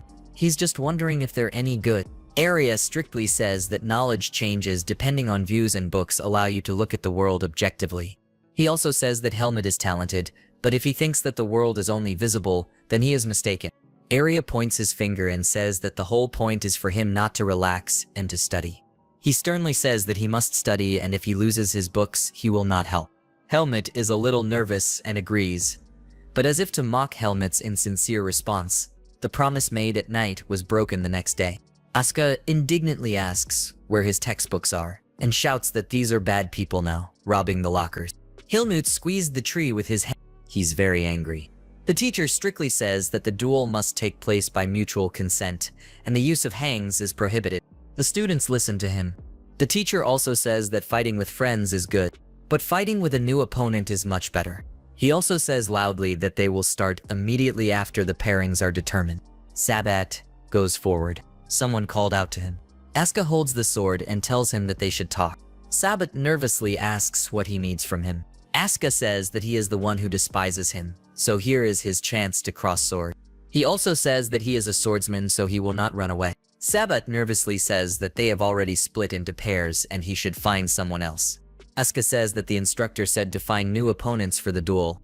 Sabat waved his hand and asked, since when he listens to the instructor so carefully, and why doesn't he choose that commoner? Asuka smirks and asks if this is how he decided to play it all out. The guy started to get nervous. Saba smiled and says if he wants it that much, then fine. Helmut asks what about him. He is standing nearby. The guy says that he doesn't care. They can attack all at once. The result is still obvious. He says with contempt that only weaklings form groups. Eren stopped Sabat and said that Helmut was bluffing. He alone would be enough to kill the guy. He frowns and says that if he is so sure, then they will try. Sabat tells the locker room that if they clean out their lockers, they will approach them in dueling class. He also conveys that when this happens, they just need to be provoked and agree. Jerome, slightly surprised, says that he doesn't know about Helmut, but they can't handle Asuka. He asks if Sabat is suggesting they become a punching bag. Sabat says they will use this. The guys are shocked. One of them says that this is prohibited. Sabat says with a smile that if this is self-defense, then they will get by with disciplinary sanctions. He also says that they won't be able to study in the fencing department if it cripples them. Jerome mumbles nervously and tries to stop. Eren confidently interrupts and says he agrees. He also says that he will do whatever Sabat says, but Helmut is his. He will repay him personally. Sabat arched an eyebrow and said that it was his business. He himself wanted to give him a hard time for a long time. He is waiting for this day. Asuka and Sabat are ready to duel. The blonde smugly thinks that the guy won't be able to hold back. He also muses that he should attack first and then he will make sure that he never picks up a sword again. He thinks commoners need to know their place. Everyone is watching the duel. Sabat nervously wonders why Asuka doesn't attack first. Jerome thinks that the blonde doesn't know Asuka well. He also muses that as soon as he picks up the sword, he turns into a hound dog. He waits for the right moment to bite the enemy's throat. Jerome also thinks that Sabat's plan was doomed to fail. Asuka attacks Sabat, and he gives him a deceptive blow. Sabat lies face down on the floor. Asuka looms over him and thanks him for not pissing him off with his speeches, and the fact that he fell for the deception made the duel wonderful. Sabat lies and thinks that his collarbone is broken. How dare he do this? He is trying to get up. The blonde thinks that he attacked him and let him not blame him. He pulled out his sword and thinks he will use hang and destroy it. Asuka landed a punch. The blonde flies back and thinks he's moving too fast. Sabat is scared and amazed, wondering if he really wants to kill him. The blonde says that he gives up. However, he gets hit. Asuka smiles and says it's too early. He still hasn't played enough. Asuka looks crazy. He asks, couldn't he show even half the contempt he had before? He also says that he should keep his mouth shut, because for one word he will receive 3 blows. The blonde tense. Eren clutches his sword. He says that the guy looks strange. Is he really worried about his friend? Helmut looks intently and says that he should worry about himself. Asuka and Sabat are still fighting. The blonde is lying on the floor. Asuka asks if he really thinks that if he lies down he will feel sorry for him. He also says that they are not finished yet. Let him get up. Sabat thinks hard that this can't happen. He can't lose to someone like Asuka. He also thinks about why they are all just watching. They should call the instructor. Sabat raised his head. The students look at him. He thinks that these glances should not be directed at him. Sabat rose to his feet. Asuka is a... Surprised, Sabat swung his sword. He thinks that Asuka should disappear. He died. The blow fell on Sabat. The blue-haired one says that the blonde one broke the rules, so it would be fair if he did the same. Asuka swings her sword. Jerome yells loudly for Asuka not to do this. Everyone looks shocked. The instructor stopped Asuka. He says the duel is over, lets Sabat take care of the injuries and goes to him with Asuka following behind him. Asuka asks why he has to go when the blonde broke the rules. He also says that if he had not dodged, he would have been carried away on a stretcher. The instructor says he broke the rules by not showing respect to his opponent. He asks how long he will continue to look for excuses of this kind. He mutters angrily that he doesn't understand why instructor Patricia is coddling him like that. The instructor turns around and tells someone to take Sabat to the first aid station. One of the students turns to the instructor. He asks if he should stop those guys. Students are standing in the corridor. Jerome asks why Eren didn't stop him. He says he knows a trick like that won't work on Asuka. He added that they will not get away with it if they break the rules. Eren asks when Jerome became so close to Sabat. He also tells him to look around. Sabat is finished. Jerome asks what he means. Eren replied that he had not been punished yet because there was no evidence. He added that everyone knows that he uses others to hurt Asuka. Eren frowns and says that he tarnished the noble's name by using the Black Hawk, even though he used them against a commoner. He says that most of the students are rootless. Does he think they like what is happening? The students glance sideways at Sabat. Eren says no one respects him anymore. He smiled and said that it would be better for them if Asuka fought with him and Sabat was thrown out of school. He says that if the leader disappears, they will no longer be interrogated. Eren smiles slyly and says that he really wants to defeat Helmut. He says that if they leave the academy at the same time, it will be great. Eren thinks that Sabat shouldn't blame. This is the order of the aristocrat. This is how they survive. Helmut and Eren are ready for a duel. Helmut says that he wanted to ask him everything. He questions whether he is the person who broke into his locker. Eren smirks and asks if he has any other option. Helmut closed his eyes and said that there were no options. He shouldn't have asked. Helmut stood up. Eren smiles and thinks that there are so many holes in Helmut's defense. Is he really that self-confident? He also thinks it might be a bluff. Eren swung his sword. He thinks he will hit the legs first. Helmut's eyes sparkle brightly. With one blow, he broke his opponent's sword. Eren thinks about what happened. He definitely swung his sword. Helmut takes a swing. He hits Eren. He thinks he can't breathe. Helmut says that on the first day he asked him a question, but now he will ask. Helmut leans down and wonders if he really thinks that his aristocratic status will protect him outside the academy. His eyes sparkle brightly. He says that he could have broken his neck with this blow. Does he really think that his title is taken into account in heaven? Eren is scared. Tears flow from his eyes. He thinks that Helmut is not human. The guy's figure is hidden in darkness. He closed his eyes and asked if he couldn't speak because local cords were torn. Helmut stepped on his hand. The blue cord glows brightly. Helmut raises his sword. The instructor runs forward and shouts that the duel is over. It is necessary to throw down the swords. Helmut turned his head. The instructor stopped in shock. Everyone is looking at the guy. Helmut released Iran. He looks at the instructor nervously. He closed his eyes and told Jerome to give Aaron first aid and take him to the first aid station. He tells Helmut to follow him. The instructor sternly says that he is giving them a chance to justify themselves if they have something to say. Helmut and Asuka are nervously silent. The instructor says that they are now in no position to make excuses. He also says that he expected this from Asuka but not from Helmut. He says that he did not violate the rules of the duel. The instructor asks if he really thinks so. He also says that he checked on Aaron before coming. He reports that the guy has a ruptured trachea and the bones of his right arm are crushed. He sternly says that if he had not been given first aid, he might have had trouble breathing. He also says that the ligaments have recovered, but he may not be able to hold a sword in his right hand. Asuka loudly screams that they tried to kill him by hiring a Black Hawk. He also says what's wrong with them not being able to hold a sword. He was hit on the head. The instructor says he didn't ask Asuka. He says that even if we assume that he did not violate the rules of the duel, he doesn't think that he went too far. Helmut bowed his head and said that he doesn't understand why they blame him. He says that Iran is weak. Despite this, he humiliated not only him, but also his friends. Asuka asks in surprise about her friends. Helmut calmly says that he was just letting him know that there are things he shouldn't mess with. Asuka explains that they broke into their lockers and stole their textbooks. The instructor asks if it turns out that if in the future he meets someone he doesn't like, then he will cripple him in a duel. He sternly says that he does not deserve to study at the academy. He also adds that this is against the ethics of the fencing department. Helmut asks with slight anger. It turns out that picking on commoners, insulting them, and stealing and also ordering attacks on them is the ethics of the faculty. The instructor says that he is not defending either side. Helmut added that this is why he cannot do anything about it. Helmut says emphatically that he has solved a problem that he could not solve. He asks if this doesn't correspond to the fencing department. The instructor waved his sword in front of him. He tells him that Helmut should not take the conversation in another direction. He would simply use his power to oppress the weak. The instructor put the sword away and says that if right now he cripples him for disobedience, will he be able to accept it as justice?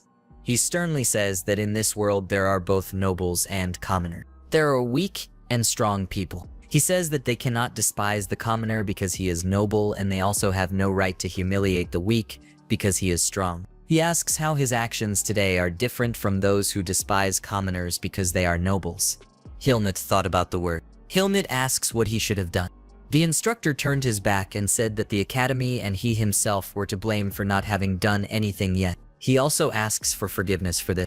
He takes up the scabbard and says that the academy does not seek domination over others, but rather that everyone is equal. He turned to the guy. He said that nobles and commoners, strong and weak, are the same people. He said that if they always remember this, they will one day find the answer. Students listen carefully. The instructor says that despite all this, they are excellent students. The man also says that he must punish them for today, so he forbids them to participate in duel. He added that he allows them to fight each other.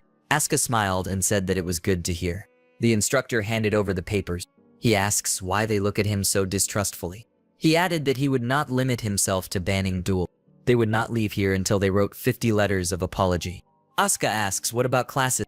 The instructor replied that they would finish before the theory lesson started and could go. He also said that he already made them a concession, so they shouldn't complain. Asuka looks at the palm. He says he can't feel his hand. Helmut presses his hand to himself. Asuka says that they wrote until night. Is this really an indulgence?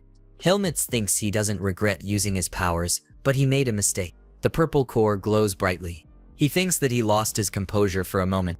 Is it possible that after all this training, he still lacks strength? Asuka asks why he looks so depressed. He asks if it's because his hands hurt. Helmut replied that he could not train today because he had to write letters. Asuka turned around and said that Helmut is unforgiving. How can he think about training after this? Helmut rubs his hands together and says that Asuka looks pretty skilled for such a small amount of training time. Asuka annoyedly asks if he saw them. He also says that the guy who trains in his private room tells him this. Asuka also asked if he could use her. Helmut refused, to which he said that they were friends. He also asks if he can help a friend. The instructor looks out the window. He reflects on Helmut and how he is a strong student. He thinks he had a murderous aura, or it was some kind of demonic energy. He looks away and thinks it's unnecessary. Anyway, he seems willing to listen, unlike App. He also thinks that he hopes that Helmut can continue to study without going astray. The man looked around the room. He thinks that the cost of repairs will be deducted from this month's salary. The mercenaries bowed halfway. The leader looks at them. He says that he lost his spy while he was trying to get them out. One of the mercenaries says that they understand how much they made a mistake. The young man says that he did not move at all like a student in his second year of study. He also says that he is equal in strength to a second-ranked mercenary. The head stopped him. He propped his chin and said that he had not gathered them here to find the culprit. He should even reward them because they survived. The mercenaries are at a loss. The leader calls on Crom to tell them. He extended his finger and said that among those children there should have been a guy with black hair, dark eyes, and the face of an aristocrat. The mercenaries loudly agree and say that it was he who interrupted them. Crom says that this is Helmut and that he is a former member of the foot mercenaries who killed 5 of their men in the past. He also says that they tried to track him down but did not expect to see him at the academy. The mercenary asks in shock about the murder. The head turned away and said that not much data was coming from Baden, but he was good for settling in the ideal place. The man frowns and says that one should not anger the beast in his house. He also says that he can bear his claws if they are careless and he still holds a grudge. The mercenary asks what they should do. The head replied that he would entrust them with a new mission. He extended his hand to the paper. The man says that the matter is not difficult. You just need to give the report to the top. Teacher said that after this task he will give them a vacation, so they should hurry up. The mercenaries showed respect. One bowed and said that they swear that they will not be let down twice. The head gave the paper and says that you never know when a wounded dog will come for you if you leave him alone. He also tells Crom to give the order to get rid of them as soon as they complete the job. The head smiled slightly and said that they would be able to see him. Helmut entered the room. Arya says that he is late. He asked if he was still awake. Arya replied that he was sneaking around like a cat, so he woke up. He hugs the pillow and says that he heard that he beat them like that they remained fooled. He praises the guy and says he did a good job. Helmut sat down and said that he had to write letters of apology. Otherwise, he would not even be able to train. Arya says that he got what he wanted, but it didn't make him happier. Helmut crosses his arms and apologizes for losing his textbook.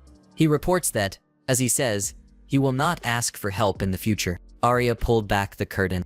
He turned away angrily and said that he did not understand whether he was brave or naive. He asks if he was upset about the book. Arya says he didn't know his textbook would be stolen.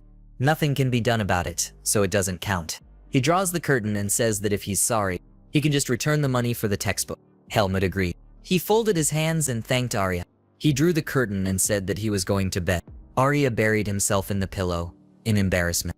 Helmut tries to open the door and wonders why he can't do it. He thinks that the key is correct. Someone asks him to wait and asks if he is Helmut. The guy agreed. A man in a janitor's uniform says that the private training room is being cleaned today. He also asks if it would be okay for him to go into the common area. Helmut agrees and says he will do so. At the same time, he thinks about what will come of it. The young man went inside. Everyone looks around nervously. He thinks that a week has passed since that day, and a lot has changed in the faculty of swordsmen. Helmut says that from that day on, they began to talk to him, give him compliments, and tell him that they didn't like Sabbath. Helmut argues that this is not the equal relationship the instructor spoke about. The students stare intently. Helmut thinks they act this way because they see him as a threat. He wonders what good it is to be their equal. Helmut turned around. Someone called out to him. One of the students says that Eden is looking for him. The young man exhaled with displeasure. He thinks about the fact that he doesn't study today. Helmut entered the room. The man writes something. Helmut walked closer and says that he was looking for him. The man agrees and says that they need to talk. He was told that an accident occurred during the duel. The guy tilted his head down. He agrees, and at the same time thinks that he knew it. He thinks that if he answers like last time, he will be scolded again. He comes to the idea that he needs to show that he has drawn conclusions. Helmut apologizes for causing trouble. He also says that he thought the right thing to do would be to show who was stronger, but he realized that he was at fault. He also says that he will be more careful in future. The man is thoughtful. He thinks that he did not call him to scold him, but it seemed to him that it was worth saying. The man says that it is enough that he has thought about his action. He also says that soon those who bullied him will be punished. Helmut looks surprised. The man asks if Coach Allen told him about this. The guy refuses. Eden says they will be expelled. Coach Allen got the recognition of one of them. He also says that nothing can justify the use of Blackhawks. Helmut replies that he understands everything. The man also says that the guy apparently expected to be scolded. He also says that Coach Allah is simply an idealist. The man also says that he wanted to say that it is their responsibility to fight injustice. He also says to do it in moderation. Helmut listens thoughtfully. The man says that if he really realized the consequences, then he will remember it. The man scratches the back of his head and says that at his age, he himself got into trouble. This is a common occurrence in the fencing department. He added that the main thing is not to fly out of the academy. Elon tells the guy to invite his friends to the mansion for the weekend. He added that you don't have to be friends with everyone, but you have to get along with your classmates. Helmut remembers the guys and says that he cannot promise this. The man stood up and said that he had prepared textbooks for him. The stolen books were burned because they were evidence of guilt. The young man thinks that the conversation went well enough. Eden put the books on the table. Helmut asks why there are 2 sets. The man replied that his friend was also robbed. He should give them to him as soon as possible. The man looks pleased. Helmut asks why he should do this. However, the guy thinks that it is useless to object to him.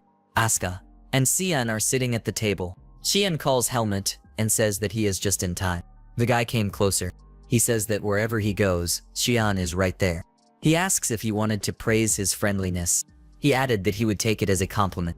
Helmut put the books down. He tells Asuka that these are his textbooks. He asked in surprise whether he really bought them. He also said that he didn't think he would do something like that for him. Helmut explained what Eden asked to convey. Asuka replies that it's good to be an aristocrat. You can afford to buy 2 sets of textbooks. Xian asks if he can tell him. He says with a smile that he tried to talk to the guy, but it didn't work. The guy asks if he has time this weekend. Helmut looks thoughtfully. Sina explains that during the weekends in Baden, they sell a variety of goodies for the academy students. He says with a smile that the Griffin pub is the best in the city. The guys are sitting in a pub. Xian suggests that they all drink and celebrate the victory of justice. He says with a smile that Asuka is giving a treat. He is indignant that this did not happen. Xian tells him not to worry. He will pay half the bill. Helmut looks into his mug. Xian dreams of Arya being here with them. He says, with annoyance, that he would never go with them. The guy also mutters that he wasn't sure that Helmut would agree either. Helmut remembered what Arya said. He says that not only will Xian be there, but also crazy Asuka. He says that this very thought gives him a headache, so don't let him offer him anything like that. Helmut takes a sip. He thinks about what it tastes like. The guys are discussing the menu. Xian happily says that they say that Helmut is now the most popular in the faculty. He says that he doesn't think so. He doesn't communicate with others. Asuka, with a satisfied smile, says that they are just afraid of him, so they make eyes at him. He also says that they didn't pay attention to him until they discovered his power. He asks who would even dare to bully him now. Xian says that now they won't bother him, and he can relax. Helmut agreed, thoughtful. Xian asks him if something is bothering the guy. Helmut responds that it is very easy to hate him. He asked why they were communicating with him. Asuka and Xian are confused. Asuka asks if he's worried about this, which is very sweet. Xian took a sip and said that he had nothing to say. Xian extended his finger and said that at first sight he realized that his life would be more interesting with Helmut. Asuka teases that this is why he tags along with them everywhere, because he thought about him too. Xian laughs and says he's not that interesting. He sarcastically says that he himself runs after Helmut like a puppy. Asuka angrily asks, who else is chasing who? He holds a mug and says that he likes that Helmut is not a talker. It's immediately clear from him what he is capable of. He also says that he is not happy with his arrogance. He replies that he simply doesn't like fools. Asuka nervously asks why he is always so rude to him. He says that the first impression was not very good, but they still fought together. He added that the guy also brought him textbooks. He even thought that they had become friends. Asuka hits Xian and tells him to say something because they really are being mean to him. Xian lies face down on the table. Asaka and Helmut look puzzled. Xian denies and mutters something incomprehensible. Talaska laughs until she tears up and asks if a couple of mugs really made him sick. He also says that it was he who wanted to ruin him by buying all kinds of booze. Asuka also added that if he gets on his brains, he will get him drunk. Helmut takes a sip. He thinks about how he still doesn't understand much. Asuka leans sighing against the stairs. He tells him to wake up. He also asks if he is so carried away from one mug, then why did he bring them here? He mutters something. Helmut looks at the girls thoughtfully. He noticed Arya's hood. Arya is reading a book. He is looking for something on the shelf. He He looks in bewilderment and thinks that she must be here somewhere. He definitely wouldn't have made a mistake in the arrangement. He wonders if maybe he forgot it at home. Arya took out the book and thinks that he has read it many times. It would be nice to buy it. He remembered Helmut. He asks if Arya has time. They could go somewhere on the weekend. He also added that Xian and Asuka requested that they come together. Arya holds the book and thinks that she should have agreed. He is standing surrounded by girls. He thinks with annoyance that he shouldn't have come here. The girls chatter incessantly. Someone wants to buy him a book. Arya asks why they would buy him anything. He also says that he doesn't need it, so let them get out of the way. The girl mutters that she just wanted to have tea with him. Arya thinks dissatisfied that the words don't reach her. He can't even scatter them with magic. He noticed Helmut. He waved his hand. Arya moved towards the guy. He grabs him and says that they had plans for today and they are disturbing them, so let them leave. Basuka turned around and said displeasedly that he merged when they called him that he forgot here. Arya angrily thinks to shut him up. The girls are shocked. One of them asks why spend time with them.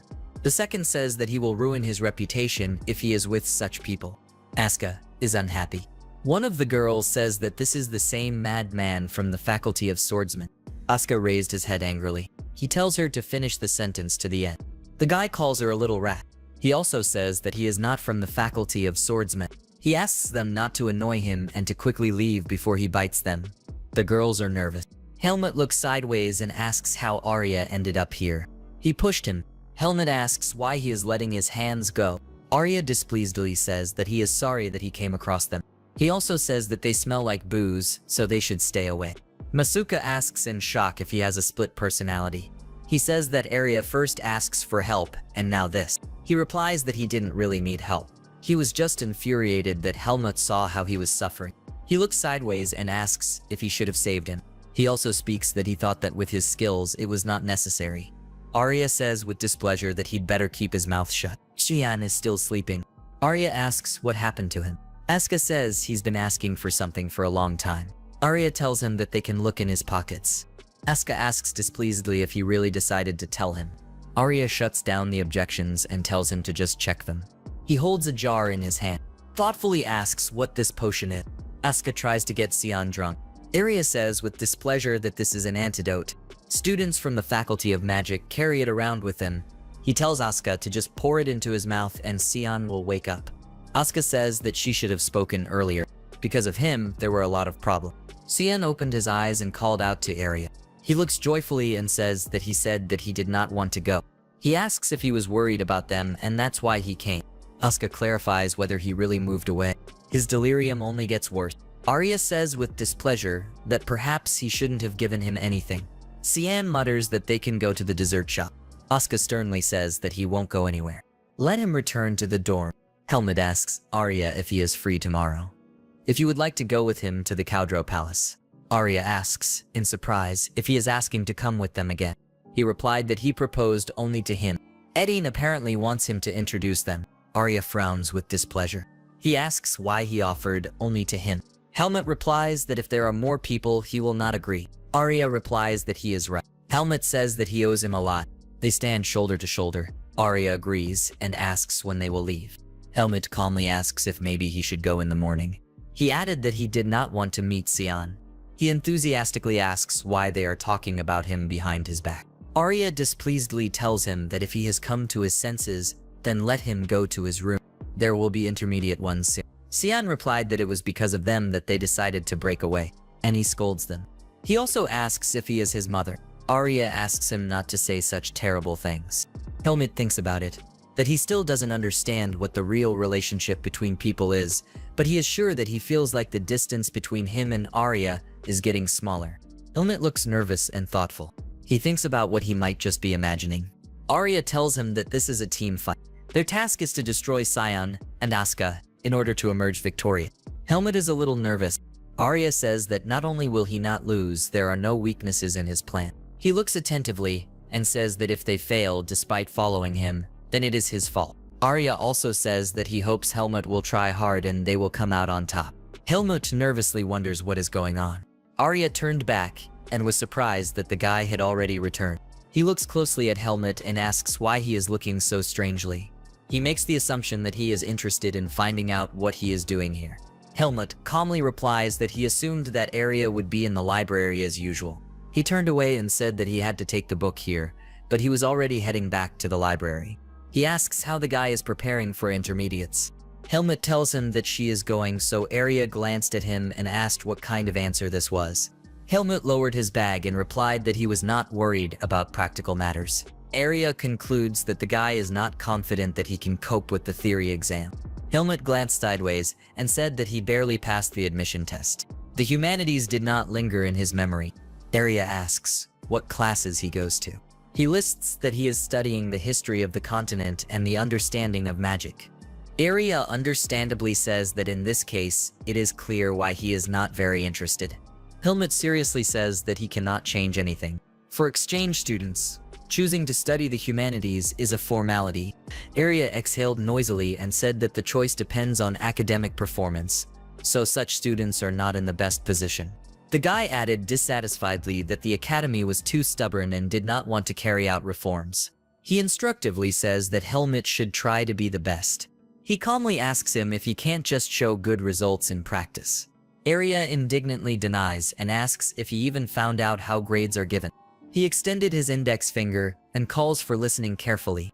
He then explains that the fencing department conducts an absolute assessment until the 3rd year of study. This assessment is based on progress in fencing, and a rank is assigned based on this criterion. Arya reports that ranks 1 through 4 receive first class, ranks 5 through 11 receive second class, and so on. The young man also says that even if a student is good enough to get 150 marks, he will still only be given. Arya explains that this is why, if you don't get the highest rank, there will be 3 more people with the same scores and the humanities will separate them. Helmut, slightly confused, replies that he will only be able to do this from the 4th year of study.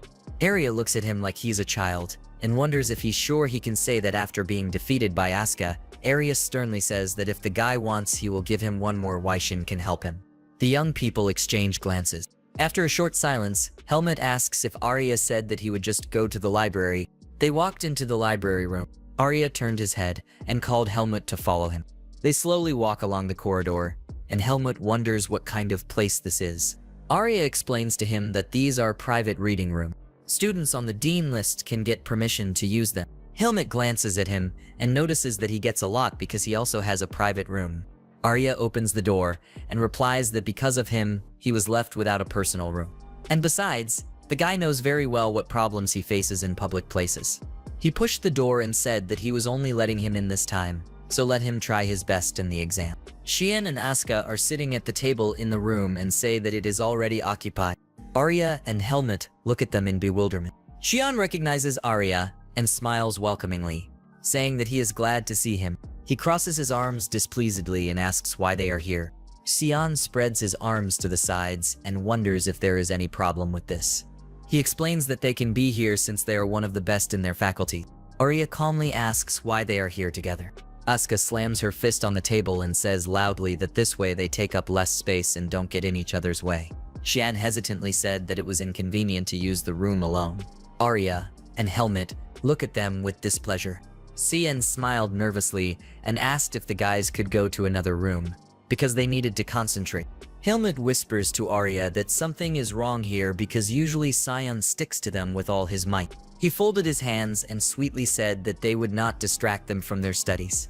Xian winked and smiled nervously and said that only he understood him. Arya responded that he had a better idea.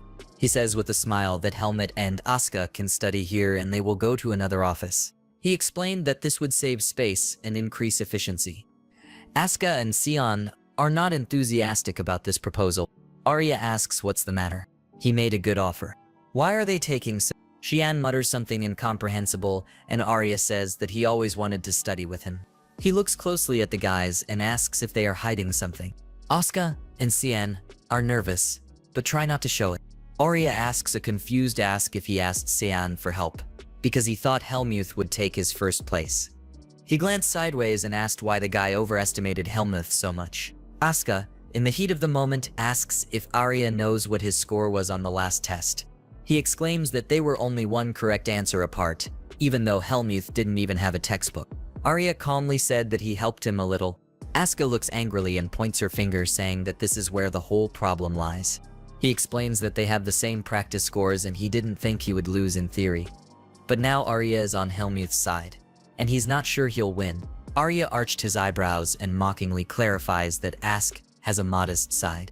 He concludes that the guy is secretly preparing for his exams because of his assumption.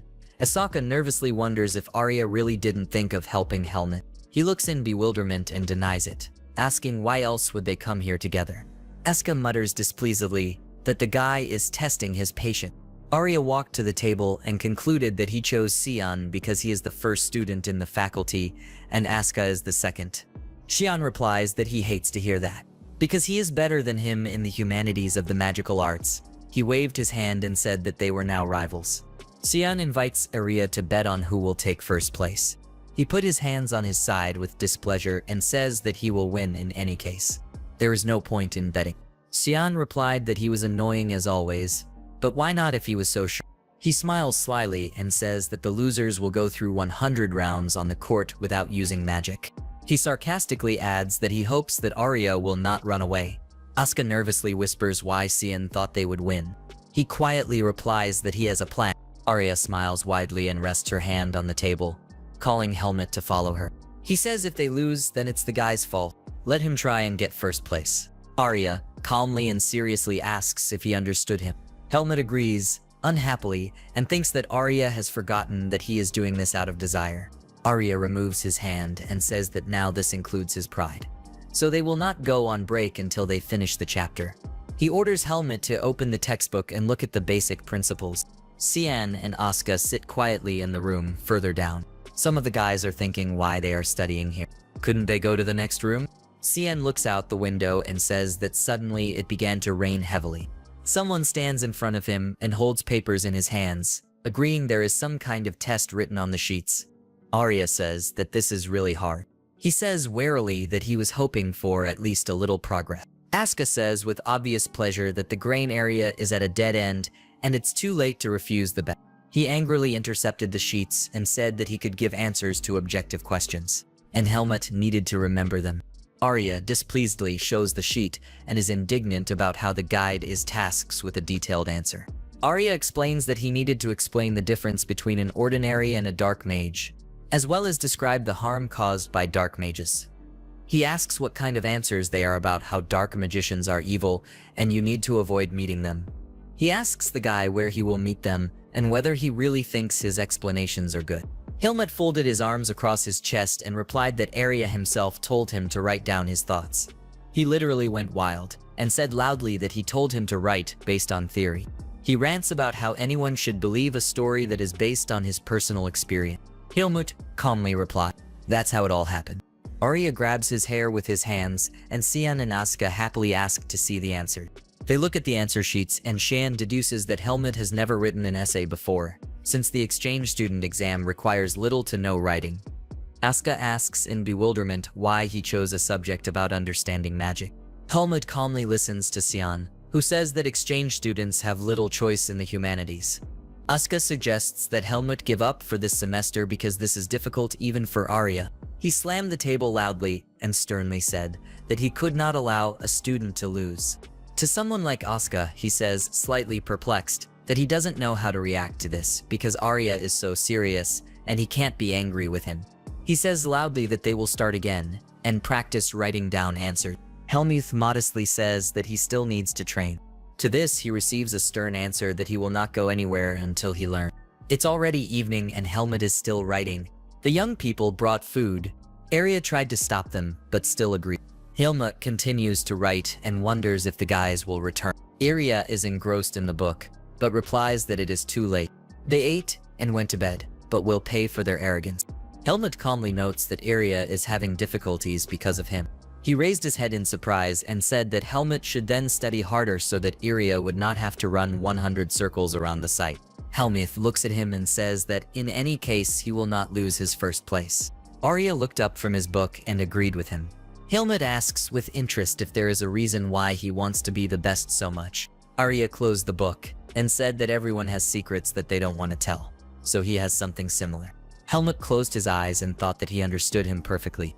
He reflects that Arya is incredible. Someday he will probably receive the title of Archmage. This means that sooner or later he will find out about the seed of darkness within him, so they will have to separate before that happens. Arya crossed his arms over his chest and says, "That's enough." He's wondering if there are any definitions on which the guy is stuck. With confusion, he says that he doesn't understand the part about non-standard recipients of magic. Arya moved towards him and asked him to look. He bows his head close and explains that different people absorb magic in different places. He also reveals that the non-standard recipient means a change in the location of the magic being received. This has not been proven, but the professor may add. Arya yawned and looked at the guy. He says that Helmut first needs to decide whether he agrees or not. The young people are very close and look at each other embarrassedly. Arya broke the awkward silence by saying that he doesn't like to repeat himself twice, so don't let the guy fly in the clouds. Helmut nervously apologizes to him. Arya turns away and says that the guy is having a hard time concentrating and asks if he wants to take a break. Helmut put his hand to his face and agreed with him, saying that it would be nice. He thinks in bewilderment that he is overtired. Arya picked up the book, covering his face pink with embarrassment. The students are training in the room, and one of them turns to Helmuth saying that he heard about the argument with the Suka. Helmuth asks him if everyone really already knows. The guy answered with a smile that this is a battle for first place. All classes are discussing it. He turned away from Helmut and said that he was confident of his victory. Helmut looks at his back in bewilderment and asks why this is such a conclusion. He replied that this was the swordsman's premonition. The energy of the best student emanated from him. Helmut examines the smiling Andra. He remembers how he met him at the entrance exam, and they tested each other like partners. The guy thinks that thanks to this they are a little closer. Arya closed his eyes and says that the written test is a pain, but he is not going to lose. Asuka sneaks up on Andro, who says that he wants Asuka to lose at least one. No one likes to see him do whatever he wants. Asuka whispers in his ear if he is comfortable blaming him for his worthlessness. He starts muttering excuses. Asuka pushes the guy away and turns to Helmut, asking him if he heard about today's class. He raised his head and asked if they would spar. Asuka told him that this was sparring with first years. He crosses his arms and explains that this is a way to boost their morale for the midterms. He also added that he was hoping for a duel with him. Andro nervously says that they will also have fights with first years. Among them, there seem to be standing students. Asuka rudely asks if the guy wants to say that he will lose. He mutters excuses again. Andro extended his hand and said that among them there was a girl who was on a completely different level. Asuka asks in surprise about the girl in the sword department. He says she chose the hardest department she knew. Andro added that she is also beautiful. Asuka exhaled noisily and said that he hopes that he won't have to fight with the girl because he can crush her. Andro asks him if he wouldn't mind beating her a little. Helmut thinks thoughtfully about the first year. The girl in her room took out a sword and sat down on the bed. Students filled the room. One of the guys says that these are first-year students. The second one says that they only recently arrived, so it is not surprising that they are in high spirits. Andro leaned over to Helmut and whispered that the first-year student he was talking about was there. A girl passes by. One of the guys says that she is beautiful and her aura screams that she is from the nobility. The guy with red hair asks if he thinks she looks like someone. The students turn their heads to Helmut. The red-haired one says that they have common traits. The second guy asks if he has a hidden family. Helmut wonders what they are even talking about. However, he thought about their words. The guy with blue hair asks why he doesn't answer. Could it really be true? Helmut calmly denies his assumption. The first years are whispering one of them, asks if the boys are commoners. The blonde replied that they were older, so you need to be careful with your words. The brunette smiled smugly and impudently, asking why he should call a commoner elder. He says that they are the best in the second year of study, and this clearly shows that the level of students is not the best. Asaksuka calmly looks at the insolent people who are discussing his appearance. His classmates nervously glance at him. The guy exhales noisily and smiles widely. He happily says that they don't know how scary this world is, but today they will have a wonderful experience. Helmut reflects thoughtfully that it is now difficult to say what will happen. The students lined up in ranks. The teacher announced that today there will be a sparring between students of the first and second years of study. She squeezed the sheet in her hand and said that first-year students should learn from their elders and second-year students should try to teach them and not become arrogant. The woman says the name Charlotte, to which the girl straightened her back and said that she understood. The guys discuss it and say that it's already getting interesting from the very beginning. Helmut examines the girl and thinks that her appearance is determined from birth. Perhaps it is connected with his origin. He would like to ask her about this. The teacher calls Asuka an opponent for Charlotte. The opponents are amazed and somewhat nervous. Classmates are lamenting. Some say that this way they will soon have no girls left. Asuka loudly tells him to shut up. He turned to the teacher and asked if she was sure he was fit to fight. The woman asks what the problem is in putting two of the best students against each other. Asuka nervously pressed his hand to his chest and said that she knows what kind of person he is and asks why put him against the girl. Someone whispers, asking why the guy is acting crazy. They answer him that Asuka is probably afraid of losing to the girl. He hunched his back and looked angrily behind his back. The teacher says with a smile that if there are no more problems, then they go to the platform. Asuka rises to the sparring area. Charlotte reaches for the sword and says she hopes it won't give in because she's a girl. Asaka calmly replies that he wouldn't do that and mockingly tells her not to cry when he hits. The teacher says that Helmut and Jeffrey will be next. Let them get ready. Helmut looks at the tall guy and thinks that he understood why they said that these first years were at a decent level. He looks forward thoughtfully, concluding that the guy's aura is comparable to a second-year student, but only time will tell how good he is. The teacher announces the start of the fight. Opponents move closer to each other. Asuka asks the girl why she entered the swordsman faculty. She calmly replied that this was in order to become stronger. She saw no other reason. She stands there and says that she has heard about him and would be grateful if the guy would try his best. Asuka swings his sword and says that he will do it if the girl wants it that way. They begin sparring. The girl was thrown far back by the attack, and she said that rumors cannot describe the weight of his direct blow. The guy threw the sword over his shoulder and said that he had not yet prepared and warmed up. He added that he wanted to see how long she could hold out, so she had to be careful. The girl intercepted the weapon and says that she will no longer be an easy opponent. Asuka is the best second-year student in the sword department at Greta Academy. His sword is fast and unpredictable. His classmates do not have time to follow his movements and no one knows how he will hit. This technique lives up to his reputation as a top student. Asuka and Charlotte are sparring. The young man is surprised to think that the girl has amazing concentration. He doesn't fight at full strength, but she manages to block his blow. He looks at the concentrated girl and thinks that she carefully practiced the basic techniques. The young man frowns and thinks about a counterattack. He grabs the sword and quickly attacks. The girl avoided the blow. Asuka wonders in confusion whether she wanted to show by this that she does not fall for stupid tricks. The sparring continues. Asuka attacks the girl. They cross swords and the guy asks if she's trying to get a draw. They part ways and Asuka reveals that he doesn't like arrogant people or those who have no self-respect. He looks from under his brows and says that she decided that she had no chance of winning even before the start of the fight because she was afraid. He also says that he is a commoner. Isn't she ashamed? And where did her confidence go? The guy rudely says that if she is not going to win, then she should not take the sword in her hands because there are already enough people who want to. Everyone watches this monologue in amazement, and Helmut thinks that Asuka is telling the truth. Sweat flows down the girl's cheek. She stands in a stance and says that she is trying to learn despite the status of the enemy. And thanks to the guy, she realized that she was too reckless. Charlotte added that dueling him was a good idea. The girl changed her body position and lowered her sword. She asks him to do one more favor. Asuka stretched out his hands with his sword and thinks that the girl's stance has changed, but it's unlikely that this will change anything. Asuka quickly moves forward and a fight ensues between them. The girl fights well, surprising the guy. He jumped to the side and with a wide smile advises her to tense her shoulders so as not to get hurt. Asuka threw a punch and dropped the girl to the floor. He sat on top and says that it was a good try, but it is not her fault that he became her opponent. The students watched the outcome nervously.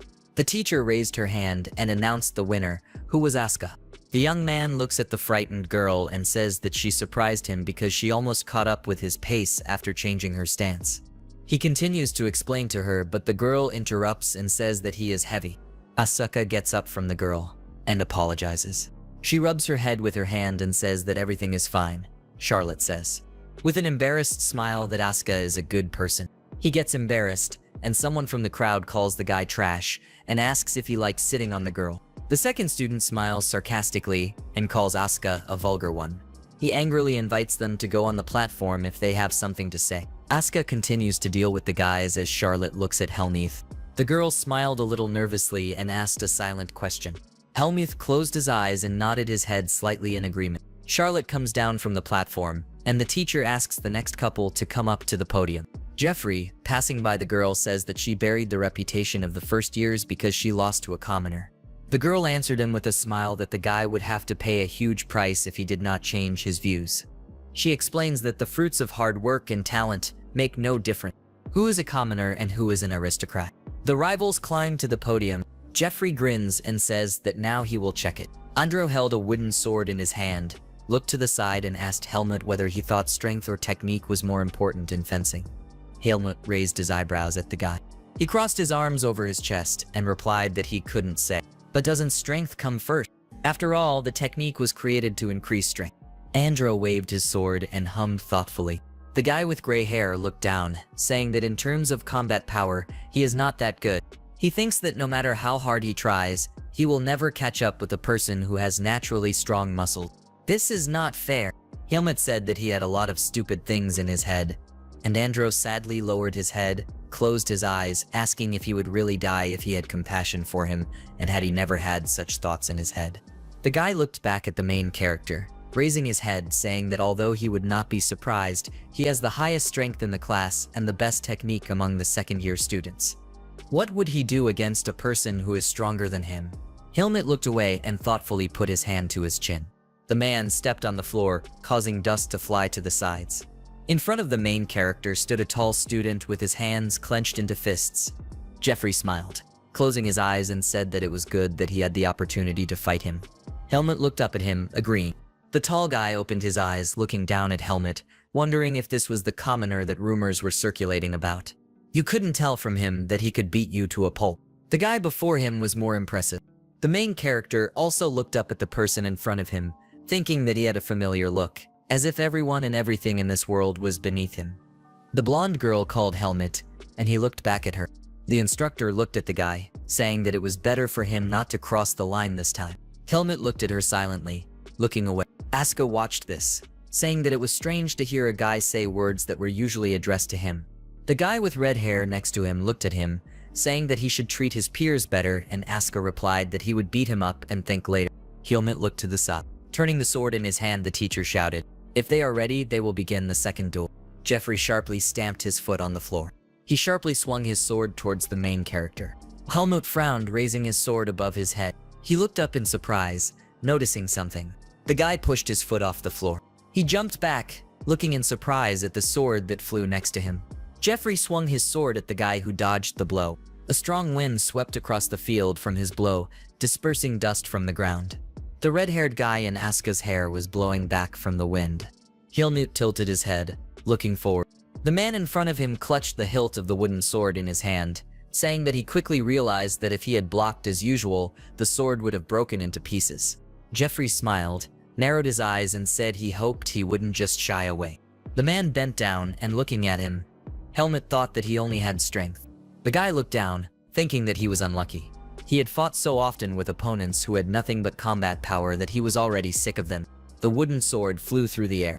Helmut ducked, dodging a sword strike that flew over him. He ducked his head, dodging another blow by looking at him. Another blow missed the guy. Helmut leaned back, dodging another blow from the sword. Jeffrey swung his sword as the guy with black hair bent down, running behind him. Jeffrey looked back at the guy, angrily yelling at him to stop dodging and finally attack. He swung the sword in front of the guy again, and the guy thought that no matter how hard he hit, it wouldn't do any good if he missed. Helmut looked to the side, thinking that since he promised Ethan that he wouldn't cause any more problems, why not finish the fight instead of waiting for his stamina to run out? The other students watched the fight in the arena. One of the students turned to the other, asking what they were doing. It was not interesting, and he was looking down on the first year. Asuka and two other guys stood to the side. The guy with blue hair frowned, wondering what the main character was doing. The two guys in the arena stopped with their heads down. Jeffrey was breathing heavily, frowning at the guy. He exhaled, sweat running down his face. The guy rubbed the back of his head, saying this is what he had in mind, but he didn't really expect to learn anything from a commoner. But still, Helmut tilted his head, looking at the guy from under his brows, while he said that he knew that depending on his origin, the point from which everything begins for him changes. The tall guy clenched his hand into a fist, looking at his opponent with a menacing look, saying that, simply put, There is a huge gap in experience that he will never bridge. Strength is built from birth and is complemented by a cancelled education, and a commoner who cannot afford a sword will rot. It's impossible to get to the top. Isn't that why he's running away from it? Helmut looked at him calmly, thinking that this was a stupid provocation. He wanted to say that he would not let him just stall for time. Jeffrey tilted his head with a smile, raising his index finger, saying that he did not know who taught him fencing, but he immediately understood what level his teacher was at. The main character's face became angry and threatening. The blonde instructor frowned, telling Jeffrey to stick to the manners of a duel and let Helmut not think about nonsense and focus on the fight. He can't let his emotions guide his sword. Helmut opened his mouth, exhaling loudly. He lowered his gaze. A shadow fell on his face when he said that even playing with the guy was a burden. He ran forward quickly, holding his sword to the side. Jeffrey frowned, looking at him in shock and raising his sword to strike. The main character ran next to the guy, striking his leg with his sword. Jeffrey looked down in surprise at his thigh, from which white steam was emanating from the blow. Helmut rested his foot on the floor, stopping and turning around. The tall guy turned at him in surprise when the main character walked behind him. Helmut jumped into the air, dodging the strike and flipping in the air. He struck the opponent's second leg, running back. Jeffrey lowered his head as his other leg was hit, white steam emanating from it. Jeffrey turned to the guy with a smile, looking at him with wide eyes, saying if he hit him too weakly, he wouldn't even get a scratch from that. The tall guy's face became shocked as he sensed something. Jeffrey fell to one knee, leaning on his hand in surprise. He lowered his head, thinking about his leg. Helmut stopped opposite him, saying that no matter how resistant his body is, there are always points that cannot withstand even a couple of blows. Jeffrey looked ahead in shock. The main character opened his mouth, asking because he was talking about the difference in experience. Helmut held the sword in front of him, looking down at the guy, saying that then let him add defeat from a commoner to his experience. The tall guy rushed forward, shouting with an angry face that this was not the end. Helmut's eyes turned white as he frowned, raising his sword back. Jeffrey swung his sword, but the main character rolled across the floor between his legs. The ends of Helmut's sword struck Jeffrey's legs. The tall guy fell face first to the floor, groaning in pain, and the guy behind him rose to his feet. Jeffrey clenched his teeth and turned to the side, waving his sword hand. Helmut hit the guy's sword with his own, causing Jeffrey's sword to fly out of his hand. The tall man looked at him in shock, his mouth open. Helmut looked down at him, saying that as an exchange student, he had little to teach him, but he hoped that he would work on himself instead of insulting other people's teachers. The blonde watching frowned, shouting that this was enough, and the outcome of this duel was already clear. Helmut slammed his sword into the opponent's chest, causing the other guy's eyes to turn white. The guy fell in front of the main character, who was holding his sword in both hands. Two students with blonde and dark hair looked at this in shock, frowning. The blonde sighed and put a hand to her face, closing her eyes. Jeffrey lay on the floor, his eyes wide and his mouth open in shock. The girl said that the winner of the second duel, a second-year student of Helmut. The guy looked down at the enemy. A shadow fell on his face. A wooden sword flew in the air. The guy with red hair watched his opponent fall to the ground, clenching his teeth. He smiled widely, looking down at him, and laughed, asking how he liked it.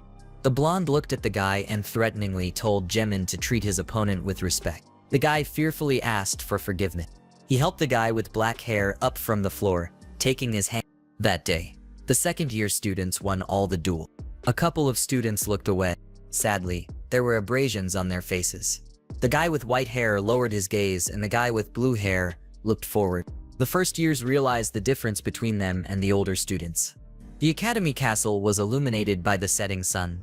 They became more vigilant towards the repeater. There were a couple of water fountains in the garden. A man took water into his palm, flowing from a fountain. He raised his hand and the water from the fountain stopped flowing. Helmut approached Charlotte, who was washing her face, looking at the guy. She sighed in surprise, putting a hand to her head. The main character silently looked at her from top to bottom. Charlotte covered her face with her hand, greeting the guy, and he also greeted her back. Helmut looked at the girl carefully, thinking about her and whether it was worth asking her right away. Charlotte tilted her head, looking questioningly at the guy with a smile, wiping the water off her face with her sleeve. The guy thought about the names on the amulet, wondering whether it was worth asking about them, or rather about Margaret Irene. Helmut lowered his gaze, frowned, and thought where he should start. He could get straight to the point, but it's unlikely that anything good will come of it. The girl folded her hands while the guy thought that if anyone found out about his family members, he would immediately be exposed. He lowered his head, frowning and narrowing his eyes, thinking that if she realized that there was a seed of darkness in him, then any person, and especially an aristocrat, would side with the temple. He was sure that even Ethan would not take his side. Charlotte smiled nervously, looking at the guy, and thought that this was that scary second-year student who was practically playing with his opponent in a duel. Had she somehow angered him? The guy looked at the girl, who confusedly asked if he wanted to tell her something. The guy closed his eyes and sighed, answering nothing. He said that he saw her duel. She was doing well. Charlotte put her hand to her chest and thanked the guy with a smile, saying that he was also amazing. The guy asked in surprise if she knew his name, and Charlotte raised her hand and closed her eyes, saying that everyone in the sword faculty knew his name. Helmut muttered that this was bad. The girl looked to the side, putting her hand to her chest, asking if he wanted to duel with her one day. The guy looked at the girl in surprise, raising his eyebrow. Charlotte closed her eyes, saying that if he has time for this, she does not force, but simply says. The guy replied that it could be arranged, and the girl thanked him. Charlotte looked down with a smile, narrowed her eyes, and said that in that case she would look forward to their fight. The main character looked at the girl in front of him in surprise. Suddenly, Asuka hugged him by the shoulder, asking him with a smile what he was doing. Asuka looked at the girl, asking if they knew each other. The girl put her hand in front of her, saying that they just met by chance. Charlotte closed her eyes and nodded, smiling, and saying that she would wait. Helmut looked after the girl as she left. Asuka smiled, looking at the guy, asking if he liked talking to the beautiful new girl. The guy pushed his hand away, saying that he misunderstood and let him stop trying to get to him and remove his hand. He started to leave, and Asuka displeasedly said that he was heartless. He said everything correctly. Helmut said that he is not like that, and the guy with blue hair displeasedly asked what is wrong with being like him. Let him not ignore him. The academy building, which was brightly illuminated by the sun. The man at the table was writing something on paper with a pencil. Helmut turned to the side, asking Arya about the question. The other didn't turn to him, asking what. He sat on the windowsill with a book in his hands while the main character turned towards him. Helmut fell silent, looking at the guy. He looked at her face as he read. The guy narrowed his eyes, thinking that it had been years since his instincts had been on edge. The last time it was when he was constantly beaten by Darien in the Forest of Roots. Arya and Helmut, somewhat sad in silence, while the guy thought that now too he senses danger. The guy tilted his head, cautiously asking if something happened. Arya pursed his lips silently. Arya slammed the book shut, lowered his head, and said that he had a question. The guy brought the mug to his face, looking at Arya and asking what. Arya looked away and crossed his arms over his chest, saying that he heard that a first-year girl asked him out on a date.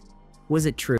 The guy next to him choked on water. He coughed, covering his mouth with his hand, and the white-haired man said that it seemed that the rumors were true.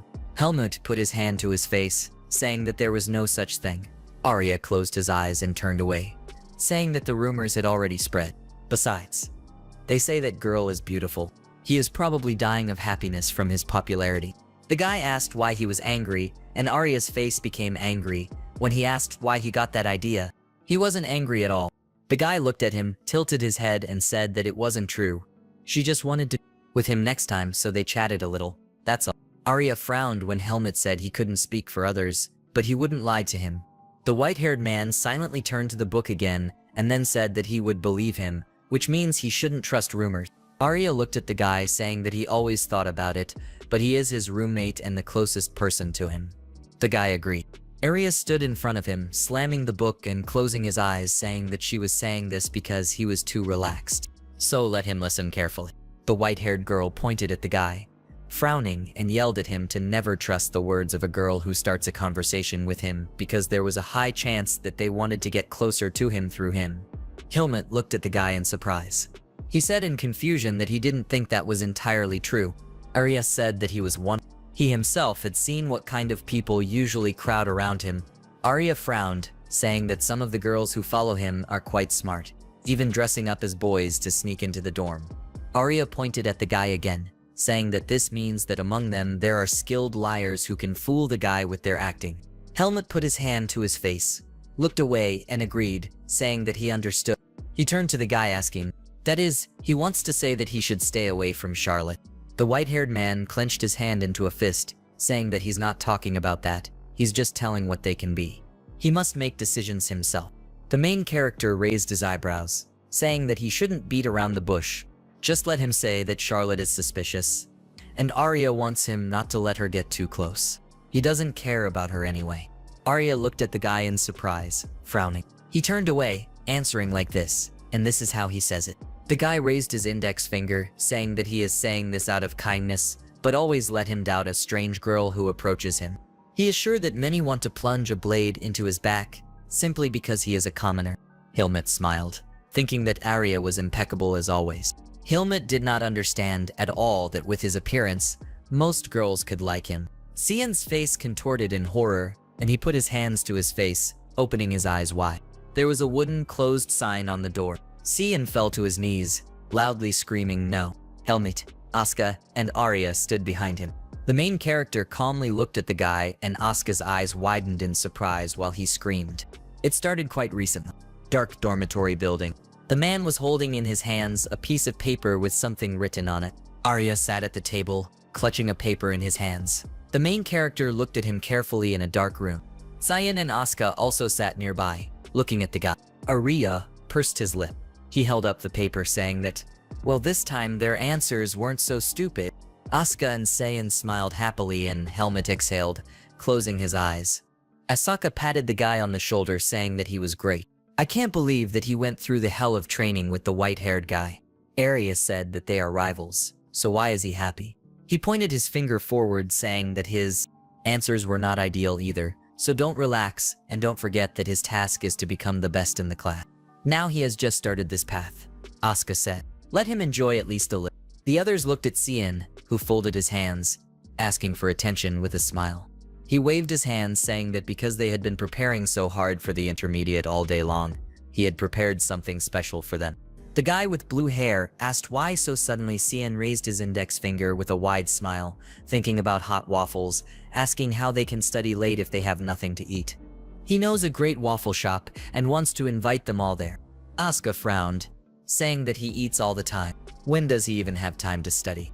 And the guy with green hair said that a person cannot survive without bread, and he is sure they will regret it if they refuse. The guy said that there were hot, freshly baked waffles with sweet strawberry cream on them. The two guys looked ahead emotionlessly. Arya opened his mouth slightly, thinking about the waffles. He closed his eyes and put the paper aside. Said that once would not hurt. Asuka turned to the green-haired one, asking at this hour if it was still closed, and he said with a smile that this is bad. Special attention is paid to nightlife here. There are many establishments that exist for students who study until night. Helmut looked away, thinking about the center of Baden at a time like this. That's how they found themselves in this situation. There was a closed sign on the door. Cian was kneeling in front of the door, saying that he had been waiting for this day for so long. Arya behind him said that it means today is not that day. If he is so upset, then next time let him come here alone. The guy with green hair closed his eyes, from which tears flowed, and muttered that he would be lonely then. Arya crossed his arms while standing next to the others, asking if they would go back or to another cafe. Cian raised his head, sadly answering that they had already come here, so it would be better to eat somewhere else. He turned to the others, asking how about toast. Arya pushed him in the back, frowning and telling him to show the way, and he turned around and asked the truth and if he was really sure. City at night. The moon was shining in the sky. Cian shouted that there was no sense of romance in him. A two-story establishment where waiters walked around and people sat at tables. The guy was holding a red menu in his hands.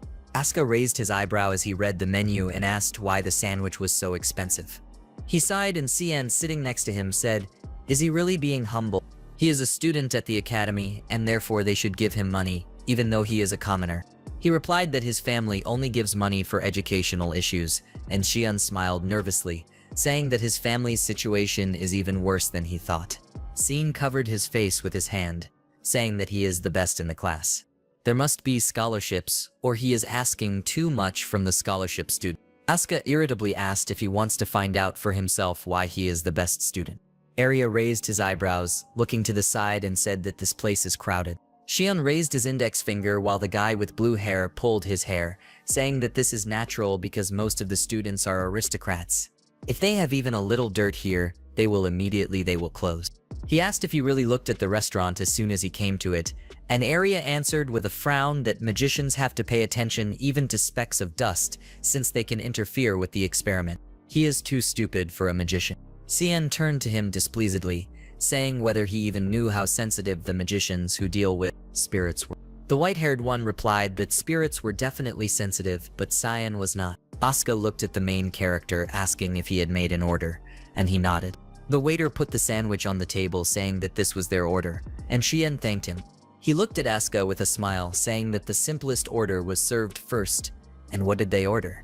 The guy replied that he also took the simple one. Another waiter placed a huge hamburger on the table, saying that this was Greta's special toast for the swordsman faculty. Arya and Xian looked at the hamburger in surprise.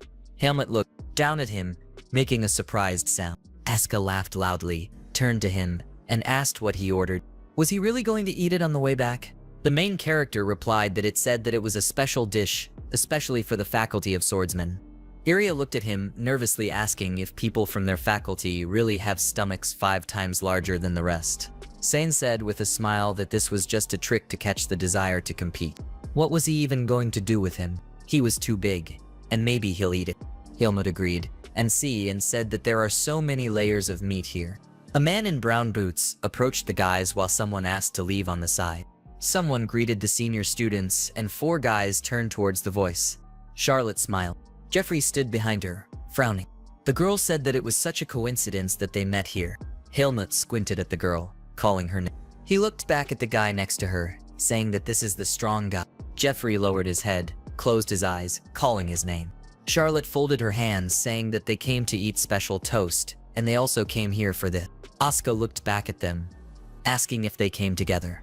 The girl replied that Jeffrey wanted to argue, and the guy with blue hair looked back at him, saying that he was huge like a rock. Why was he arguing with such a fragile girl? It was so humiliating. Charlotte looked displeasedly at the guy with blue hair, asking if he was looking down on her, and he replied that no. The girl said that she was a fencing student. She also eats a lot. You need to eat as much as you train. She asked if Helmut thought so, and the guy looked up at her questioningly. He sat at the table while Xian raised a knife over a huge burger, sticking out his tongue. The main character hit the guy on the hand, causing him to close his eyes. He answered, "Of course," and Xian looked at him questioningly. Charlotte smiled as she stood in front of him and asked, since they were both here, if you would like to eat together.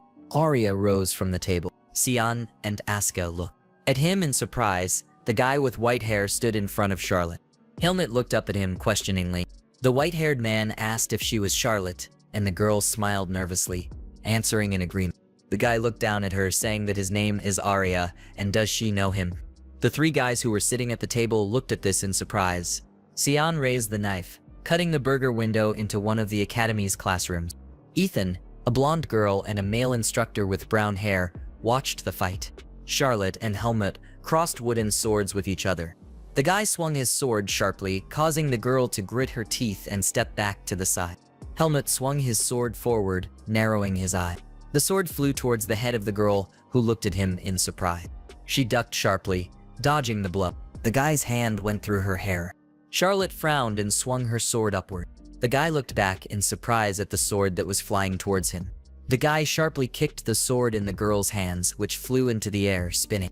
The sword fell to the floor next to the teacher's table. The girl took her trembling hand, looked down, and said that she had lost. Ethan and the blonde looked at each other. The girl looked at the main character, saying that they did a good job and let them wait until they give a rating. The guy agreed.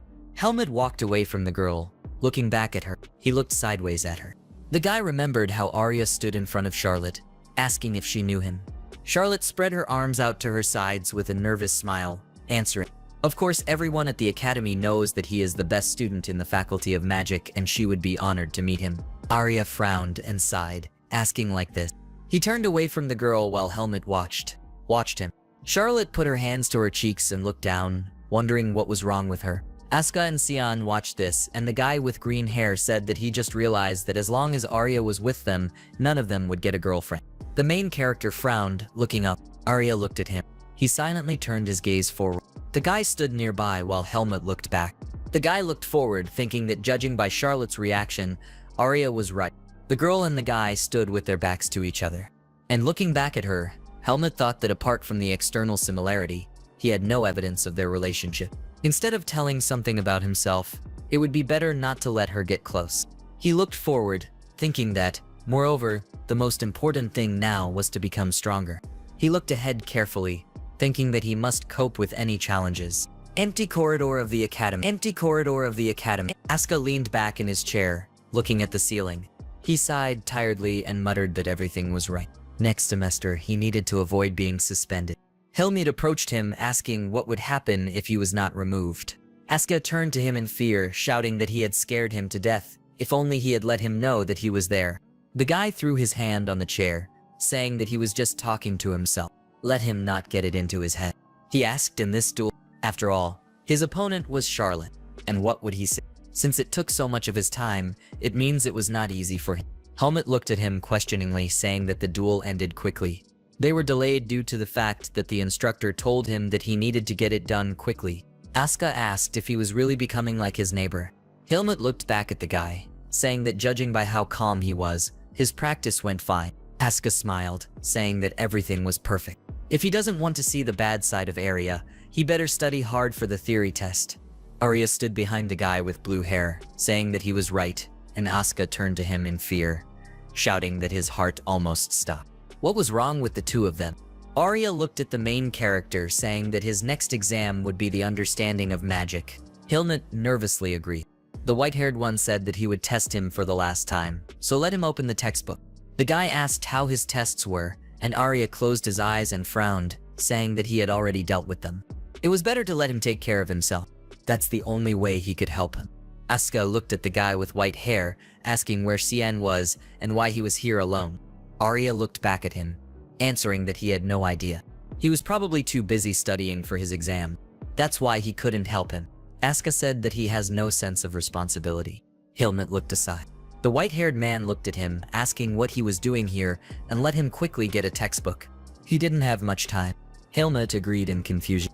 Arya asked what, and the main character looked away, saying that he was just thinking that he didn't really want to run 100 laps on the playground.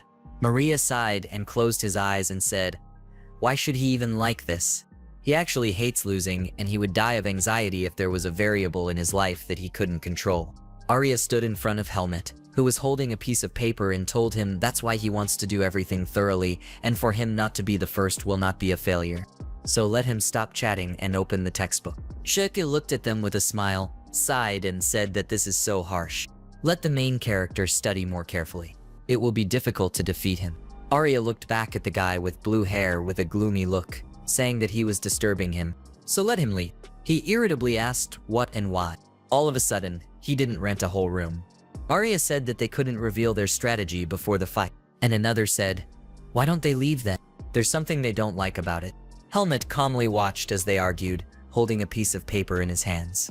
He frowned and closed his eyes tiredly, thinking that it would be difficult to study for a while. Sheets of paper on which some parts of the text have been crossed out are circled. Helmut wrote with pencil on paper. Ariel looked thoughtfully at the piece of paper, taking it in his hand. He shook his head and the guy opposite him sighed tiredly, closing his eye. A textbook page in which some passages had been highlighted in pencil. Helmut wrote with a pencil on paper, lowering his gaze. The academy, which was brightly illuminated by the sun. Students in red robes sat at their desks, looking at the lectern where the professor stood. A man with green hair and a black robe clapped his hands, saying that they had 2 hours and they could start the exam. Helmut lowered his gaze to the piece of paper in front of him, moving his pen over it. The guy raised his eyebrows when he noticed something on the piece of paper. He looked at the text in the test, which said, "You accidentally received the forbidden power of darkness. If you lose it, you can die." Helmut lowered his gaze to the paper, reading further. The text asked him to write what the student would do in such a situation. An empty corridor of the academy, illuminated by lamps. Arya sat at the desk in the office, reading a book and resting his cheek on his hand, asking how the exam went. The main character looked at him questioningly. Tilting his head, the guy closed the door behind him and said what he thought. He did well. He anticipated most of the questions, but one of them was strange. Arya raised his eyebrows at him and asked how it was. The main character remembered a piece of paper on which it was written that he accidentally received the forbidden power of darkness. If he loses it, he will die.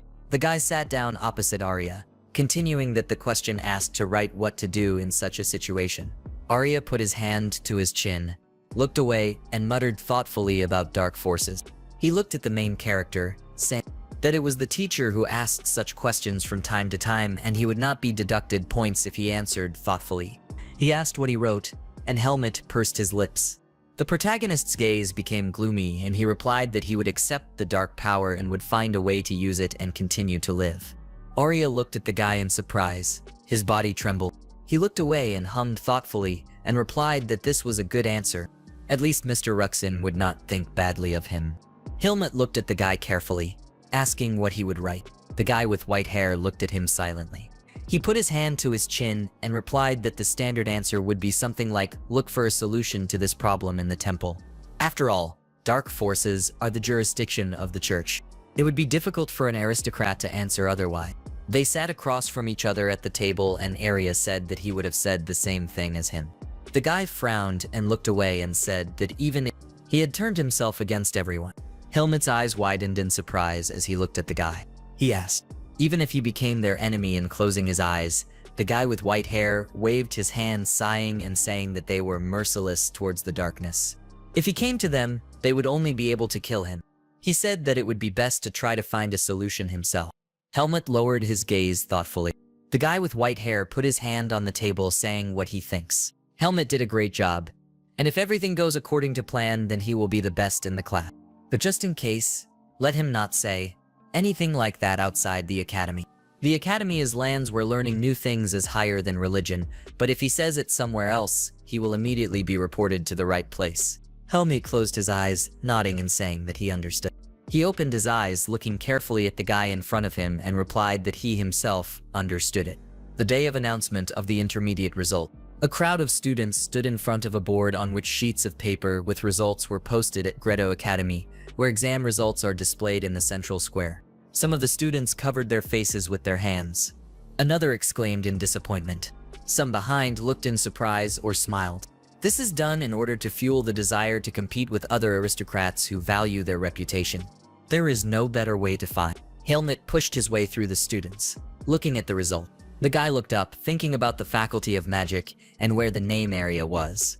He looked at pieces of paper with many students on list. In first place, with 100 points, was the name area. Helmut smiled slightly, raised his head, and thought that everything was as he thought. The guy looked to the side, thinking that Xian was studying hard, but this is not the first time this has happened. He can be quite calm. Xian looked up at the exam results with a shocked, tired face. The main character looked in confusion at the guy who was standing in the crowd. The eyes of the guy with green hair turned white, and he loudly asked how this happened. Arya came up behind him, raising an eyebrow and asking what, and the guy with green hair turned on him, asking him to swear on his life and tell him how he pulled it off. Xian frowned as he raised his hands and said that they had just started going through spirit understanding this semester. He might have been a little inattentive, but he thought he would beat him. Arya put his hand on the guy's shoulder. He walked up to him, looking at the guy with green hair. Arya looked down at him with raised eyebrows and said that 3 months is enough to fully study one subject at the academy.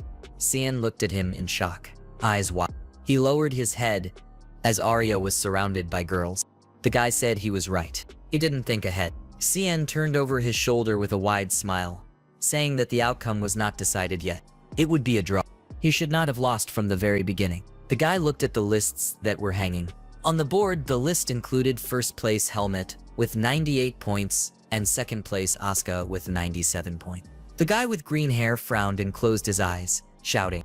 The main character stood behind him, his mouth open in surprise. He looked up at the table ahead.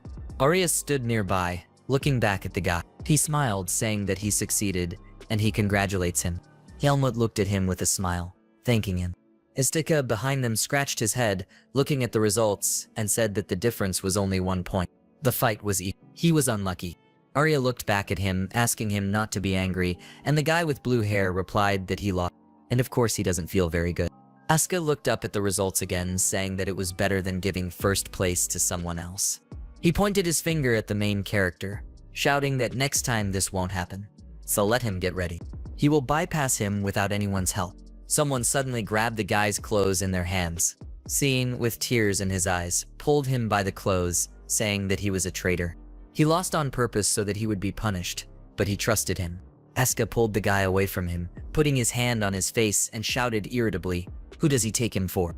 And he actually offered to argue, and since he lost, he must accept the punishment in silence. Cien, with tears in his eyes, looked up at the two guys standing next to him, asking Helmut and Arya to spare him. 100 circles is too much. He cannot die. The main character looked at him questioningly and said that 100 circles would not be enough to kill a person.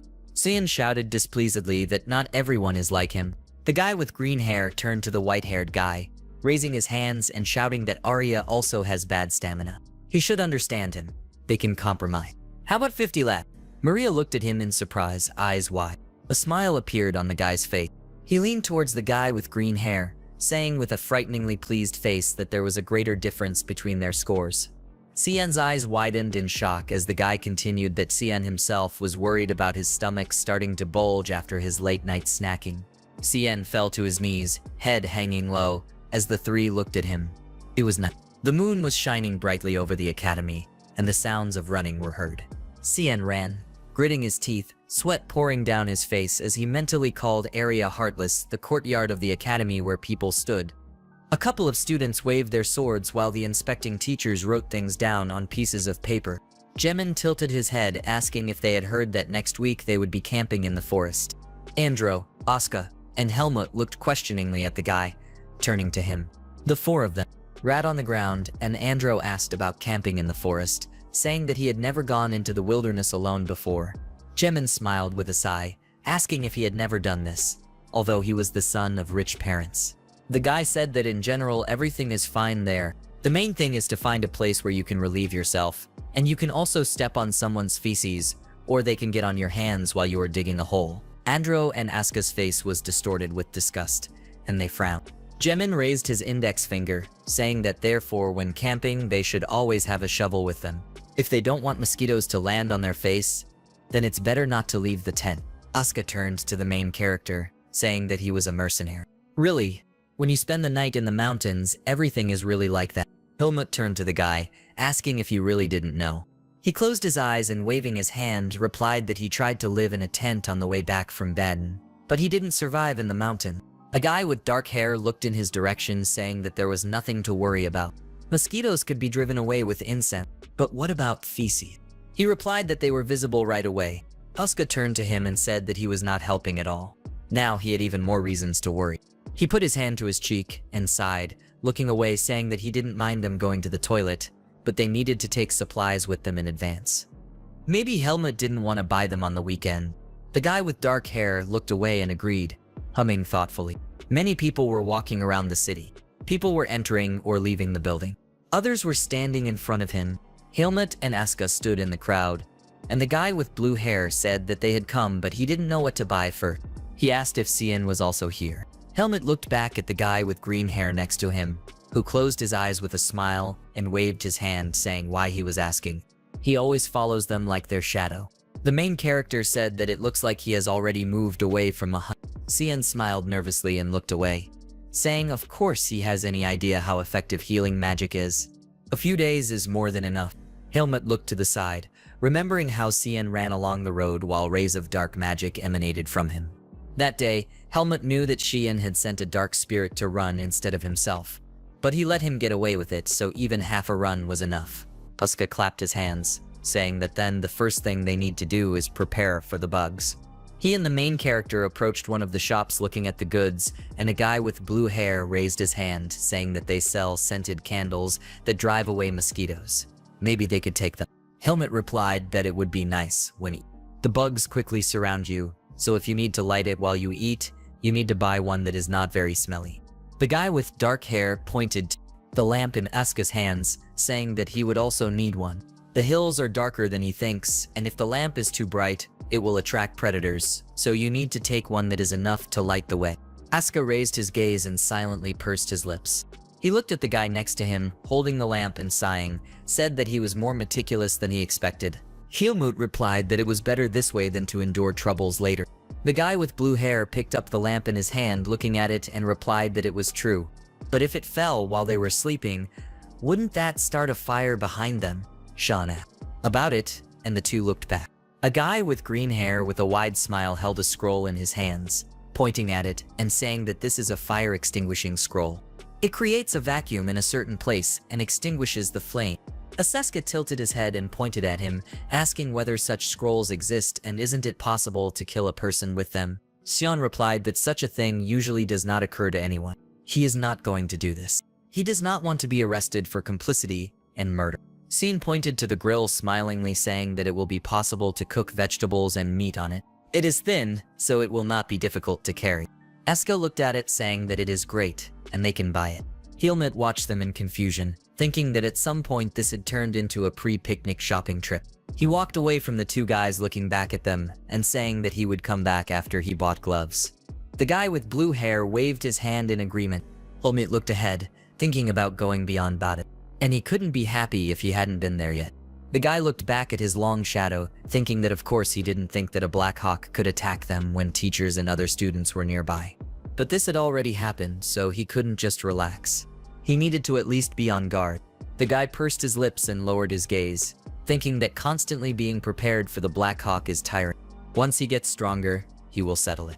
Helmut walked past something, looking to the side. He watched as the man held a stick with pink cotton candy wrapped around it. A man in a pink bandana and apron, with a wide smile, held up cotton candy, saying that they have cotton candy, advising them to try the unique Badim dessert. The girl approached the man, asking for one piece of cotton wool while Helmut watched. The guy calmly looked ahead, thinking about cotton candy, mentally asking if he was talking about this thing that looks like a cloud, and since it's a dessert you can eat it. It's a dessert, you can eat it. A man twirls cotton candy in his hand. A girl in black boots walked forward, saying that this is unusual. They let the sugar melt and then pull it out and wrap it around a stick. Sometimes this principle is more like magic than magic itself. Helmut looked back in surprise at the blonde who walked next to him. He looked at the girl who was holding cotton candy in her hands with a smile. She looked back at the guy, looking at him with her red eyes, and asked his name is Helmut, and he goes to lessons in understanding magic. The guy looked at her questioningly, asking who she was. The girl laughed, closing her eyes, asking if he didn't know her. They had the same item. And don't let him be so surprised. He always has that indifferent look.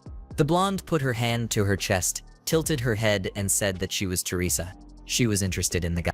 She asked if he had a minute.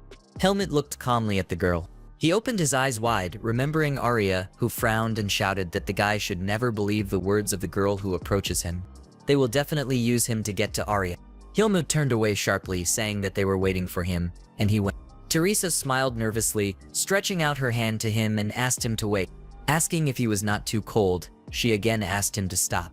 Helmut turned his gaze to the girl, saying that if she needs Arya, then let her go to him herself. The blonde smiled, narrowing her eyes, asking about Arya, saying that it seems that he is often pestered because of him. But don't worry, she's not here because of him.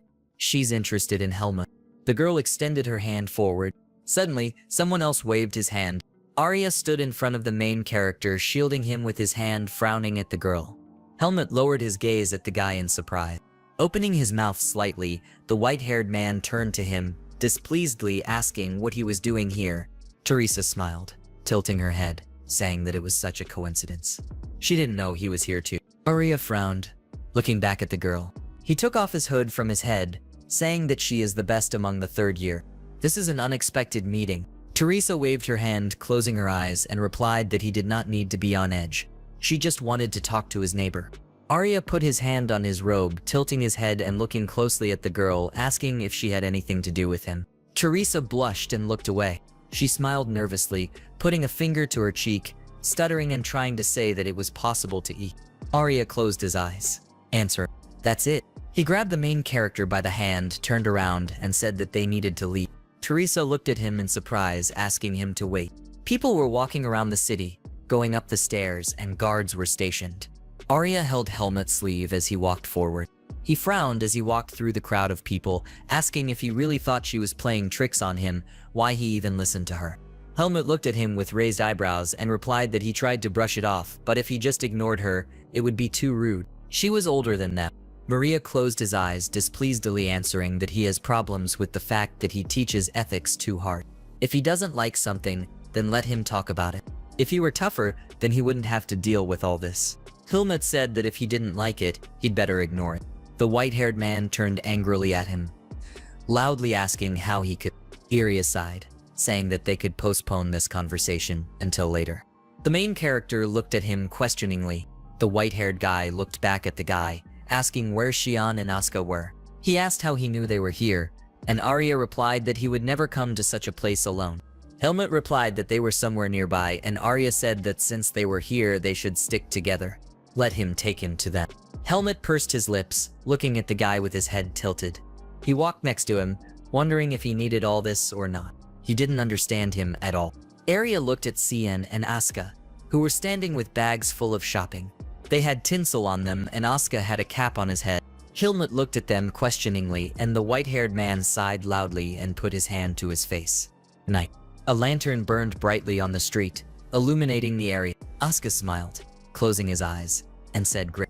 Now they won't have any problems with camping." Xian lowered his gaze to the package in his hands, asking if they bought too much. Maybe they'll put everything up. On the horse, the guy with blue hair raised the packages in his hands, saying that they can just give it to those who have free hands. Xian asked not to tell him that he always buys so much, and that it is because of this that he is always without money. Asuka answered no. Has he ever seen him spend his money? Helmut walked behind them with a smile, looking at the guys, noticing something. The guy turned sharply to the side, opening his eyes wide. He looked at the empty room behind them, pausing as the others walked forward. Helmut narrowed his eyes, looking carefully to the side. Helmut is always on the alert. But until this moment, he could not understand something. The guy turned away and followed them again. Helmut looked ahead, walking down the street. The sounds of his steps could be heard. Behind him, something began to form from dark energy. A hand in bandages was visible. Behind the guys appeared a man in a torn red robe and a white mask with red hair sticking out from under the hood. These were Helmut's last moments as an academy student. Light from the moon was shining through the window. A white candle was burning on the table. A man in a dark robe stood on one knee, illuminated by the fire from a candle. He stood in front of a dark passage. Another person was visible behind him. The man with a black beard closed his eyes, thanking him for coming this far. He is Anton, the manager. A white translucent fog rose on the ground in front of the dark passage. Anton looked forward nervously, frowning, trying to say something. Huge human feet appeared on the ground, gathering dark red energy. A man in a red torn robe emerged from the red dark energy behind the two men, whose eyes opened in shock. Anton nervously turned to the side while rays of energy flew in front of his face. The man in the red hood, who had his back turned, said that he was listening and let him not stop, but continue. Anton lowered his head, frowning, and replied that he understood. He thought that this man was one of the strongest representatives of the Black Hawk. A man wearing a white mask with a smile painted on it turned around. The man thought it was member of the Hawk's Eye Facio entertainer. Anton handed the man papers with a dossier on Helmut, saying that, as stated in the report, they cannot get rid of one guy. Here there will be more personal details about him. Facio picked up the papers, looking down at them, and read. Anton stood on one knee in front of him with his hand to his chest and his eyes closed. Facio said that he was a member of the Foot Mercenaries, 2nd rank, 2 kills, Greta Academy, 2nd year if they have an instructor who can teach him something.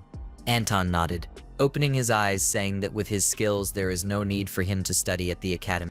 It seems that he is just hiding there, and Ethan Kudrow, a noble aristocrat of Baden, is supporting him. Facio hummed thoughtfully as he looked at the papers, saying that they had found something about his past as a mercenary. Anton bowed, saying that unfortunately, no, they only know that he joined a squad of foot mercenaries after accidentally stumbling upon them during their mission, but there is no information about what he did before that. Facio raised his hand with long black claw. He cut one place on the paper, asking where he came from, who taught him, what his status is, and he is also a student with a 2nd rank of mercenary. Anton looked nervously at the man in front of him, raising his gaze as he said that he had never seen anyone more suspicious than him. Anton frowned, saying that they had crossed the path of someone who should not have been touched. Facio inserted his finger into the piece of paper, tearing it. His face became frightening as he held the paper, saying, "Did they Blackhawks ever go after easy targets? The dead don't speak. If their bodies disappear, then they never existed." Anton tilted his head, causing his hair to cover one of his eyes as the man continued that he would eliminate him. Facio removed his finger from the torn piece of paper from the dossier, saying that this hunt would require a lot of effort. The bright sun was shining in the blue sky. horses that were walking to the gate. People stood next to them. A couple of carts were visible at the gate. The man was holding a bottle of wine in his hands. Alan smiled, looking at her, and said that this is 32-year-old Marin, a wonderful wine. This is rarely found in bars. He turned away, saying that he would gratefully drink it along with the other instructors. The guy with red hair nervously extended his hand, shouting that he had been putting off for a long time to buy it. Alan frowned and turned to the guy, saying that they had not gathered for a picnic. They had warned them in advance that everything unnecessary would be confiscated. The redhead pointed at Asuka, who had a huge backpack behind him, shouting that he was definitely going to a picnic. The guy with blue hair said displeasedly that he had all the essentials. Alan turned to the guy, telling him to choose only the most important and pack his bag again. The horse would slow down a lot due to such a load. Asuka asked in surprise, what? Saying that he really needed all this. Alan replied that at the campsite, the lighter the luggage, better. Helmut looked back at the guy who was nervously asking what he could post. The main character raised his head, looking forward. Monday morning, with the warm rays of the bright sun, the camping lesson began outside the academy. The students rode horses through the gate, with Alan sitting on the front of the horse, leading the others, green and orange trees with birds flying next to them. The disciples advanced on horseback, following each other along the path. Helmut lowered his gaze, thinking that he had not left Baden for a long time. They often go to the city center, but outside the walls, the air is different. Asuka next to him looked back at him. He smiled, looking at the main character, and said that the aristocrat was helping him. So, he got an excellent horse, asking what breed it was. Helmut bowed his head, saying that he didn't know. His horse seemed okay too. The guy with blue hair said displeasedly that the difference in price between them was immediately visible. He raised his eyebrows, asking what his name was. Then Helmut looked at him in surprise. They followed the others, and the guy with dark hair asked about the name, answering that he didn't know and asking if the horse also needed a name. Asuka confusedly asked if he didn't give it a name, and he was so heartless. The guy with blue hair looked at the guy with displeasure, saying that a swordsman and his horse stay together for life. So most people give names to the horse. Asking why he didn't do this, the main character asked how he should immediately come up with a name for him. Asuka told him to call him whatever immediately comes to mind. Helmut lowered his gaze, tilted his head, and hummed thoughtfully. He looked at the white horse with a blue mane in front of him. The guy narrowed his eyes, leaning towards him, thinking. He looked back at the guy with blue hair, talking about the name Asuka. He frowned with displeasure, asking why he chose his name. He scares him. Let him come up with something else. The main character turned to him, asking why he didn't like it. And Asuka replied that if he was so crazy that he was ready to give a name to a person, then let him use the name area. The guy turned away and replied that he did not look like this horse, and Asuka asked displeasedly, does he really look like? The sky became dark and the moon appeared on it. The disciples approached a clearing where the fire was burning brightly. Some had already gathered around it. The blonde instructor got off the horse, looking at the students who did the same, saying that they had arrived at the campsite. Now let them rest, and then she would tell them what they would do. She told them to take their time, unload their luggage, and take off saddles from horses. Helmut looked back at the guy with blue hair, who sighed tiredly, leaned over and said that it took them all day to get here. And how far did they even go? The main character silently looked ahead. He looked at his 2 fingers, thinking that from what he heard before they left, on the first day they rest and BBQ. On the second day they have a hunting competition. And on the third last day, they have some group task planned. Helmut frowned and looked to the side, thinking that luckily he didn't feel anything strange on the way here. Asuka looked back at the guy, while he thought that the third day would be the best time to attack him. He would need to remain on guard at least until then. The guy with blue hair called the guy, and he looked back at him, asking what. Asuka put his hands on his hips, standing next to his horse, asking where the main character's horse was. In the hands of a guy with dark hair, only the reins remained. Helmut looked behind him gloomily. He looked back, clutching the reins in his hands, while the guy with blue hair asked where his horse was. Helmut stood silently with a gloomy face, looking behind him. He looked at his hand, which held the reins of the horse. The guy looked at the straight end of the reins. He frowned, lowered his gaze, and thought that they had been cut off with a sharp object. Asuka looked around while the main character thought that this couldn't happen. All this time he was holding on to them. So, when did it happen? Helmut nervously lowered his gaze, gloomily thinking that what's more, he didn't even notice it. Despite holding the reins all this time, Asuka pointed his finger forward, raised his eyebrows, and said that he is over there. Helmut is so clumsy. Let him take care of his horse. Between the trees, further in the forest, a white horse stood with its head down. Helmut sighed, tilting his head to look at him. He asked the guy next to him to give him a sword, and he raised his eyebrow questioningly, asking why. Helmut replied that he was quick. Aska watched from behind a tree as the main character walked forward, holding a sword. Helmut looked around, raising his sword. He approached the horse, looking around. The guy looked at the horse, thinking that he didn't see anyone. Helmut called the horse to him. His eyes suddenly widened as he sensed something. The guy frowned and looked down. He looked at the grass at the place next to which his foot stood. The guy's leg stood next to a black trap, which was hidden in the green grass. Helmut looked at the trap with wide eyes, thinking that the trap was in such a place and it was so well hidden that you couldn't see it with the naked eye. They were prohibited on hunting grounds.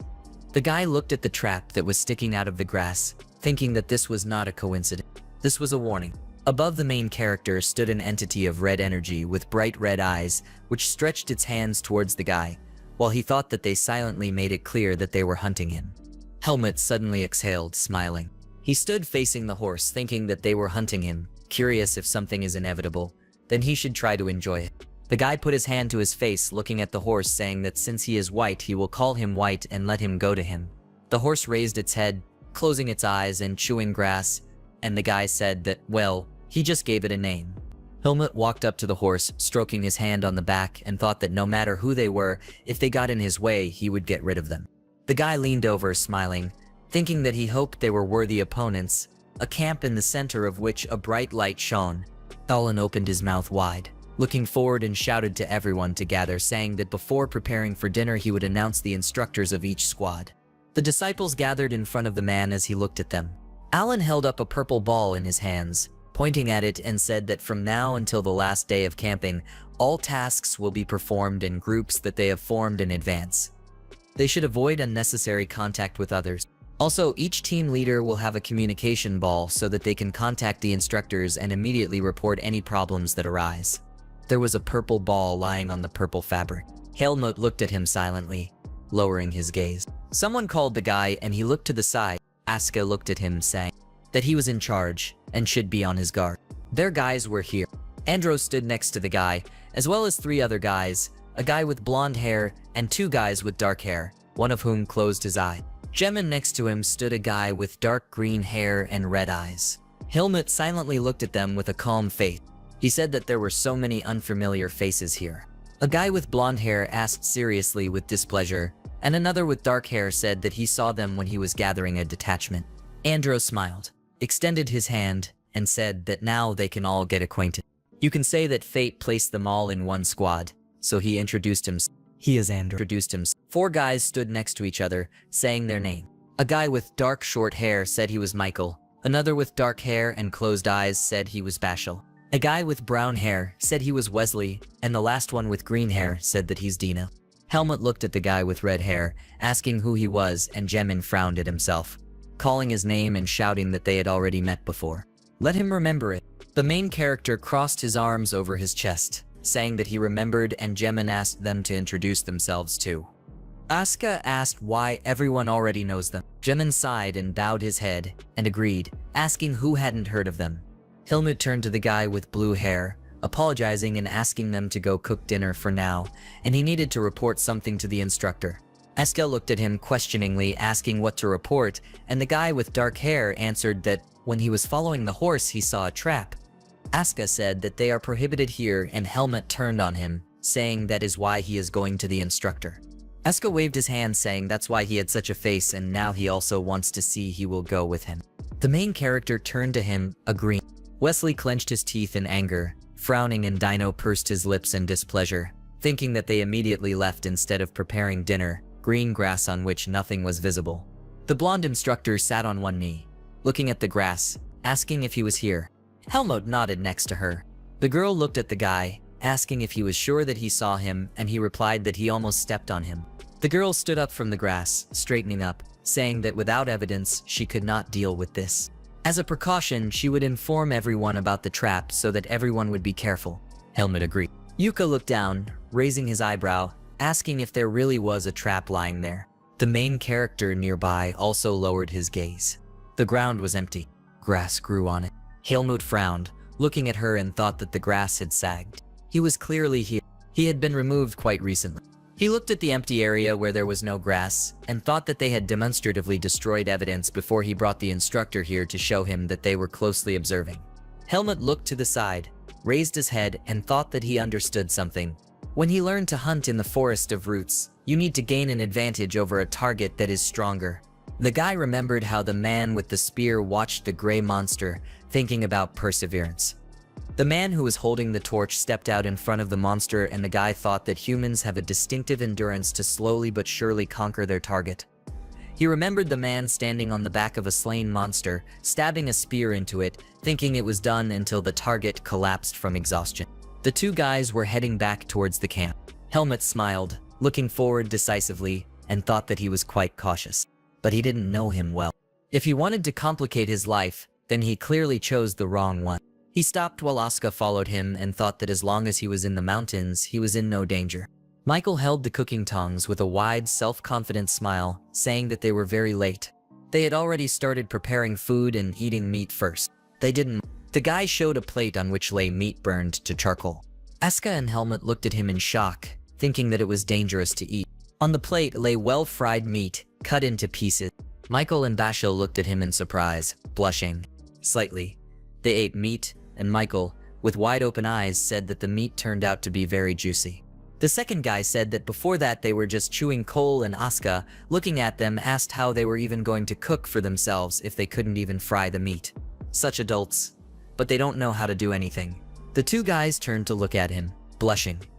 Dino said with a smile that as he thought commoners are completely different people. Asuka said, maybe it's better to feed them coal. Helmut sat behind everyone, looking down. Wesley looked up with a smile, saying that he had better look at what he brought. The guy took out a bottle of wine, holding it in his hand. He held it in front of the other guys, and Jemin asked in surprise, "This is Hennessy. How did he even carry it?" The blonde replied that there is one way. Wesley picked up the black robe in which the bottle disappeared, saying that this is a robe with a storage spell. Even the trainers don't know about this.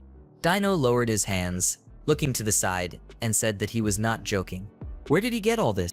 Jemin asked if he really wanted to drink so badly, and the blonde asked what kind of BBQ without alcohol. Bashel looked back at him, asking if he only took one bottle, and looking at the guy. Wesley asked him to say thank you for bringing at least one. It's not for nothing that they say that greed will not lead to anything good. He raised the bottle with a smile, saying that Professor Patricia would be making his rounds soon so they could drink later. The other guy replied that he couldn't wait. Helmut looked back at them. The fire burned brightly, from which fiery sparks emanated, illuminating the area. Patricia stood near the fire. Holding 6 bottles between her fingers with a gloomy face, she asked if they really had nothing. It was strange that they didn't have any alcohol. Dina looked down, thinking that she had already confiscated several bottles. Wesley, next to him with a nervous smile, replied that they really didn't have anything. Asuka and Helmut attract too much attention. They wouldn't do. The girl frowned, asking the main character if they really had nothing, and he answered that it was true. Patricia pursed her lips, looking at them carefully. She turned around, looking back at the guys, saying that the leader is responsible for the mistakes of all team members, so let Helmut keep an eye on them. She told them to enjoy their meal, and the two guys nodded. Wesley told her to be careful on the way back. The two boys bowed with nervous smiles, frowning. Eno looked at the guy, asking the danger had passed, and Wesley looked at him, saying that now he could get the bottle. 7 guys raised their hands, which were holding glasses, exclaiming joyfully. They sat at the table, and Jemin frowned at the glass, saying that it was some kind of poison. Wesley said that let him drink, he won't die. Helmut lowered his gaze thoughtfully. Andro turned to him, asking why he had such a face. Was the taste not to his liking? The guy looked at him in surprise. Helmut replied that it was not a matter of taste, and Asuka next to him also looked at the guy, asking if he was still worried about the trap, saying that he looked too worried. All the guys were sitting at the table, and Jemin said with a smile that it was probably just secretly installed by the hunters. Michael agreed, saying that he was the best in the fencing department. What should he even worry about? And Dino said that if he were as talented, nothing would happen at all. Wasn't afraid. Jemin raised his eyebrow, raising his index finger, and said that they still haven't seen anything. Helmut is much cooler than they think. Asuka looked at him, asking why he was bragging about it. Dino said that he beat Asuka. One of the guys said that Helmut was from the city where he learned to fight like that. The guy looked forward, answering that he lived in the forest. His mentor taught him how to use a sword. Bashal asked with a smile. This is how the hermit taught him. He doesn't believe it. Michael also looked at the guy smiling, asking if he would introduce them to his mentor. The main character closed his eyes, bowing his head, answering that it would be difficult. He was no longer alive. Everyone at the table fell silent, looking at Helmut in surprise. Bashal's smile became nervous, and he apologized. Jemin, closing his eyes, also smiled nervously, saying that he thought the mentor would be very proud of him, considering that he is the best fencing student at Greta Academy. Helmut looked at them questioningly. He lowered his gaze and smiled, saying probably. Michael also smiled and looked to the side. Tilting his head, Bashal looked at him. He poured more wine into the mug, saying that enough about the sad things. They will drink a glass. They need to empty the bottle before they are caught. The other guy said that he was pouring while Helmut was watching them. The main character raised his glass with a smile, thinking that it was the same with Shion. Alcohol brings people together. This is a good lesson. From now on, he will often use this dark sky with a bright moon. There was an empty bottle, plates and cutlery on the table. Wesley was sleeping face down on the stump, drool dripping from his mouth. One of the guys was sleeping at the table. Jemin was lying right on the ground. Asuka, blushing in with a drunken smile, looked at Helmut, who stood up, asking where he was going. The guy was walking somewhere, saying that he was going to the toilet, and Asuka waved his hand at him, telling him to go away from here. Helmut walked through the forest among the trees. A purple light shone in his chest and he looked around, thinking that this was good. He was able to neutralize the effects of alcohol.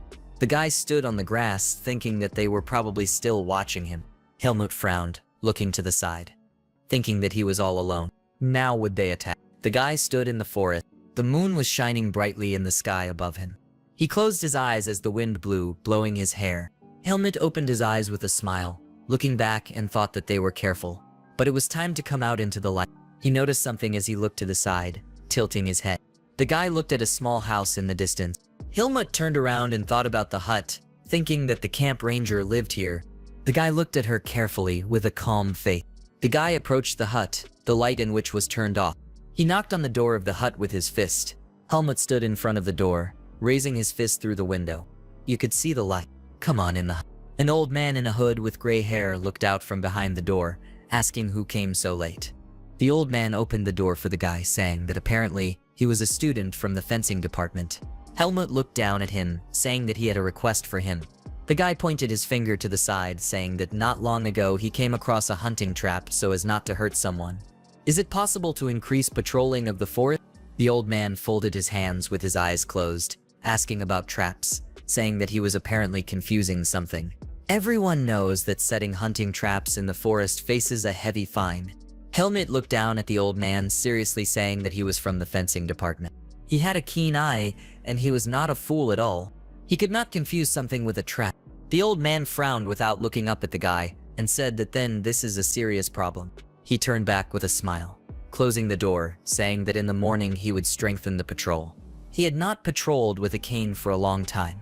A well-camouflaged trap was difficult to notice with the naked eye. Helmut sharply placed his foot in the passage, preventing the door from closing. He stuck out his leg, looking at the old man on the other side of the door. The guy looked down at him, tilting his head, saying that he didn't have time to tell him that it was a trap. The old man under the hood smiled, his eyes hidden in shadow. Helmut looked at him, his face illuminated by the light from the house, as he said that he didn't talk about the trap. The old man's eyes rolled back, blazing red, and he frowned. He turned to the guy, asking for forgiveness and saying that it was another trap. In 9 out of 10 cases, poachers used bear trap. And what kind of trap did he stumble upon? Helmut narrowed his eyes, looking down intently. He looked at the old man's smile. I looked at how he was clutching the door handle in his hand. Helmut's pupils dilated as he examined it closely.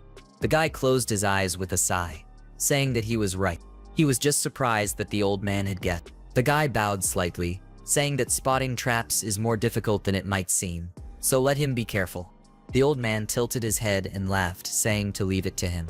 The guy said that there was something else, and the old man froze.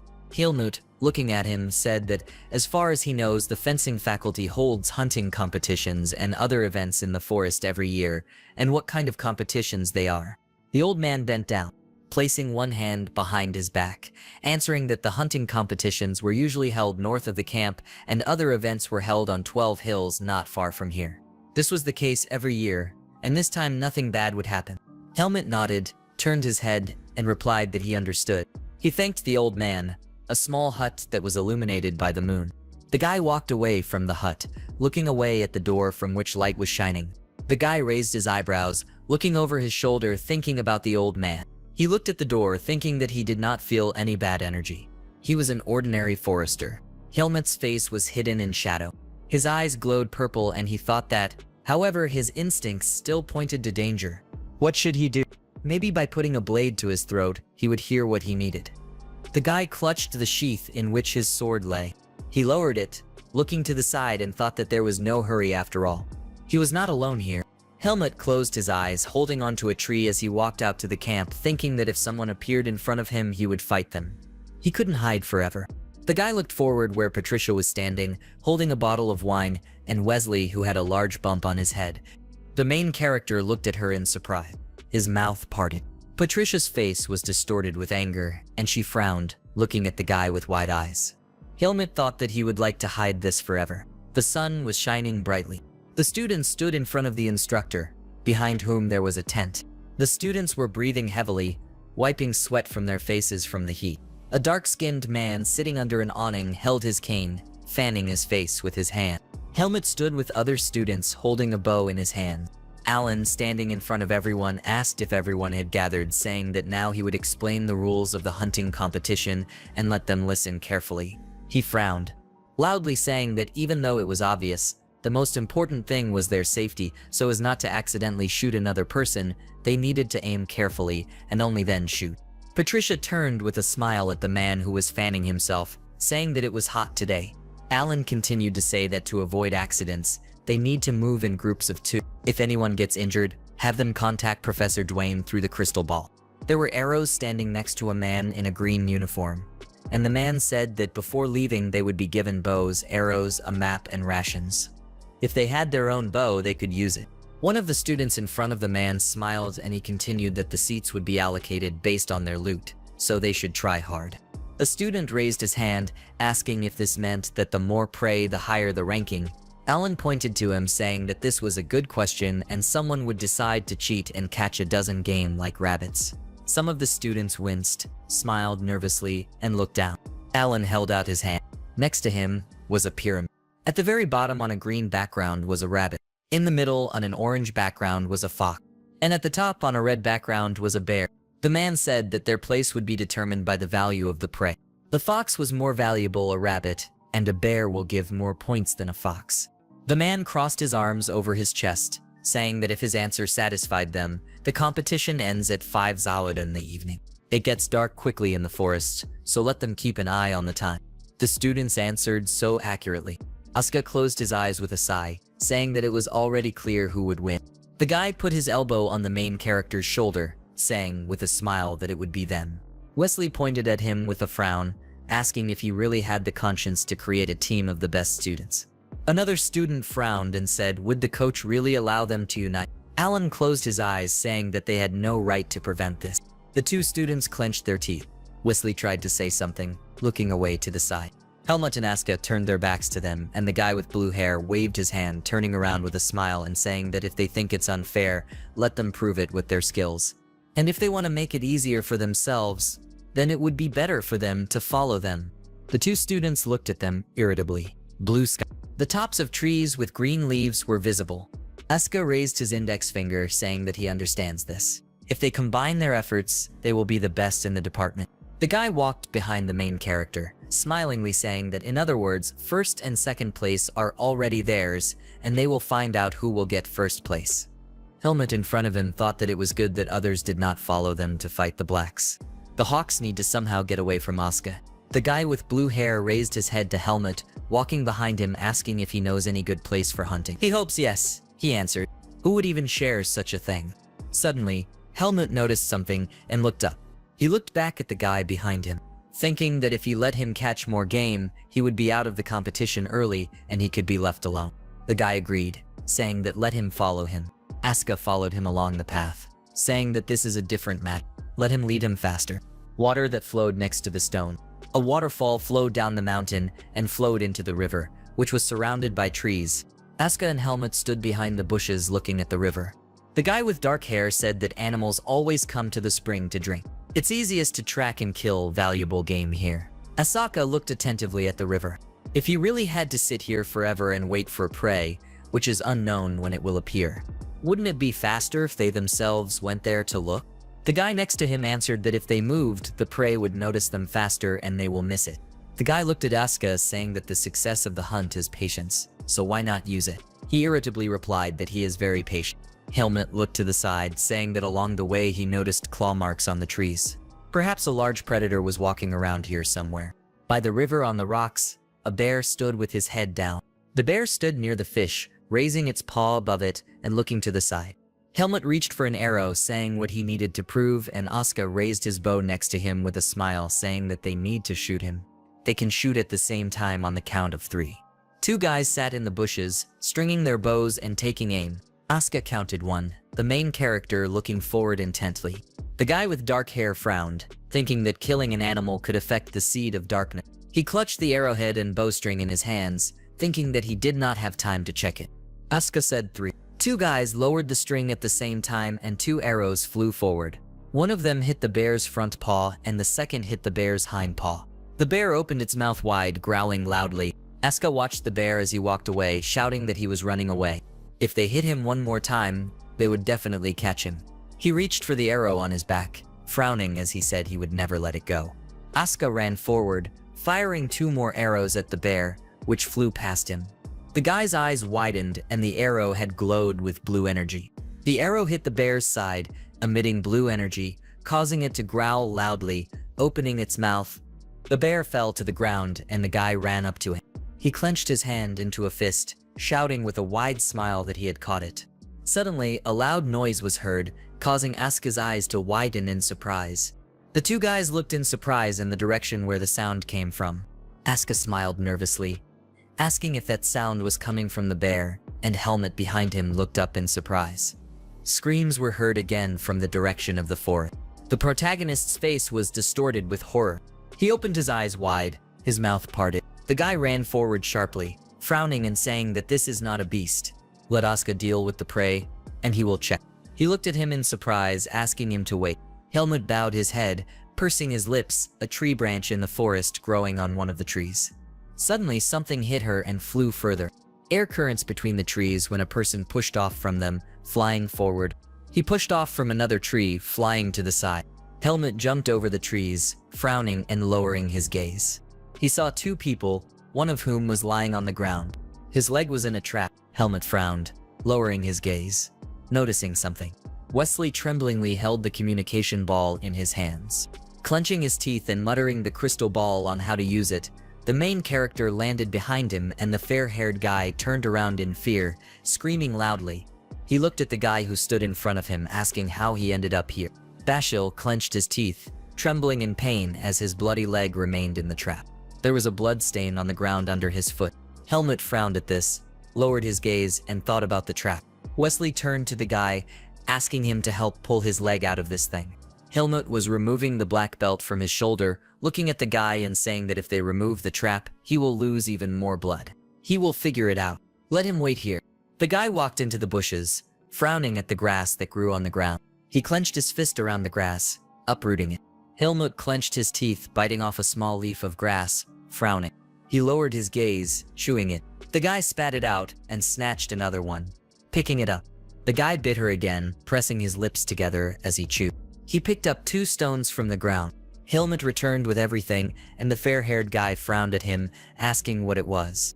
Helmut soaked the stones in antiseptic by pouring it onto them from a bottle. The guy held out a bottle of Wesley, frowning, asking for support. The main character began to hit one of the grass leaves with a stone, placing it on another stone. Wesley watched this in surprise, his eyes wide open. Helmut looked at him, asking if he and Bashil were close friends. The guy with brown hair confusedly answered, "Of course," asking why. Suddenly, Helmut tore a piece from the guy's cloak with his hand. He looked down at the torn cloak in shock, trembling. Helmut wrapped a piece of cloth around his injured leg, pulling it tightly. He pulled one of the arrows from his quiver. The guy looked around, saying that he would loosen the trap and dismantle it. Bashil would have to be patient a little. The guy on the ground stutteringly agreed. The arrow in the protagonist's hands glowed with purple energy as he raised it. The guy sharply hit the trap on Bashil's leg with an arrow. His eyes widened in surprise as he looked down at the trap. Helmut took the broken trap in his hand, looking at it. Bashil groaned in pain, clenching his teeth and trembling. Wesley sat next to him, closing his eyes and placing his hand on his side. Helmut threw the trap back, and it hit the ground, breaking into pieces. The guy took the herbal ointment and spread it on his finger. He applied the grass to his injured leg while crouching on the ground, causing Bashil to groan in pain. Wesley looked up at the guy in surprise, looking at him nervously. Helmut looked up at him, holding a stone in his hand, and said that this herb will help stop the bleeding. It has already saved them. The guy said that he needed to immediately report everything to Professor Dwayne. Wesley squeezed the sphere in his hands, looking at it, and agreed. The wounded guy lay on the ground, closing his eyes tightly and clenching his teeth in pain. Helmut looked down at him, frowning at him. He looked back at the trap behind him, thinking that he thought things would turn out much worse. So this was just the beginning. The trap on which drops of blood remained. The guy thought that its fastenings were poorly installed, otherwise Bashil's leg would have been torn off. The guy frowned and put his hand to his face with a sigh, thinking that they could not catch him, and acted very recklessly by attacking the children of aristocrats. So worried that he even had a headache, the main character turned around sharply, looking to the side with wide eyes, thinking that Asuka was left all alone. The man grabbed a tree. Asuka walked out of the forest, keeping his head low as the main character looked at him. The guy with blue hair frowned irritably and raised his head at him, shouting, "Did he really forget that they were supposed to be in a pair? Where did he run away so quickly?" Ran away from him, without even explaining anything. Helmut turned away and sighed, and the guy, looking at his back, irritably asked why he was sighing. Is it his fault that he is slower than him? He looked at the fair-haired guy, asking what happened to him. Wesley put the ball in his pocket, saying that he contacted the professor. You need to wait. He will be here soon. Leslie looked at the main character, who was sitting on the ground, saying that he managed to remain calm even in such a situation, but because of his panic he could not do anything. Helmut replied that this was simply not the first time he had encountered this. The fair-haired guy closed his eyes and bowed, thanking him for helping them, and he swears on the honor of the aristocrat that he will not forget his deed. Helmut looked up at him in surprise. He sat down in front of the wounded guy, saying that it was not he who would save Bash, but Professor Dwayne. The wound needed to be treated. It would be very bad if blood poisoning occurred. Wesley nodded, agreeing. Helmut looked forward while the guy next to him bent over the wounded man. The guy thought that he thanked him. It seems that this is the first time he has heard this addressed to him since entering the academy. Over his wounded leg, Dwayne held his hands from which green energy emanated. The old man looked up at the two guys who were watching this and said that they gave him first aid. Well, thanks to them, he should not have any complications. Patricia turned to the main character, smiling, saying that he was great. She looked at the trap, which lay broken by the tree, saying that he was right about the traps. Apparently, this was the work of poachers. She would report the complaint to the forester. The girl turned to Wesley, asking if he saw the guy step on the trap. A guy with brown hair pointed forward between the trees, saying that he suddenly said that he noticed something and ran. Then he stepped on a trap, screamed and fell. He doesn't know what he saw that he decided to go there. Patricia looked at him, saying that unfortunately Bashil is not able to continue the competition. He needs to be transferred to the camp. He must go with them. Wesley in front of her nodded, agreeing. The girl said that Helmut and Asuka can continue hunting. There may be more traps here, so let them be careful. The guy with blue hair smiled, telling her not to worry. He caught a good catch, so he was just returning to camp. Patricia was leaving but turned to him, saying that she did not expect it. Asuka closed his eyes and put his hand to his chest, asking why she was so surprised. He stood next to the main character, saying that he shot that bear, so it was his. The guy replied that he would not take it away. He would also catch someone now and let him return. Asuka looked up, asking if this was really a good idea. And if he fell into a trap, Helmut looked at him, saying that he wouldn't get caught. And isn't he afraid that someone will pick up his prey while he's chilling here?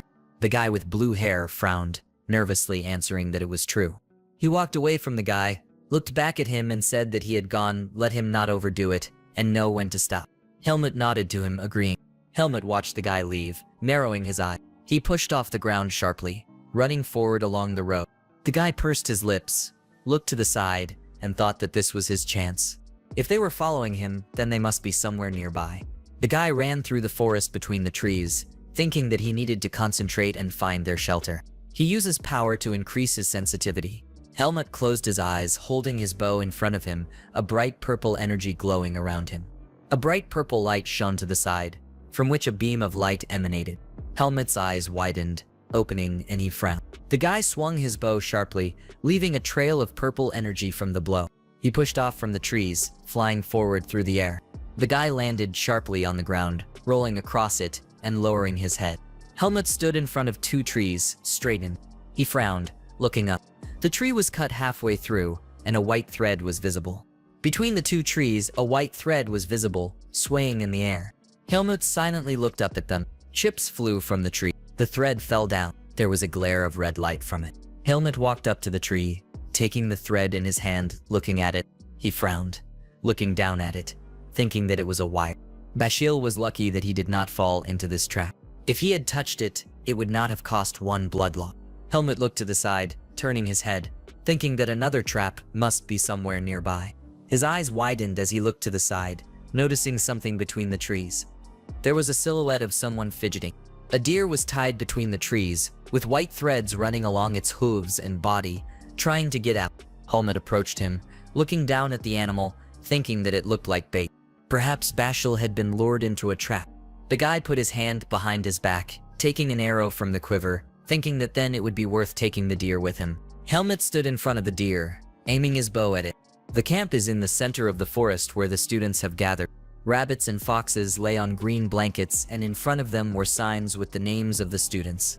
On one of the fabrics lay the body of a bear, which opened its mouth, from which its tongue fell out. Several students and Patricia looked down at him in surprise. Someone asked Aska if he killed a bear, and if there were really bears in this forest. Aska closed his eyes with a smile, leaning against the bear's dead body, and putting his hand to his face. Jemin frowned at him, asking if Helmut did the work for him. The guy with blue hair looked at him irritably, shouting, "What nonsense. And does he really think he has no conscience at all to do such a thing?" He was generally busy catching prey. Helmut folded his hands behind his back, standing next to the cloth on which the dead deer lay. Alan walked next to the guy, writing something in a notebook, and looking back at him, asked him about the deer and said that the venison is very tasty. The man stood in front of the students, saying that he asks for their attention, and they have a wonderful prize. It is clear that they tried very hard before announcing the results. He will announce what the prizes are. There were several objects on the table, several wooden tokens, a scroll with something written on it, a wooden box, and several round tokens. The man said that the prize for 5th place is 10 cards for food at the academy. The prize for 4th place is an excellent pen and ink. Two students with gray hair smiled, looking at the man as he continued that the prize for 3rd place was 10 gift certificates to the academy bookstore. The prize for 2nd place was a subscription to a separate study room. Alan smiled, holding a notepad and standing in front of the table, saying that the 1st place winner would receive all the mentioned prizes. The large box, scroll, envelope, and tokens lay together on the table. Aska put his hand on the main character's shoulder with a smile, leaned towards him and said that he didn't know about the other prizes, but he definitely didn't need the feather. He could give them to him if he wanted. Alan looked down at the notebook with a smile, saying that they would proceed to the results. A fire was burning next to the dead bear. Jemin lowered his gaze while sitting next to him, saying that having your own study room is a privilege that only students like Arya can get. Even if the membership is only for a week, it is a good prize for hunting competition. Aska lowered his head, looking at the ground with a shocked face, and Jemin looked at him with a smile, telling him not to be upset, since he came in 2nd place. The guy with blue hair raised his hands and, frowning, shouted loudly that he had caught a bear. So why did he have 2nd place? How could there be anything bigger than a bear? Andrew remembered how the professors looked at the white fox, asking where the student was able to catch him. He said with a smile that after all, that student deserved the championship for the fox. Dino in front of him said that he thought that they had caught some kind of mythical creature. Helmut looked at the guy with blue hair, saying that he wanted to get his own study room. It's at least better than a feather. He sighed and answered displeasedly that he was right. Aska looked back at the guy, asking if he had received anything, and he tilted his head, saying that he had received 10 food cards. Aska muttered that it was quite useful. On the blanket by the fire lay a hare, a bear, and a fox.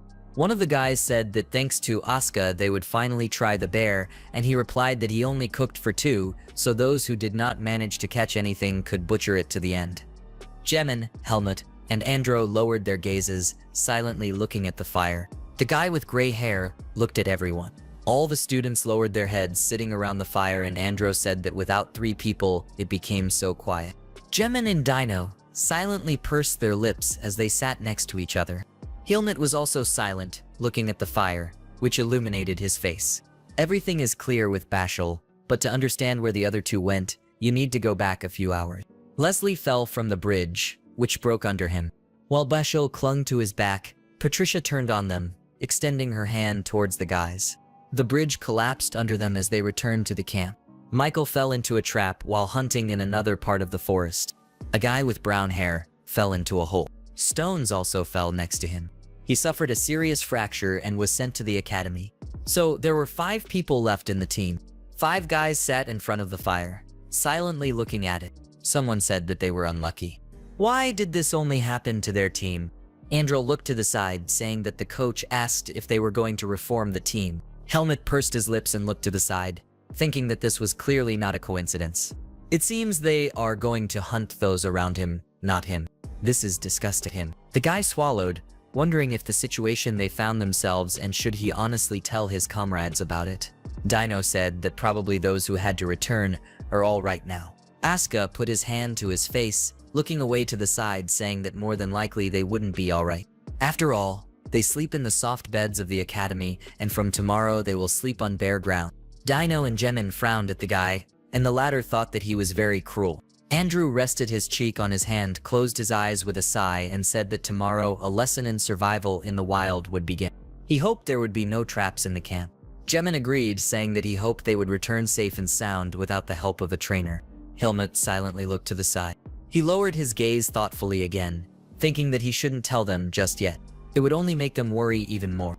The dark sky on which the moon was shining. The guy thought that now they should act together. As long as he was next to them, everything would be fine.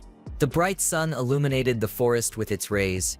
The man was holding a map in his hands on which something was marked with a red dot. He pointed at the red dot with his finger, saying that their camp had been assigned this place. The journey there would take about 4 hours. Helmut clutched the map in his hands, holding his horse by the reins. Others stood behind him, and the guy looked up, saying that they needed to move out a dense, large forest.